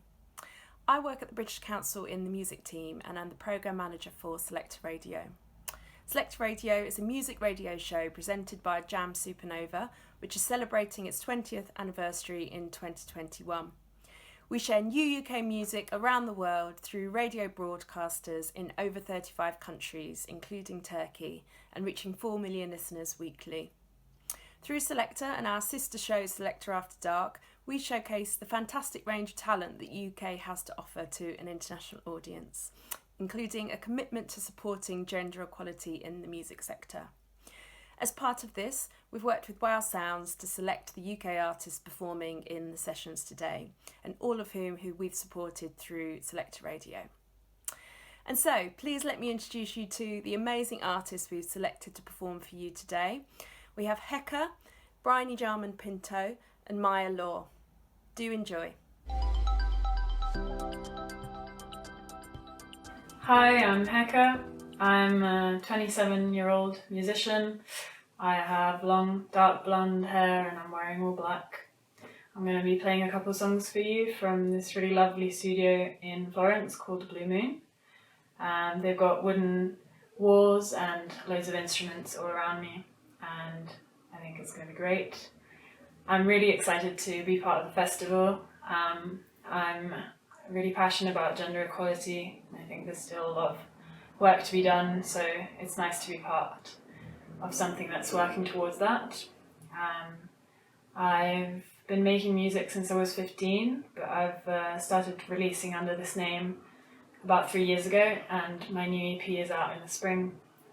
Some of the stuff I'm going to play is going to be on that EP, and I hope you enjoy.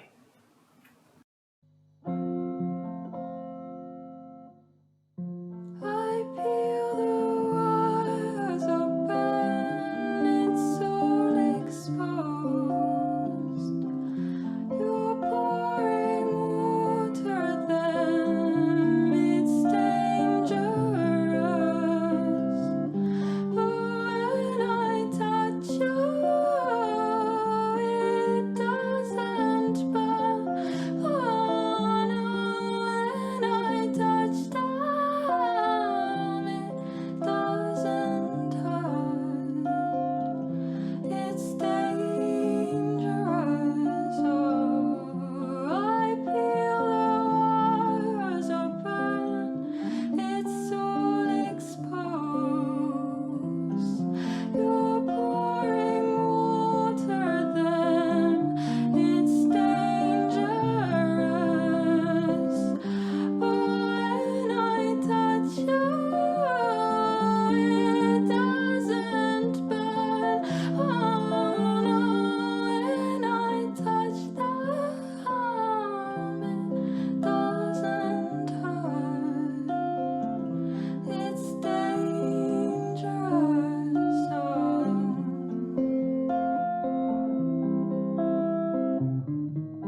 the floor. I'm wondering what I came here for. If you're not even listening and you hold me pinned against the wall. Oh God, why did I fall in love with you? You stretch me out across the bed. I wish that you had fed me with some kind of knowledge on how to get out of this mess. I'm thinking about you. 'Cause all night, like a child, I stayed up to prove I can keep up with you.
Redwoods, I'm feeling so confused. They have the thickest bark on earth. I can't figure out why you would tell me those things.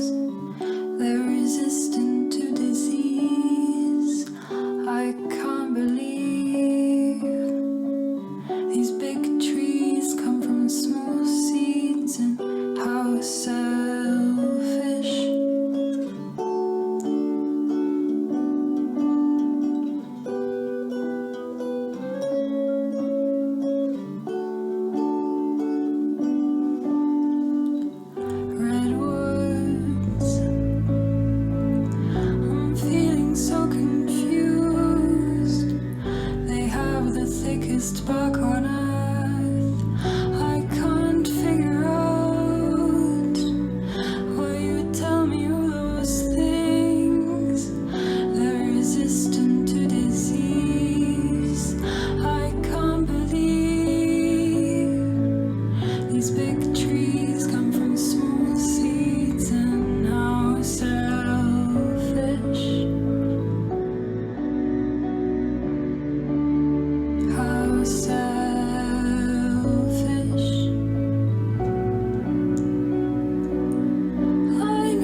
Hi, I'm Maya Law, and I'm currently sitting in the middle of the Arcola Theatre stage, amongst lots of chairs and musical equipment. I'm sitting next to Freya Roy, who is playing guitar for me now, and it's such a pleasure to be here as part of the Women of the World Festival. Obviously, being a woman in the music industry comes with a lot of its own challenges, but it's such a pleasure to be here, and it's an honour to be part of this event. I'm going to be playing 3 tracks for you today. 2 of them are pretty sad, and the last one is going to leave on a slightly higher note. So yeah, the first track is Say It Ain't So.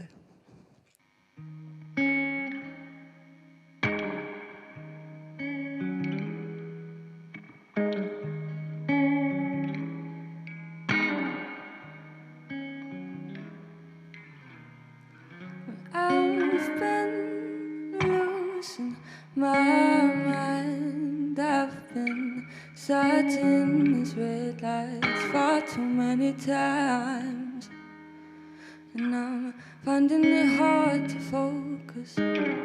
Taking me time to notice that my head's still spinning when I'm sat in the dark.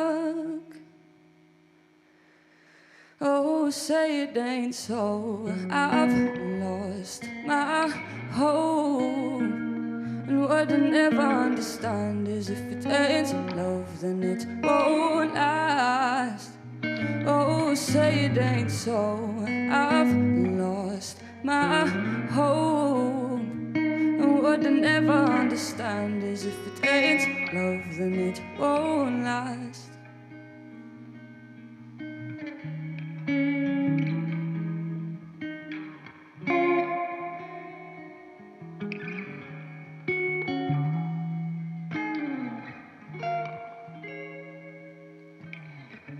I'm still trying to stop this. I wanna get off and just be, never think straight. It must be something in my blood, and it's never good enough. And I spend my time dissatisfied. Is this all I have left of mine? Oh, say it ain't so. I've lost my hope, and what I never understand is if it ain't love, then it won't last. Oh, say it ain't so. I've lost my hope, and what I never understand is if it ain't love, then it won't last. This next track is called Slumber.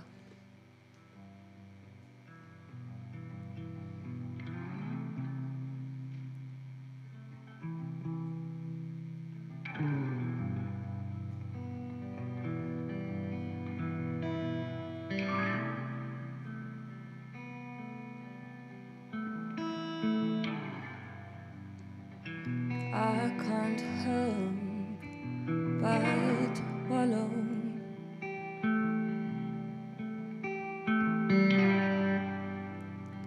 Think I'd rather wait till tomorrow. I've been falling asleep in all of my dirty sheets, staring at the ceiling counts as slumber.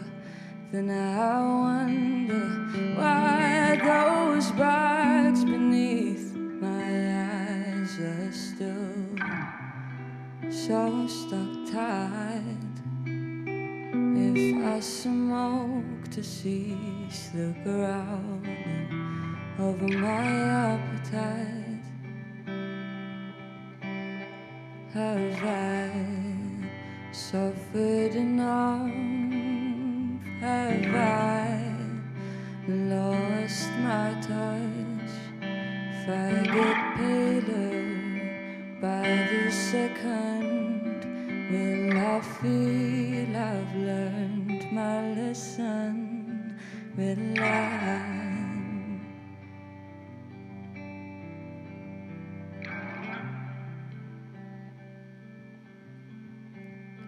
With light.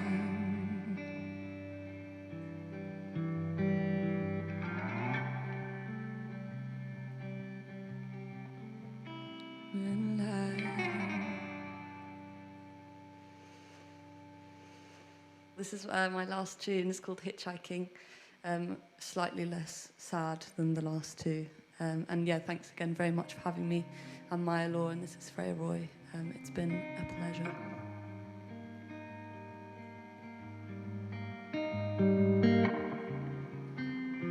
I've been lonely and I've been high. I've been solid, then I lose my mind.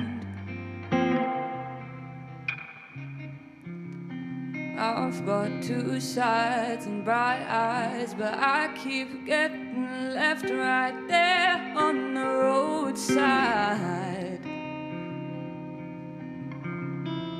On the roadside. Now I'm hitchhiking, rolled down my sleeves, now I'm rising. Well, you won't believe your eyes, son. All the way through me, the light runs. Next time I fall, I'll pick myself up. Now I'm rising, and I'm rising, and I'm on. I've been lonely, but now I am high. I am solid. Sometimes I still lose my mind. Oh, I've got two sides and bright eyes, and I'm done getting left right there on the roadside. Oh, on the roadside. Now I'm hitchhiking, rolled on my sleeves, now I'm rising. Well, you won't believe your eyes, son.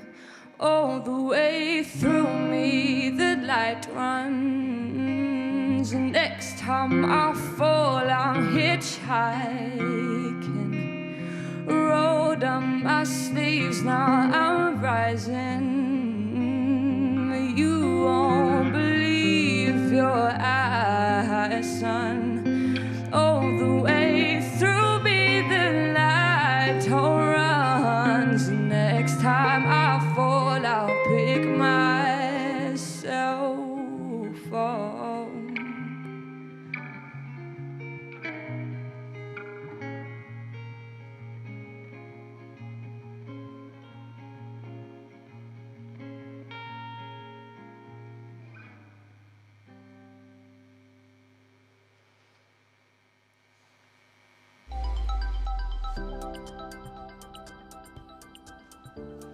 Hello, my name is Bryony Jarman Pinto. I am a 30-year-old singer and I am performing to you from the studio at Sunbeams, which is a wood-panelled recording studio. I am here with my male guitarist who is on my right-hand side, and I have brown hair, brown eyes and brown skin, and I am wearing a patterned jumpsuit. I am a female singer who is based in London, and I work a lot within the realm of jazz and soul when I sing. I have been singing for about 7 years, and I sing jazz and soul influenced music that I write myself, and also collaborations with other musicians. I think nowadays, in terms of gender equality and women's rights, there's still a lot to do. There's still a lot that you find yourself up against as a female musician, but also like I think anybody coming into an industry that is very controlled and has on the roots, it's wonderful and creative, and there's so much energy towards it that happens within the music industry. But I think those areas can become a little bit more corrupted. And so in all areas, whether that's gender equality and just general diversity, there needs to be a lot more work done. Today I'm going to be performing stripped back versions of songs from my latest album, Cage and Avery.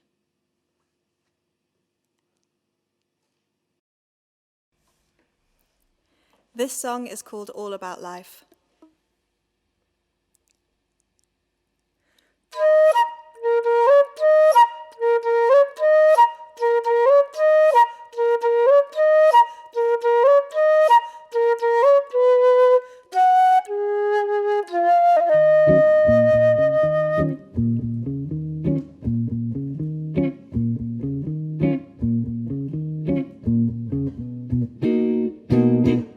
Say what you're waiting for. One time I know for sure. Step up here and show your mind. This time count on us to rise. I know this feeling still, so strong no one can kill. Can't you see we hold it close, riding high up on our shoulders.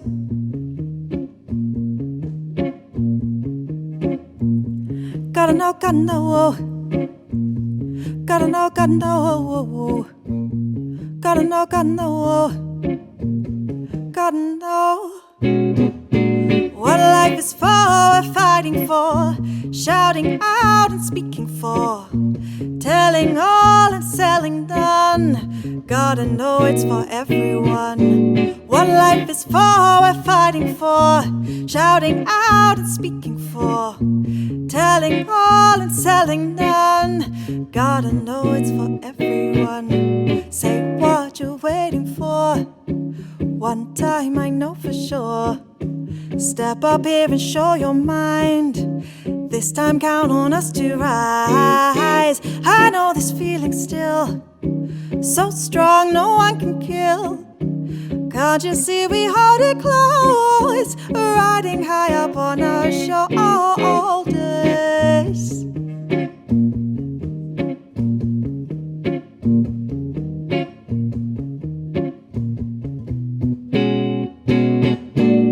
Gotta know, gotta know.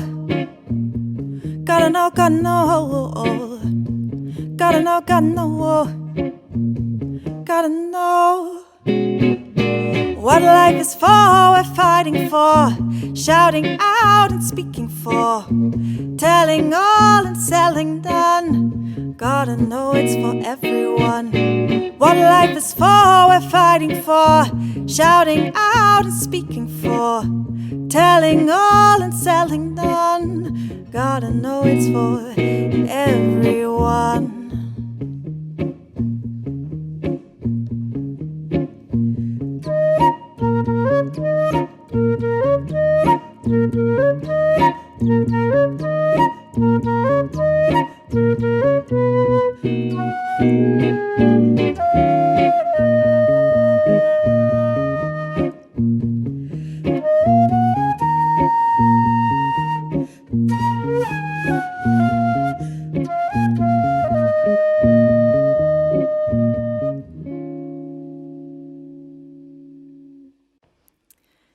This song is called Sun-Kissed.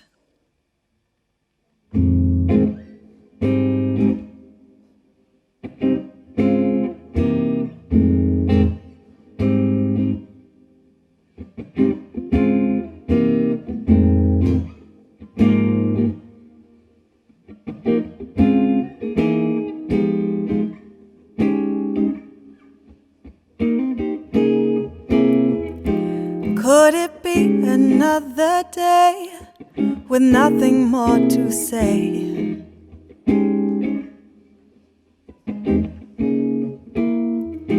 Or could it be another time with everything on our minds?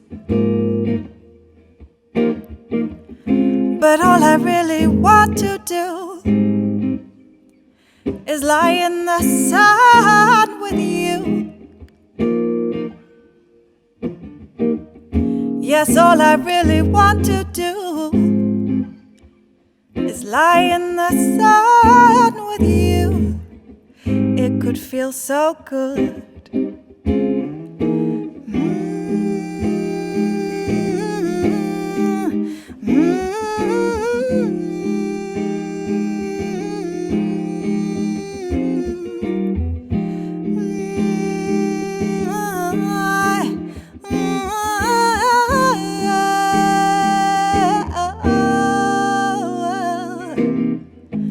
Could it be what we need?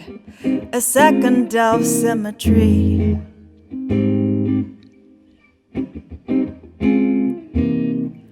Or could I ask for something more than what we had before?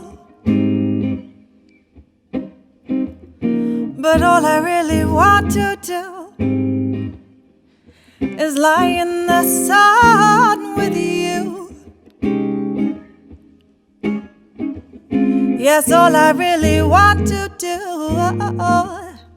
is lie in the sun with you. It could feel so good. Na, na,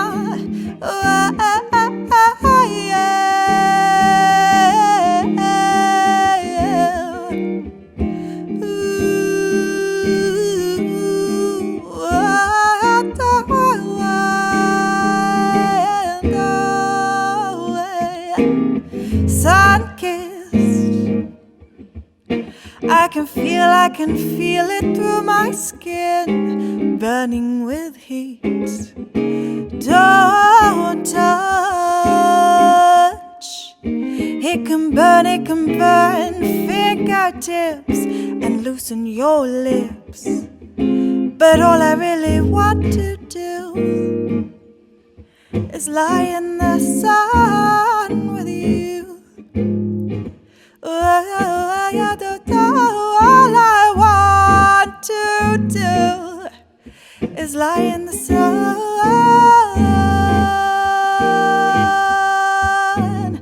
All I really want to do, all I want to do, yes, all I want to do is lie in the sun with you.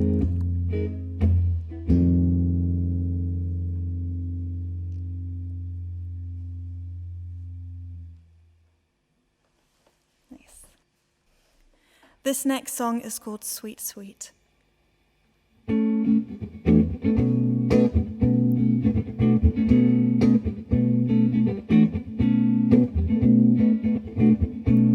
Sweet, sweet child, where do you wander with your eyes closed?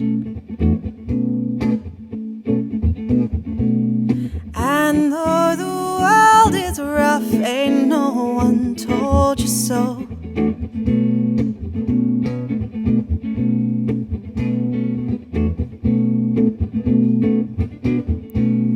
Oh, sweet child, how long will we stay standing to watch? With every other world unravels away,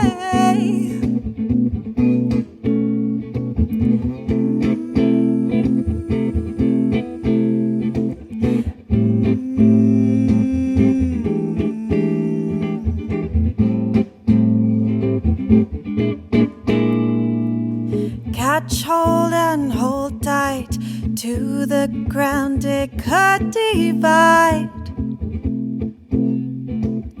All that we can do is give it all to you. Catch hold and hold tight to the ground, it could divide.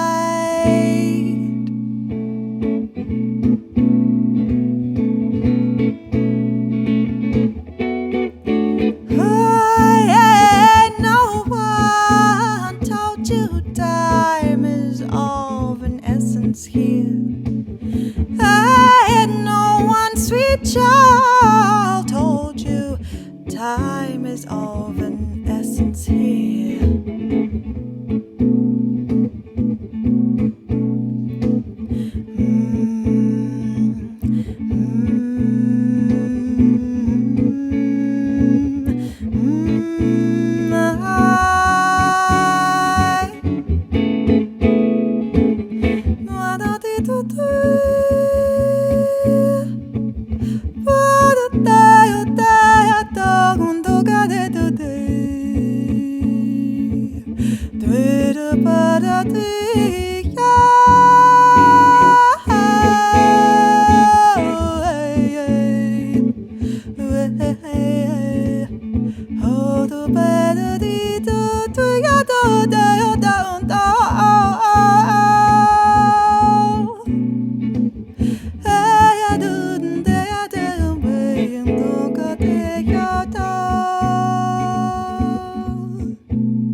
Sweet, sweet child, where do you wander with your eyes closed? And though the world is rough and no one told you so,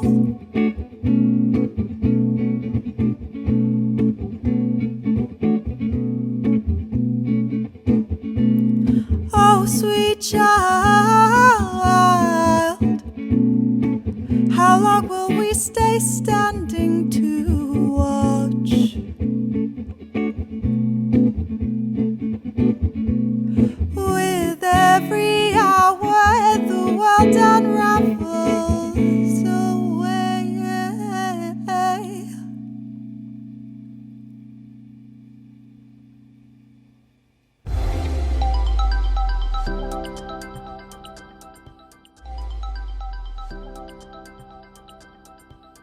Şimdi çok önemsediğim bir kısım var sırada. Sabancı Vakfı Fark Yaratanlar Söyleşisi. Neden? Çünkü yıllardır takip ediyorum ben bir izleyici olarak.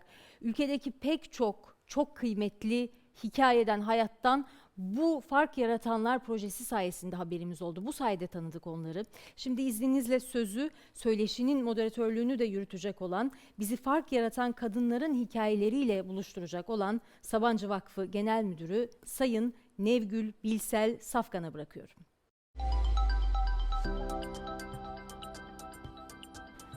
Evet, tüm değerli izleyicilerimize merhaba. Ben Nevgül Bilsel Safkan, Sabancı Vakfı Genel Müdürü.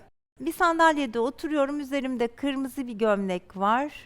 Esmerim, saçlarım omuzlarımda, ayağımda bir kot pantolon ve çizmeler var. Arkamda bir sahne, ekranlar. Ekranlarda da festivalin paydaşlarının logoları dönüyor. Bugün bize ayrılan sürede fark yaratanlarla söyleşi yapacağız.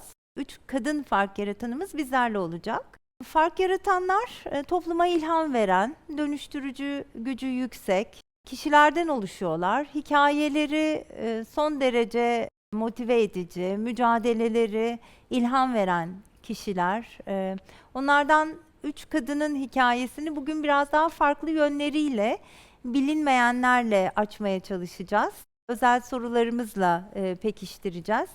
Tabii ki herkesin olduğu gibi onların da keşkeleri, hayatlarının zor, heyecanlı anları var. İyi kileri var. Hep birlikte dinleyeceğiz. Kimler? İsimleriyle ve temsil ettikleri kurumlarla söylemem gerekirse, ilk konuğum Nurdeniz Tuncer, Rehber Köpekler Derneği kurucusu. Köpeği Kara ile birlikte gelecekler. İkinci konuğum İlayda Eski Taşçıoğlu, online olarak bizlere bağlanacak. Konuşmamız gerek platformunu kurdu İlayda. Ve son olarak yine burada sohbet edeceğiz sahnede. Alerji ile Yaşam Derneği'nin kurucusu Özlem Ceylan bizlerle birlikte olacak. Bakalım onlardan neler duyacağız bize ayrılan sürede. İlk konuğum Nurdeniz Tuncer ve Kara. Çok kısa onları tanıtmak istiyorum sizlere. Nurdeniz avukat, İstanbul Üniversitesi Hukuk Fakültesi mezunu. Rehber Köpekler Derneği kurucusu. Ve 2014 yılında tanışıyor bir rehber köpek uygulamasıyla. Oradan sonra Kara'yla olan tanışmaları ve yolculukları başlıyor. Ve nasıl dost olduğunu rehber köpeklerin deneyimledikten, öğrendikten sonra farkındalık yaratmak ve eğitimlerle bunu paylaşmak üzere yola çıkıyor. Bu yolculuk tabii bugünlere kadar halen devam ediyor. Dolu dolu geçen seneler, yıllar var içerisinde. Biz daha gerilere gidelim, öyle başlayalım istedik. O yüzden işte bu avukat olma kararına doğru biraz geri dönersek, o karar ne zaman alındı, neden avukat olmak da başka bir meslek değil? Oradan başlayalım istiyorum. Hoş geldin Nurdeniz. Hoş bulduk. Öncelikle çok teşekkür ediyorum. Öyle muhteşem bir organizasyona bizi de davet ettiğiniz için.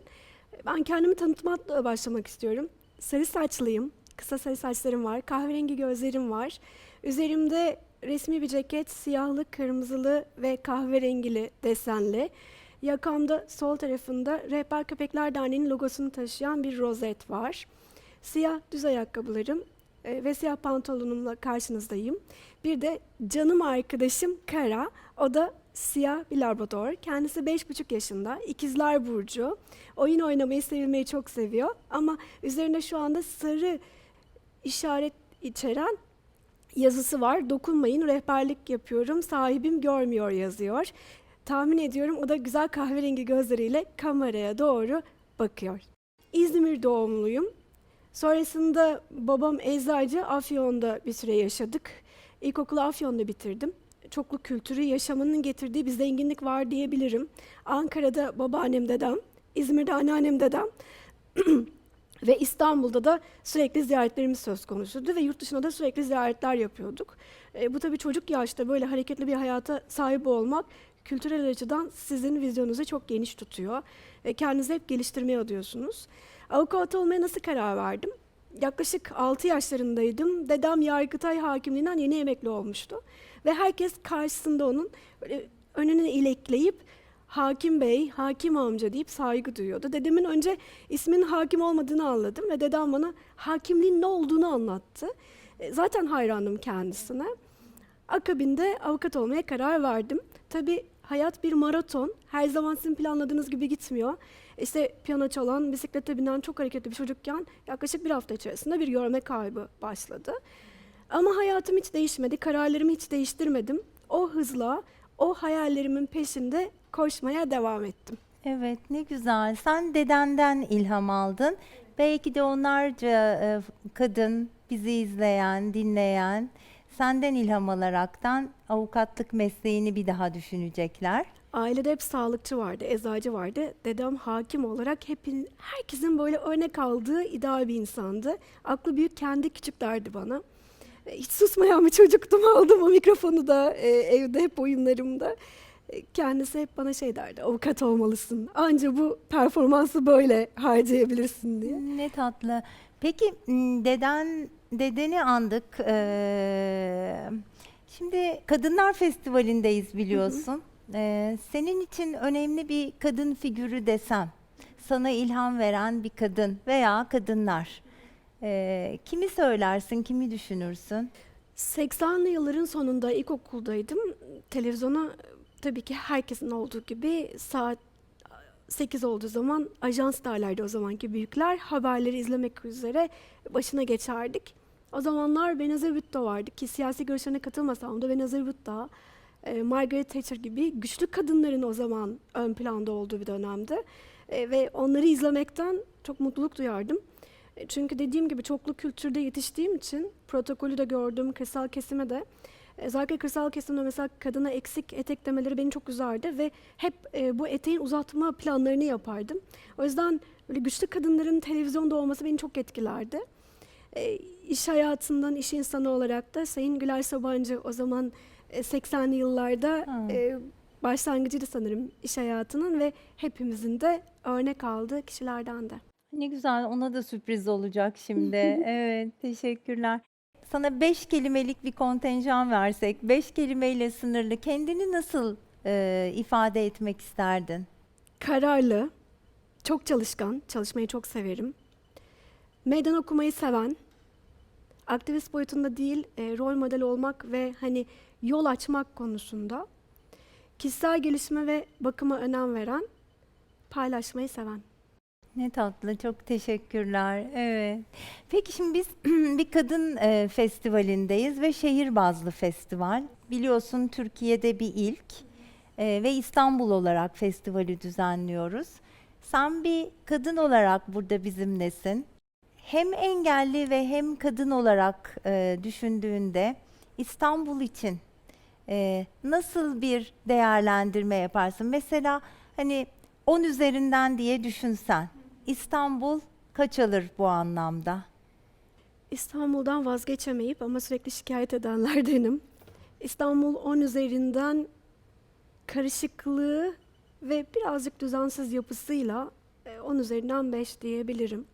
Çünkü engelli bir kadın olarak sürekli iş hayatı aktif, hem dernek hem iş hayatı olan bir kişiyim. Ve sürekli her yere girip çıkıyorum. En çok bunu hissedenlerden biri de benim. Kaldırımların üzerine park edilen arabalar, anlamsız sarı yüzeyler. Mesela karının eğitimi var sarı yüzeylerle ilgili. O bile bazen şaşırıyor. Hani bittiği zaman. Ağaçların yolun ortasında olması, kaldırımların kırıklığı, ışıksız alanların bulunması. Tabii ki mükemmel yerler de var. Ama bunun sayısının teknolojiyle birlikte artması gerekiyor. Biz göremeyen kişiler son zamanda bizim için teknoloji çok önemli olduğundan dolayı akıllı telefonlarımızla hep adresleri telefonlardaki navigasyonlarımızla buluyoruz. Alışveriş merkezlerinin çoğunda bu tabelaları okuyor. Bir takım uygulamalar da tabelaları okuyor. Akıllı şehir uygulamasının daha çok artmasını istiyoruz. Binalara girdiğimiz zaman asansörlerin sesli olması çok önemli. Ne kadar köpeğiniz de olsa, tabii ki bağımsız hareket ediyorsunuz ama bir asansöre girdiğinizde birilerine sormak, onun relafabili ya da erişebilir olmaması aslında bir yerde de sizi yine birilerine sormak zorunda bırakabiliyor. Merdivenlerin ucunun bir şekilde görme engelliler için ayarlanması veya tuvalet girişlerinin ona göre tabelaların konulması, bunlar küçük ayrıntılar ama aslında bizim cephemizde farkları ortadan kaldırmak için en önemli unsurlar. Teknolojiyle birlikte küçük dokunuşlarla bu muhteşem İstanbul'u daha da güzel, daha da cazip hale getirebiliriz. Güzel şeyler öğrendik senden. Sen bunları değiştirmek için bir şeyler yapıyor musun? Bu anlamda katkıların var mı? Ben hak temelli mücadeleme de devam ediyorum. Rehber Köpekler Derneği'ni kurduk. Rehber Köpekler Derneği göremeyen kişilerin bağımsız hareketi için tamamen ücretsiz olarak rehber köpekleri teslim ediyor. Bunun yanı sıra mamasını, veterinerini, her şeyini karşılarken aynı zamanda yasal anlamda da destek veriyor. Tabii bu yasal anlamda destekler sadece bir mekana girişi değil. Bir şekilde o mekanın erişebilir olması, bir görme engelli gittiği zaman otellerde ya da farklı yerlerde rahat edebilmesi için bize soruldukça gönüllü olarak biz de bu bilgi birikimimizi, benden daha uzman olan kişiler de var. Ben hukuki boyutuyla ve tecrübelerimi aktarıyorum ama uzman kişiler de var. Gönüllü olarak bunu aktarmaya çalışıyoruz. Bu soruyu biz hazırlarken İstanbul'u nasıl buluyorsun diye. Ben seni sosyal medyada da takip ediyorum. Yani bahsettin ya zaten ben çok gezerim, çok dolaşırım diye. Gerçekten o kadar çok geziyorsun ki ben böyle her post koyduğunda diyorum ne kadar aktif, ne kadar dinamik Nurdeniz. Her yerdesin, geziyorsun. Dolayısıyla yani şehri bu anlamda çok yönlü olarak da deneyimliyorsun esasında. Tabii bizim amacımız sadece rehber köpek vermek değil, bunun örneğini de göstermek, yapabiliriz'i göstermek. Hep şikayet etmek değil, çözümle birlikte gitmek. Evet, bugün rehber köpek olur, sesli baston olur, farklı yöntemler olur ama biz bu hayatta varız ve bu hayata katılmalıyız. Farklılıklarımız bizim zenginliğimiz. Kimi göremiyor, kimi duyamıyor ama bu hayat hepimizin. O yüzden hepimiz bağlarımızı kuvvetlendirerek hem eğitimimizi alıp çalışıp üretip bu hayatın içinde olmak zorundayız. Hayat birlikte güzel bence. Evet, hayat yolculuğunda geri dönsek, küçük Nurdeniz'e doğru, 5-6 yaşlarındaki Nurdeniz'e doğru gitsek, ona ne mesaj verirdin? Zamanı anlatıp zamanı doğru kullanmasını söylerdim. Çünkü bu hayatta en kıymetli şey zaman. Onu doğru kullanmak lazım. Teşekkür ediyorum. Biz Ben de çok teşekkür zamanımızın ediyorum. sonuna geldik. Sana ve Kara'ya bugün bizlerle birlikte olduğunuz için, fark yaratan çalışmalarınızı, yaklaşımlarınızı paylaştığınız için, yine bizi izleyen birçok insana da ilham verdiğinizden eminim. Çok teşekkür ediyoruz. Biz teşekkür ediyoruz bu davetiniz ve organizasyon için. Evet, şimdi ikinci konuğumu takdim edeceğim. Bu sefer dijital olarak bağlanıyoruz. Yine bir fark yaratan, çok yeni bu sezonun fark yaratanlarından İlayda bizimle. Hoş geldin. Merhabalar Nevgül Hanım, hoş bulduk. Sizi görmek çok güzel. Herkese merhabalar, ben İlayda. Şu an evimin salonundan online olarak bağlanıyorum. Salonda arkamda bir tablo ve ailemin bir fotoğrafı var. Ben önünde oturuyorum. Uzun koyu kahverengi saçlarım ve koyu kahverengi gözlerim var. Mavi çiçekli bir bluzum var. Burada bu etkinlikte yer aldığım için inanılmaz mutluyum. Ne kadar güzel anlattın. Harika. Hoş geldin tekrardan. Ben çok kısa seni tanıtacağım. Sonra sorularımıza geçeceğiz. İlk fark yaratan konuğum Nurdeniz de hukuk mezunuydu. Sen de hukuk mezunusun. Devam ediyorsun, doktora yapıyorsun. Bu arada senin kurucusu olduğun platform konuşmamız gerek. Neyi konuşmamız gerek? Regli ve cinsellik konularını. Yani hani ayıp olur konuşmayalım, bunlar da çok tabu diye düşünülen konuları konuşulmadığını fark ederekten kurduğum bir platform. Fark ederekten dezavantajlı kadınlara, gençlere ulaştığın eğitimlerle, hijyen ürünlerle farkındalık yaratmaya çalıştın ama bununla kalmadın. Bir de savunuculuk yaptın. Bu vergiler de neyin nesiymiş bu ürünlerin üzerinde bu kadar yüksek olmasın diye yüksek sesle söylediğin her platformda savunuculuk yaptın. Çok güzel çalışmaların içerisindesin. Çok gençsin, çok yoğunsun. Şimdi biz sana böyle özel sorular hazırladık. Biraz daha farklı olsun diye. Cevaplarını konuşmadık seninle. Ben de merak ediyorum. Biraz çocuk İlayda. Nasıl bir çocuktu? Hemen çocuk İlayda dediğimde neler geliyor senin aklına? Çok teşekkürler. Bir kere harika özetlediniz mücadelemizi. Hemen Çocuk İlayda'dan hikayeye başlayayım ben de. Öncelikle kabul etmem gerekir ki oldukça ayrıcalıklı bir şekilde büyüdüm ve mutlu bir çocukluk geçirdim. Annem babam diş hekimiydi. Özel bir okulda eğitim görme fırsatım oldu yine ailemin desteği sayesinde. Aynı şekilde benim bugün mücadelesini sürdürdüğüm regl, ergenlik gibi konularda tabii doktor çocuğu olduğum için hep gerekli açık bilgiye erişimim oldu, sorularımı sorma fırsatım oldu. Ama bana her fırsatta ailem herkesin bu kadar şanslı olmadığını, herkesin bu bilgilere erişimi olmadığını hatırlattı. Çok kalabalık bir ailede büyüdüm. 3 kardeşin ortancasıyım. Dolayısıyla ailemde hep güçlü kadınların olduğunu ve bu tür konuların çekinmeden konuşulduğunu söylemek mümkün. Ancak yıllar sonra yaptığım araştırmalarla bu tabunun aslında ne kadar büyük olduğunu ve ne kadar çok kadının hayatını etkilediğini çok daha sonra öğrendim. Evet, ne güzel. Güçlü kadınlarla büyüdüm dedin ve bir kadın festivalinin konuğusun. Senin ilham aldığın kadınlar dediğimde hani ilk aklına gelenler kimler? Bu soruya bayıldım öncelikle. Sanırım cevabım iki kadından bahsetmek istiyorum. İkisini de bu sene kaybettik ne yazık ki. Biri babaannem. Benim örnek aldığım feminist rol modellerinden biri. Kendisi ilkokulunu Van'da yaşarken 30'lu yaşlarının başında 7 çocukla dul kalmış. Ve buna rağmen yaşama sevincini hiç kaybetmeden çocukları Ankara'ya göç etmiş. 7 çocuğuna da üniversite okutmuş. Zamanının çok ilerisinde, çok açık görüşlü, harika olan bir kadındı. Bu sene onu kaybettik ama ben ondan çok şey öğrendim. O benim rol modelim ve onu sevgiyle hatırlıyorum. Bir diğeri de yine bu sene kaybettiğimiz ABD Yüksek Mahkeme Yargıcı Ruth Bader Ginsburg. Hukukçu olduğum için ve bizim yargının feministi olarak ifade ettiğimiz Ginsburg'u çok güçlü, toplumsal cinsiyet eşitliği için çok önemli karşı oylarıyla, mücadelesiyle anıyorum. Dilerim, ben de doktora öğrencisiyim şu anda. Yolun çok çok başındayım kesinlikle. Ama dilerim bir gün onun kadar iyi bir hukukçu olurum ve hukuk aracılığıyla toplu cinsiyet eşitliğine katkıda bulunabilirim. Evet, çok çok güzel.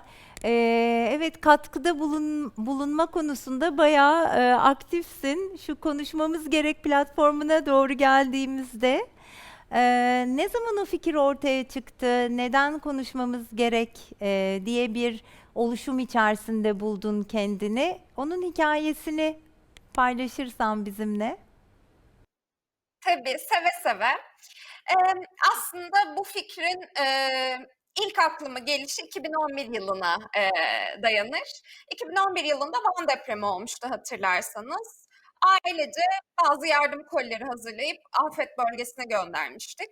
Ve size dediğim gibi ailemizde kadınlar, hatta güçlü kadınlar olmasına rağmen tek birimizin aklına o yardım kolilerine hijyenik ped ya da tampon gibi ürünleri koymak gelmemişti. Kolileri gönderdikten sonra mı kurcaladı? Ya biz bu konuyu niye hiç düşünmüyoruz? Niye aklımıza gelmedi acaba gibilerinden.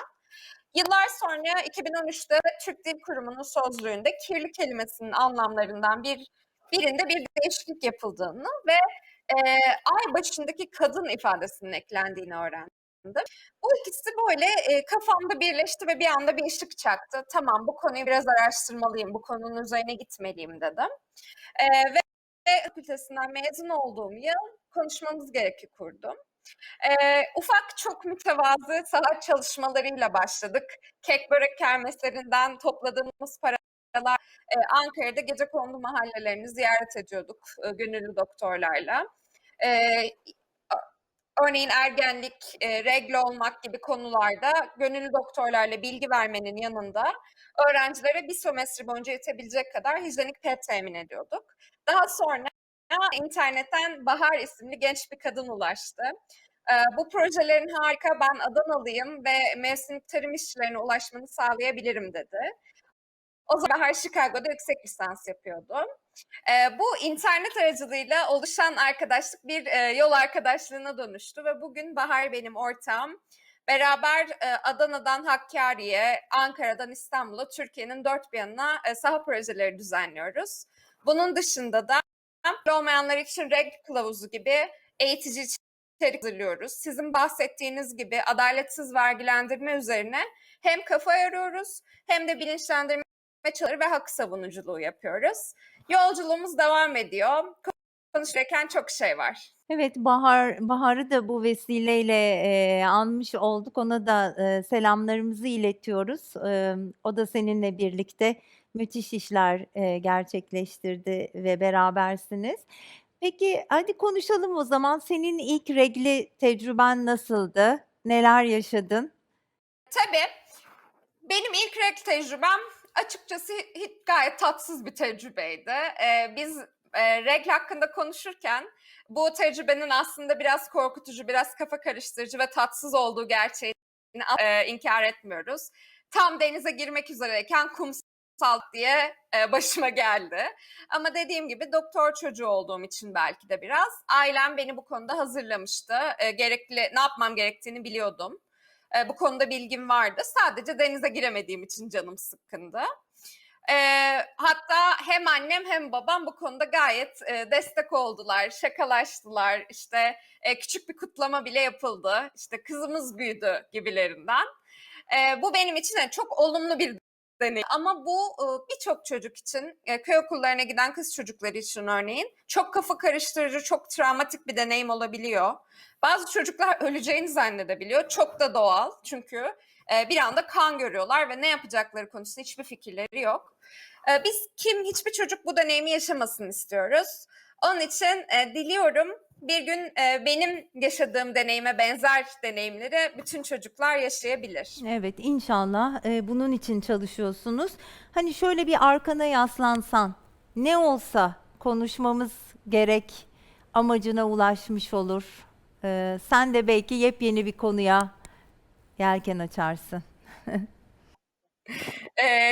Harika bir soru. Biraz belki uzun vadede gerçekleşecek ama bir gün hayalini kurduğum şu tabii. Türkiye'nin hiçbir yerinde hijyenik pedler gazete kağıdına veya plastik torbaları sarılıp gizli saklı satılmadığı zaman, Türkiye'nin her yerinde regl olan bütün bireyler hijyenik pet, tampon gibi ürünlere erişime sahip olduğu zaman ve regl olmak bir tabu, utanılması gereken bir konu olarak görülmediği zaman bizim misyonumuz tamamlanacak ve o zaman gerçekten yerlere yelken açabileceğiz sanırım. Evet, evet çok güzel. Teşekkür ediyoruz. Enerjin, umudun hiçbir zaman kaybolmasın. Çalışmalarınızda tebrik ediyoruz. Canı gönülden kutluyoruz ve iyi ki varsınız demek istiyorum. teşekkürler. Sağ olun. Evet, söyleşide ikinci konuğumuzla da sohbetimizi takiben şimdi üçüncü konuğumu davet etmek istiyorum. Üçüncü fark yaratan Özlem Ceylan bizlerle olacak. Şimdi kendisini yanıma davet ediyorum. Evet, hoş geldin Özlemciğim. Nasılsın, iyi misin? İyiyim, siz nasılsınız? İyiyiz. Bu sefer de bir kadın festivalinde Evet. bir aradayız. Ne güzel, ne mutlu bize. Bir kadın olarak, fark yaratan bir kadın olarak bugün bizimlesin. Sen kendini bir nasıl görünüyorsun anlatırsın. Ondan sonra da ben bir kısa tanıtımla Tabii. giriş yapacağım. Ben Özlem Ceylan, siyah uzun saçlarım var. Şu an üzerimde beyaz bir gömlek, siyah bir etek ve siyah ayakkabılar var. Nevgül Hanım'ın hemen yanında bir sandalyede oturuyorum. Ben de seni kısaca tanıtarak başlayıp sonra sorulara geçeceğim. Uzun yıllar özel sektörde çalıştıktan sonra bir dernek kuruyorsun. Bir derneğin kurucususun. Alerji Derneği'nin kurucususun. Efe diye çok tatlı bir oğlun var. Alerjik bir bünyeden, alerjik bir yapıdan bahsedeceğiz birlikte. Arkana binlerce aileyi aldığın bir hareketin içerisindesin. Türkiye'deki bir ilk derneğiniz, ilk ve tek alerji alanındaki bir dernek.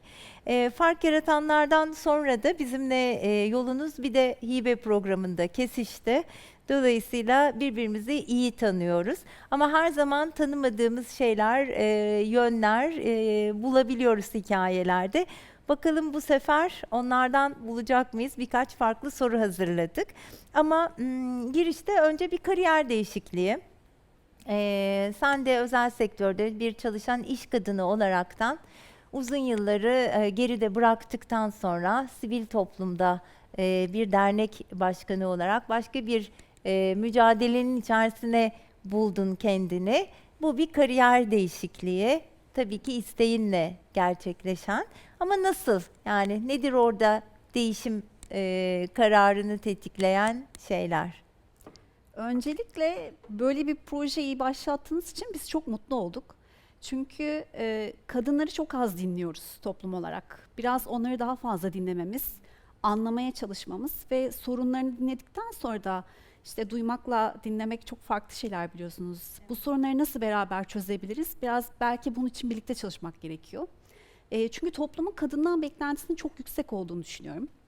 Yani kadınlar eğitim alsınlar, meslek sahibi olsunlar, kariyerlerinde çok başarılı olsunlar. Zamanı geldiği zaman iyi bir evlilik yapsınlar, çok iyi bir eş olsunlar, sağlıklı çocuklar dünyaya getirsinler. Ve bu çocukları da çok böyle başarılı, sağlıklı bir şekilde büyütsünler diye bir beklentimiz var toplumdan, kadından. Ama işte biz bu kültürümüzün bize empoze ettiği hayallerle büyüyoruz.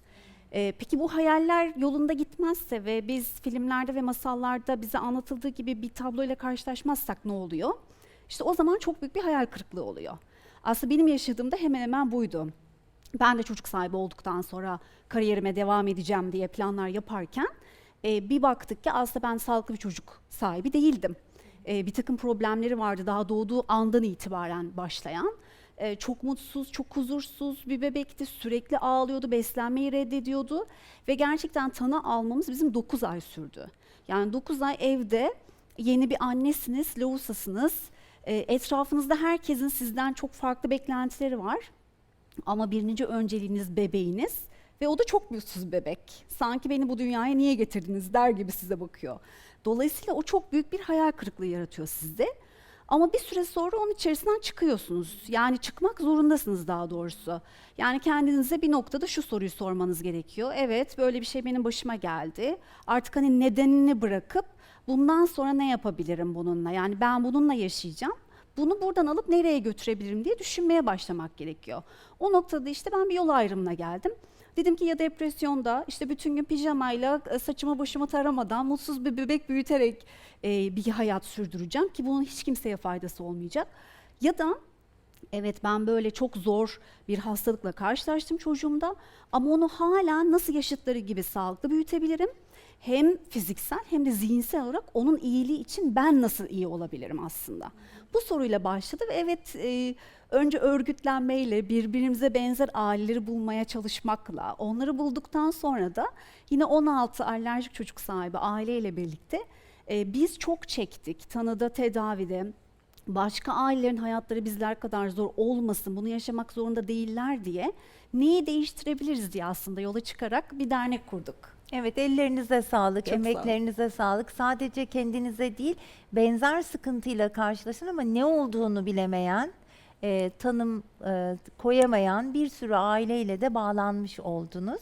Şimdi biraz daha somut bir yere doğru gelsek, mesela oğlun Efe'nin çok sınırlı sayıda besinle yaşadığını biliyoruz. Kaç besinle yaşıyor ve bir günlük rutini nasıldır Efe'nin ya da ikinizin birlikte günlük rutininizde neler vardır? Şimdi ben Efe gibi bir çocuğa sahip olmadan önce bana Efe gibi bir çocuğun varlığı anlatılmamıştı.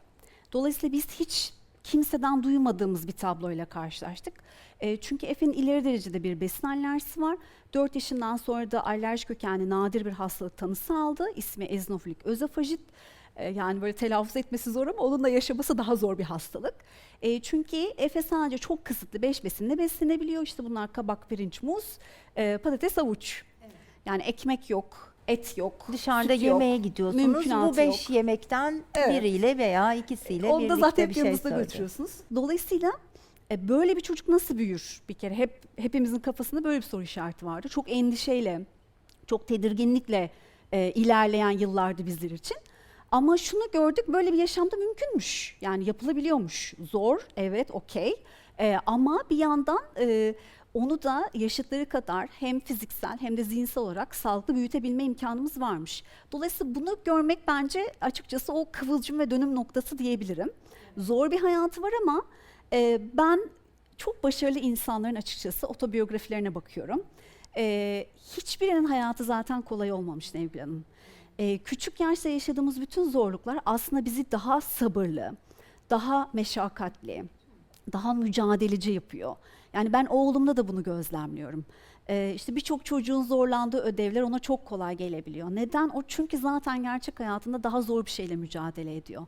Dolayısıyla birazcık da başımıza gelen her kötü şeyin, burada o kötü işte tırnak içerisinde ama olumsuz diyelim, şeyin arkasında aslında iyi bir amaç da olabileceğini görmek bence çok önemli bir şey. Tabii ki bütün bu zorluklar içerisinde ben tek başıma değilim. Evet. Evet, anne olarak siz bir çocuğu 9 ay karnınızda taşıyorsunuz ve doğuruyorsunuz. Ama onu kucağınıza verdikleri andan itibaren aslında o sadece sizin sorumlunuz değil. Ben çok şanslıydım çünkü çok yardımcı bir eşim vardı. Çok anlayışlı bir eşim vardı. Sonra bir gün böyle bir söyleşide ben çok şanslıydım eşim açısından dediğim zaman bir utandım. Bir kere bir dedim ki bir aydınlanma oldu.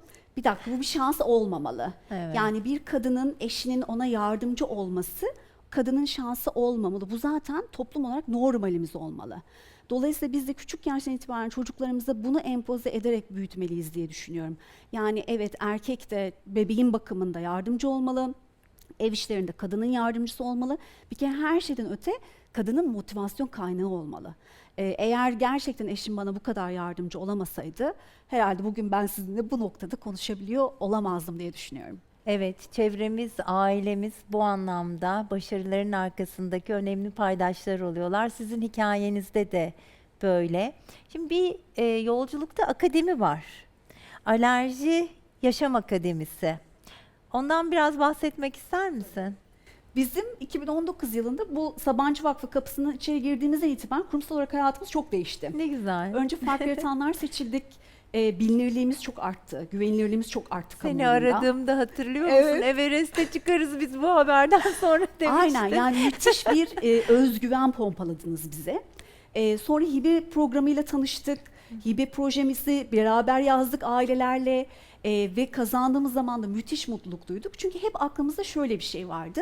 Biz bu projeden önce ve pandemiden önce yüz yüze aile eğitimleri gerçekleştiriyorduk. Genellikle bu eğitimlere anneler katılıyordu. Evet. Babalar biraz daha geri planda Evet. durmak istiyordu. O sorumluluğu almak istemiyorlardı çocuğun bakımı konusunda. Biraz daha geri planda duruyorlardı. Öteki taraftan gelen anne küçük bebeğiyle geliyordu ve eğitimi çok kaliteli bir şekilde dinleyemiyordu. Veya dışarı çıktığı an, eğitim bittikten sonra dışarı çıktığı an unutabiliyordu. Tekrar sormak isteyebiliyordu. Evet. Şimdi bizim ülkemizde çok az sayıda hekimimiz var, çok değerli hekimlerimiz var ama çok az sayıda ve alerji hastaları çok büyük bir potansiyele sahip olduğu için maalesef muayene sürelerimiz bazen 10 dakikayla sınırlı olabiliyor. Evet. Şimdi bu 10 dakikada hekimden de çok şey bekliyoruz. Yani anne orada bebeği soysun, doktor orada onu muayene etsin, tanıyı koysun, reçeteyi mi yazsın, nasıl anneye kronik bir hastalığın bakımını anlatsın. Çünkü kronik hastalıklar işte böyle grip gibi olmuyor. Yani hastalandım, hapımı alayım, işte iyileştim, bir haftada kendime geldim yapamıyorsunuz maalesef. Kronik hastalıklarda mutlaka bir yaşam tarzı değişikliği gerektiriyor. Dolayısıyla bunu öğrenmek de çok sancılı bir süreç gerektiriyor. Biz de dedik ki burada bu noktada nasıl ailelere yardımcı olabiliriz? Bizim Van'da da üyelerimiz var, Hakkari'de de var. Hatta önce dedik ki biz size bir otorite tarafından hazırlanmış bir eğitim sunmayalım. Siz neye ihtiyaç duyuyorsunuz? Siz önce bize bir söyleyin. Biz 1000'in üzerinde aileyle anket çalışması düzenledik ve Türkiye'nin kuzeyinden, güneyine, doğusundan, batısına 20 farklı şehirden saha temsilcilerimizi seçtik. Ve bu il temsilcilerimiz bize sahalarındaki sorunları aktararak neye ihtiyaç duyduklarına bildirdiler. Biz bu doğrultuda Türkiye'nin köklü tıp fakültelerinden İstanbul Üniversitesi Cerrahpaşa Tıp Fakültesi ile ortaklaşıp bu projeyi hayata sunduk. Ve bu projede hekimlerimiz birebir uygulamalı olarak hastalara hem hastalığı, tanıyı, tedavi ve tedavi boyunca ailelerin evde alması gereken önlemleri uygulamalı olarak gösteriyorlar.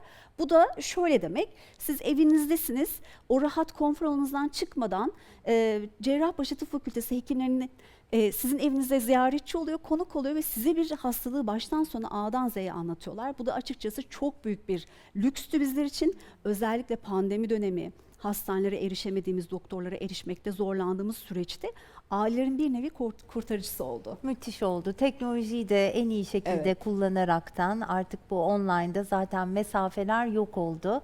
Siz de o alanda bunun en güzel örneklerini hayata geçirdiniz. Çok sağ olun. Ne olsa Alerjiyle Yaşam Derneği amacına ulaşmış olur. Siz de belki başka şeylerle uğraşırsınız. Aslında biz 16 ailenin çıkış noktamız bir isyandı. Yani toplumda alerji çok yanlış biliniyor. İşte basit bir kaşıntıdır, basit bir kızarıklıktır. Biraz hapşırırsınız. Yani gözünüz mevsim sulanır. değişikliği. Aynen, yani bir mevsim alerjisi düşündük biz. Yani alerji ne olabilir? İşte domatesi, çileğe alerjik olabilirsiniz. Evet. Yemeği verirsiniz, ne olacak? Biz açıkçası biraz isyan ederek, ya alerji sizin böyle bildiğiniz gibi değil. Bakın çok ciddi boyutları var. Bunun Allah korusun anafilaksi dediğimiz ölümcül olabilecek hızla ortaya çıkan reaksiyonlar şeklinde karşımıza çıkabilen tabloları var. Dolayısıyla bu noktada toplumun bilinçli olması, farkında olması çok önemli dedik. Çünkü alerjik çocuklar en çok açıkçası eğitim hayatında ve sosyal hayatta dışlanma yaşıyorlar. Bakın bazen akran zorbalığı yaşayabiliyorlar. Dolayısıyla bu noktada hem toplumun hem eğitimcilerin bilinçli olması, ailelerin açıkçası çok kenetleyici olması, bu çocuğu de diğer çocuklardan ayırmadan kapsayıcı bir şekilde hem eğitimde hem sosyal hayatta içlerine almaları bizim için en büyük amaç ve inşallah o günleri görebiliriz. Evet, evet. Ama kapsayıcılık bizler için çok önemli. Biz sizlerle tanıştıktan sonra da açıkçası engelliler konusunda ne eksiklerimiz var. Onlara erişmekte de ne kadar zorlanıyoruz onu fark ettik. Mesela o yüzden akademimizi de Türk İşaret Dili desteğiyle yaptık ki bu bir hasta platformu olarak Türkiye'de bir ilk oldu. İnşallah da öncü olur. Diğer platformlarda aynı şekilde engelli grupları da kapsayıcı bir şekilde açıkçası eğitim platformları tasarlarlar. Çünkü bence kapsayıcılık hepimizin istediği şey. Hepimiz aslında eşit muamele görmek istiyoruz. Beraber her yerde eşit bir şekilde olmak istiyoruz. Evet, evet. Yüreğinize sağlık. Ne güzel anlattınız. Su gibi geçti yine. Çok teşekkür ediyoruz katılım için, güzel paylaşımlarınız, ilham veren yolculuğunuz, hikayeniz için. Çok teşekkür ediyorum. Biz çok teşekkür ediyoruz böyle bir proje organize ettiğiniz için. Çok sağ olun. Evet, bugün bizimle olan 3 fark yaratanımıza da teşekkür etmek istiyorum. Bu çalışmaların arkasında ne gördük?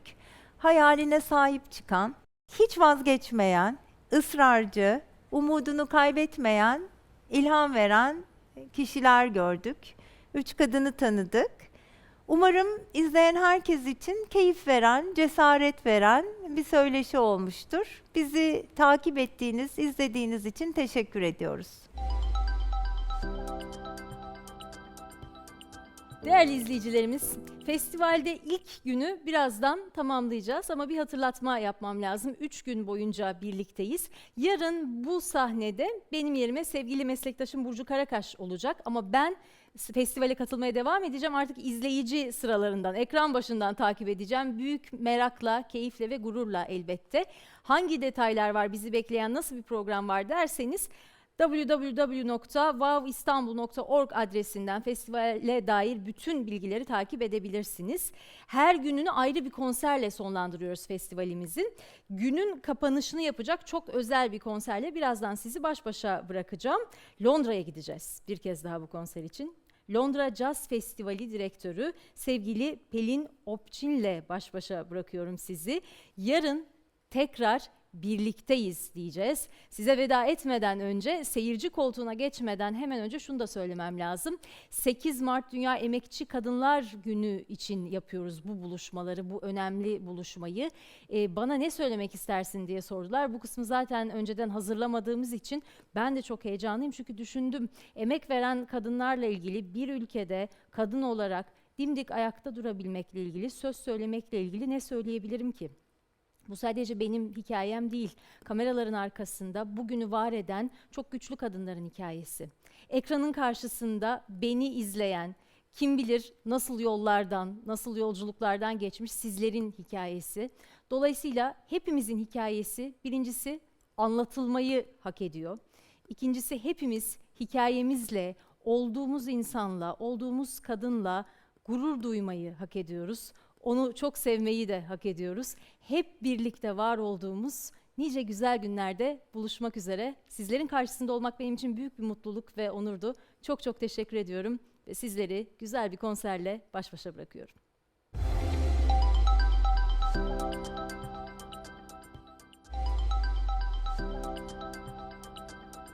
Hello and welcome to Arcola Theatre in London. Today we're here for the opening concert of Wow Istanbul, brought to you by the British Council, Sabancı Foundation and the Wow Foundation.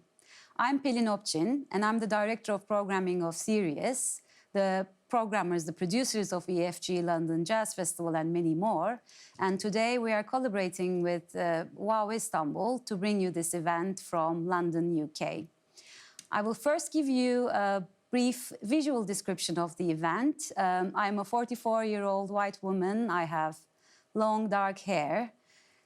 Our guests Yaz Ahmet and Melisa Yıldırım, the musicians of today, are seated on my right-hand side. We are on the stage of Arcola Theatre and we have a dark brick wall behind us. So Yaz and Melisa, could you briefly visually describe yourselves? Okay, so I'm 38-year-old British Bahraini woman with light skin. I've got long brown hair, a long red jacket, dark trousers, and a sort of Bedouin necklace. Hi, I am Melisa Yıldırım. I'm 26 years old. I'm a white woman. I have dark curly hair. I'm playing kamança, kabak kemane, and I'm a composer from Istanbul. Thank you so much, Yaz and Melisa, and welcome once again, and thank you for being a part of this. Wow Istanbul is building bridges, so it's not a coincidence that we are here in East London, one of the most diverse areas of the city where a plethora of communities, including a Turkish population, come together to bring up one of the most buzzing, most creative, most lively neighborhoods of the city. The Arcola Theatre is actually also founded by two Turkish-born producers and theatre directors, Mehmet Ergen and Leyla Nazlı. The theatre now stands for its trailblazing, distinctive, socially engaging work and is one of the cultural hotspots of London. WOW Istanbul is starting today, as I said, with wonderful concerts of Yaz Ahmet and Melisa Yıldırım. The festival will feature discussions, screenings, talks, which will feature the work, the words, the ideas of individuals who identify themselves as women. But in addition to these events, there will be a wide music program, which also includes performances by Barış İçin Müzik and Kardeş Türküler. Before going more into the conversation with Yaz and Melisa, I would like to also welcome the Turkish-speaking audiences in my own language. Merhaba, ben Pelin Opçin. Sirius ve Londra Jazz Festivali'nin programlama direktörüyüm. Uzun yıllar Türkiye'de müzik ve kültür alanında çalıştıktan sonra son 3 yıldır Londra'da yaşıyorum ve Sirius olarak WOW İstanbul'un bir parçası olmaktan dolayı çok mutluyuz. So welcome, dear Yaz and Melisa. I think our audiences would like to know more about you. So Yaz, maybe let's start with you. Could you talk about yourself, your journey in music, describe your art and what's in store for us today? Okay, I am a trumpet player, flugelhorn player and composer. The music I write, I feel reflects my mixed heritage, which is British and Bahraini. And yeah, the music that we're going to play for you today, I hope represents that mixed heritage, as well as my interest in electronic music and electronic soundscapes. I personally admire your music, and I had the chance to work with you in several occasions, both in Istanbul and here in London. So I'm also very excited to hear, it once again today. Now I'm switching to Turkish while I talk to Melisa. Melisa, seni bu proje aracılığıyla tanıdım ve çok da mutluyum tanışmış olmaktan. İzleyicilerimiz de seni tanımak isteyecektir. Biraz müziğinden, kendinden bahseder misin? Olur, tabii. Bahsetmeye çalışayım birazcık kısaca. Ben Melisa Yıldırım. İstanbul'da doğdum, büyüdüm. Ve müziğe İstanbul Teknik Üniversitesi'nde başladım. Lisede başladım. Kemane çalıyorum aslında. Kabak kemane. Etnik bir enstrüman, Türk halk müziği enstrümanlarından birisi. Daha sonra kemaneyi farklı alanlarda ve farklı müziklerde de kullanmaya çalıştım. Çoğunlukla doğaçlama yapmayı tercih ediyorum. Yani tarzımı tam olarak tabii ki etnik müzik yapıyorum ama belli bir tarz bazen söyleyemiyorum. Bu konuda biraz zorlanıyorum ama etnik müzik yaptığımı ve Anadolu müziklerinden esinlendiğimi söyleyebilirim kısaca. I will now briefly explain, because you have a lot of things in common, as we will see in your performance. Melisa is also taking a lot of inspiration from her background, her heritage, and using forms of improvisation. So I think both of your music will be a magical match. Women of the World Festival, we will be talking about gender equality, women's rights throughout the festival. So I know, Yaz, you as a composer and instrumentalist, a young female performer, you're a role model for most of us, most of the musicians. So what's your take on it, especially in the music sector and in your role today? Well, my experience as a female musician and composer is that I feel that there needs to be more visibility of women. When I was growing up, I studied music at high school and there were no women composers. And so it made me feel like women aren't intelligent enough to write music. And so I never thought that I could ever become a composer. And then when I continued learning to play the trumpet, I didn't have any female role models. And it wasn't until my late teens that I discovered a couple of female trumpet players, one Ingrid Jensen from Canada and one Kiku Collins, who plays or used to play in Beyonce's band. And I only found out about these women through MySpace, a very old platform.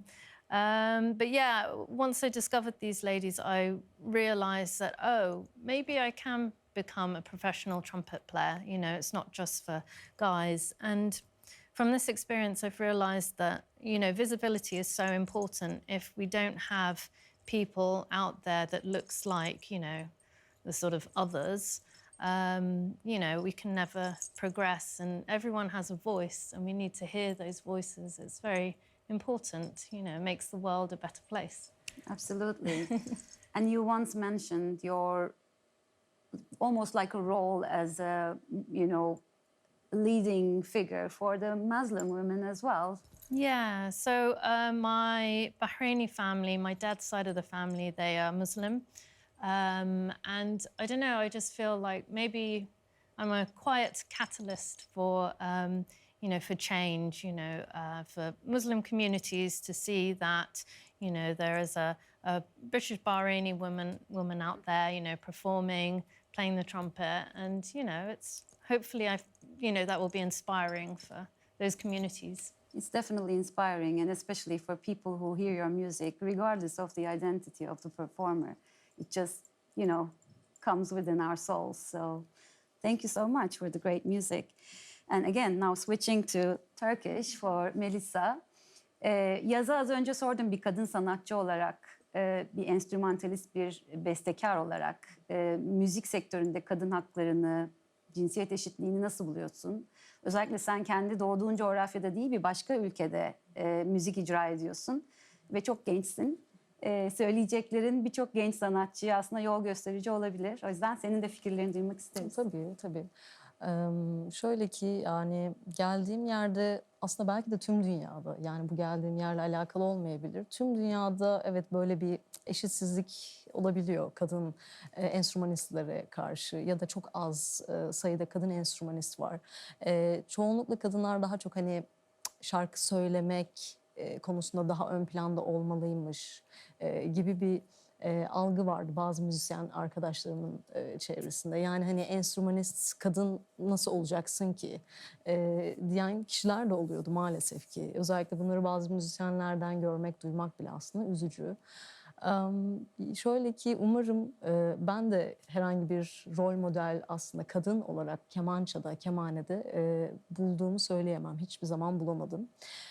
Ama farklı müzik kültürlerinden örnek aldığım, mesela Azize Mustafazade gibi çok iyi piyano çalan, çok iyi bir caz kompozisyoncudan çok etkilendiğimi söyleyebilirim. Onun haricinde yaylı bir enstrüman çaldığım için yaylı enstrümanı farklı çalan Rena Garcia Pons'tan çok etkileniyorum. Ama dediğim gibi kadın bir rol model pek fazla bulamıyorsunuz.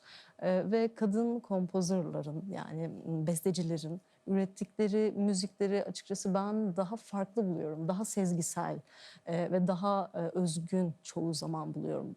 Umarım yanlış bir şey söylemiyorumdur, çok iddialı. Ama bunlar benim fikirlerim. Ya umarım ben de birçok kadın kemaneci arkadaşımdan mesajlar alıyorum. Onlara ilham olmak konusunda. Tabii ki ben de kendi müziğimi yapmaya çalışıyorum. Etkilendiğim şeylerin haricinde kendi içsel dünyamdaki yaratıcı parçaları ve duyguları ortaya çıkarmaya çalışıyorum. Umarım birilerine ilham olabiliyorumdur en azından. Aslında kemaneyi çalan kadın rol modeli bırakın, çok fazla kemane, kemançe gibi enstrümanı çalan dünyada da çok fazla insan yok. Aslında enstrüman da çok bilinmeyen bir enstrüman. Yeni yeni çok başarılı sanatçılar aracılığıyla çok popüler olmaya başladı. Yani genel olarak dünyada bence kadın enstrümanist nasıl olur, kadın besteci nasıl olur? Hani bu yavaş yavaş aşılıyor gibi ve bu bana umut veriyor açıkçası. Olduğum yerde, ülkede de açıkçası bu tarz böyle bir şeyler çok fazla yaşamadım. Hani bir ayrım gibi ya da ne bileyim aldığımız, yani çok uzattım kusura bakmayın. Yani onların bakış açısıyla, buradaki müzisyenlerin bakış açısıyla herhangi bir cinsiyet ayrımı gibi bir şey görmedim. Ya da burada çok yaşamadım, bununla karşılaşmadım. Ama genel olarak bütün dünyada bu tarz bir algı olduğunu söyleyebilirim. Ön yargı gibi açıkçası. Umarım birilerine ben de bir enstrümanist, kadın enstrümanist olarak ilham olabiliyorumdur kısaca. Evet, şu anda dünyada festivallerde, müzik programlamasında, sanatsal yönelimde bu konuda çok büyük bir bilinç var. Evet. There is an awakening. We're in the 21st century, and it's interesting to still talk about these things. But the more you talk about, you just make sure that it's understood and there's awareness. Anything we need to be aware of for the future, Yaz? Any socially engaging projects or music-wise? Any positive message to wrap up, maybe? Well, firstly, I'm working on my next studio album, which is music that is inspired by the traditional Bahraini folk music. So the music of the pearl divers and the women drumming groups. And that's all fused with jazz and electronics. So that's something I'm working on. And I suppose a positive message would be to, look after each other. We're in quite, quite grim times. And I think, we all need to be kind and spread love.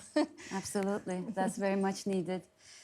Melisa, aynı soruyu sana da sorayım. Hem bir yakın zamandaki projeler, seni bir daha ne zaman göreceğiz? Bu festival aracılığıyla keşfedenler senin tanıdıklarına çok mutlu olacaklar ama umarım Teşekkür adını ederim. daha sık duyarız. Umarım. Şöyle ki bir ay önce bir düet bir albüm yayınladım. İsrail'den perdesiz gitar çalan bir arkadaşımla beraber, Gilad Voice. Enstrümantal bir albümdü bu. Talush isimli bir albüm. Şu anda sadece dijital platformlarda var. Henüz fiziki olarak bunu basmadık. Basılı bir hali yok. Ama önümüzdeki zamanlarda ben çoğunlukla, belki görmüşsünüzdür bazı videolarımda falan, çoğunlukla solo performans ve doğaçlama performanslar üzerine çalışıyorum. Şu anda önümde öyle bir plan var. Mayıs ayı gibi bir stüdyoya girip tamamen solo, kendi düzenlediğim doğaçlama fikirlerini kaydetmek, bunun üzerine çalışmak gibi fikirlerim var. Öyle, bu şekilde şimdilik. Çok teşekkürler. Thank you once again for being with us today. And we will be looking forward to hearing your music. So, without further ado, let's kick off the opening concert of Wow Istanbul. Like we briefly talked about a moment ago, Melisa Yıldırım will start the concert with her solo set. And after Melisa, Yaz Ahmed and her quartet project will take the stage, and her set will be accompanied by the visual artwork of Sophie Bass. And there will be a very special collaboration moment, which we will witness for the first time in Wow Istanbul. Melisa Yıldırım will join Yaz Ahmed's band for a special collaboration, and it's a very, very exciting moment that I will be also looking forward to. So, thank you so much for being with us, and hope you enjoy the concert.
Thank you very much. Thank you, everyone, for joining us at home. It's a pleasure to be here. We played 3 tunes just then. The first tune was called Lahan Al-Mansour, and it's dedicated to Haifa Al-Mansour, who is a Saudi Arabian film director. And it's also from my Women of the World suite, Polymnia, which was first premiered at this festival in 2015. And then we played Les Saboteurs from our second album, and then we played Jamil Jamal. Before I announce the next tune, I'd like to introduce you to these wonderful musicians. We have Ralph Wild on vibraphone, Dave Mannington on bass, and James Madron on drums. So the next piece we're going to play is called 2857, and it's inspired by and dedicated to the mother of the freedom movement, Rosa Parks, and it's also from my Polymnia suite.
That was 2857.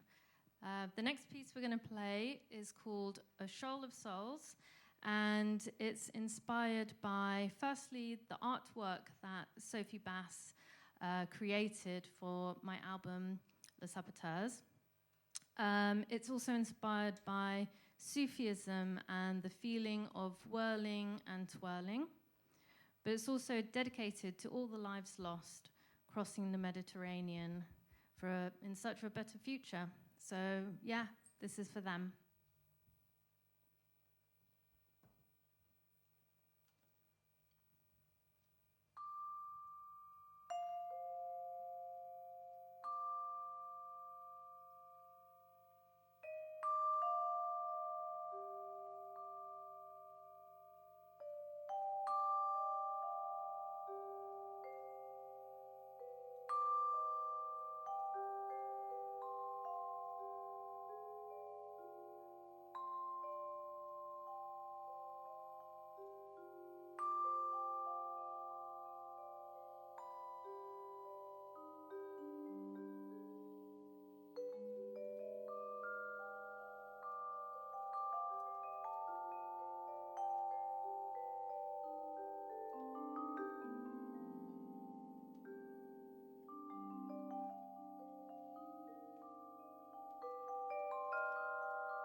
that was A Shoal of Souls.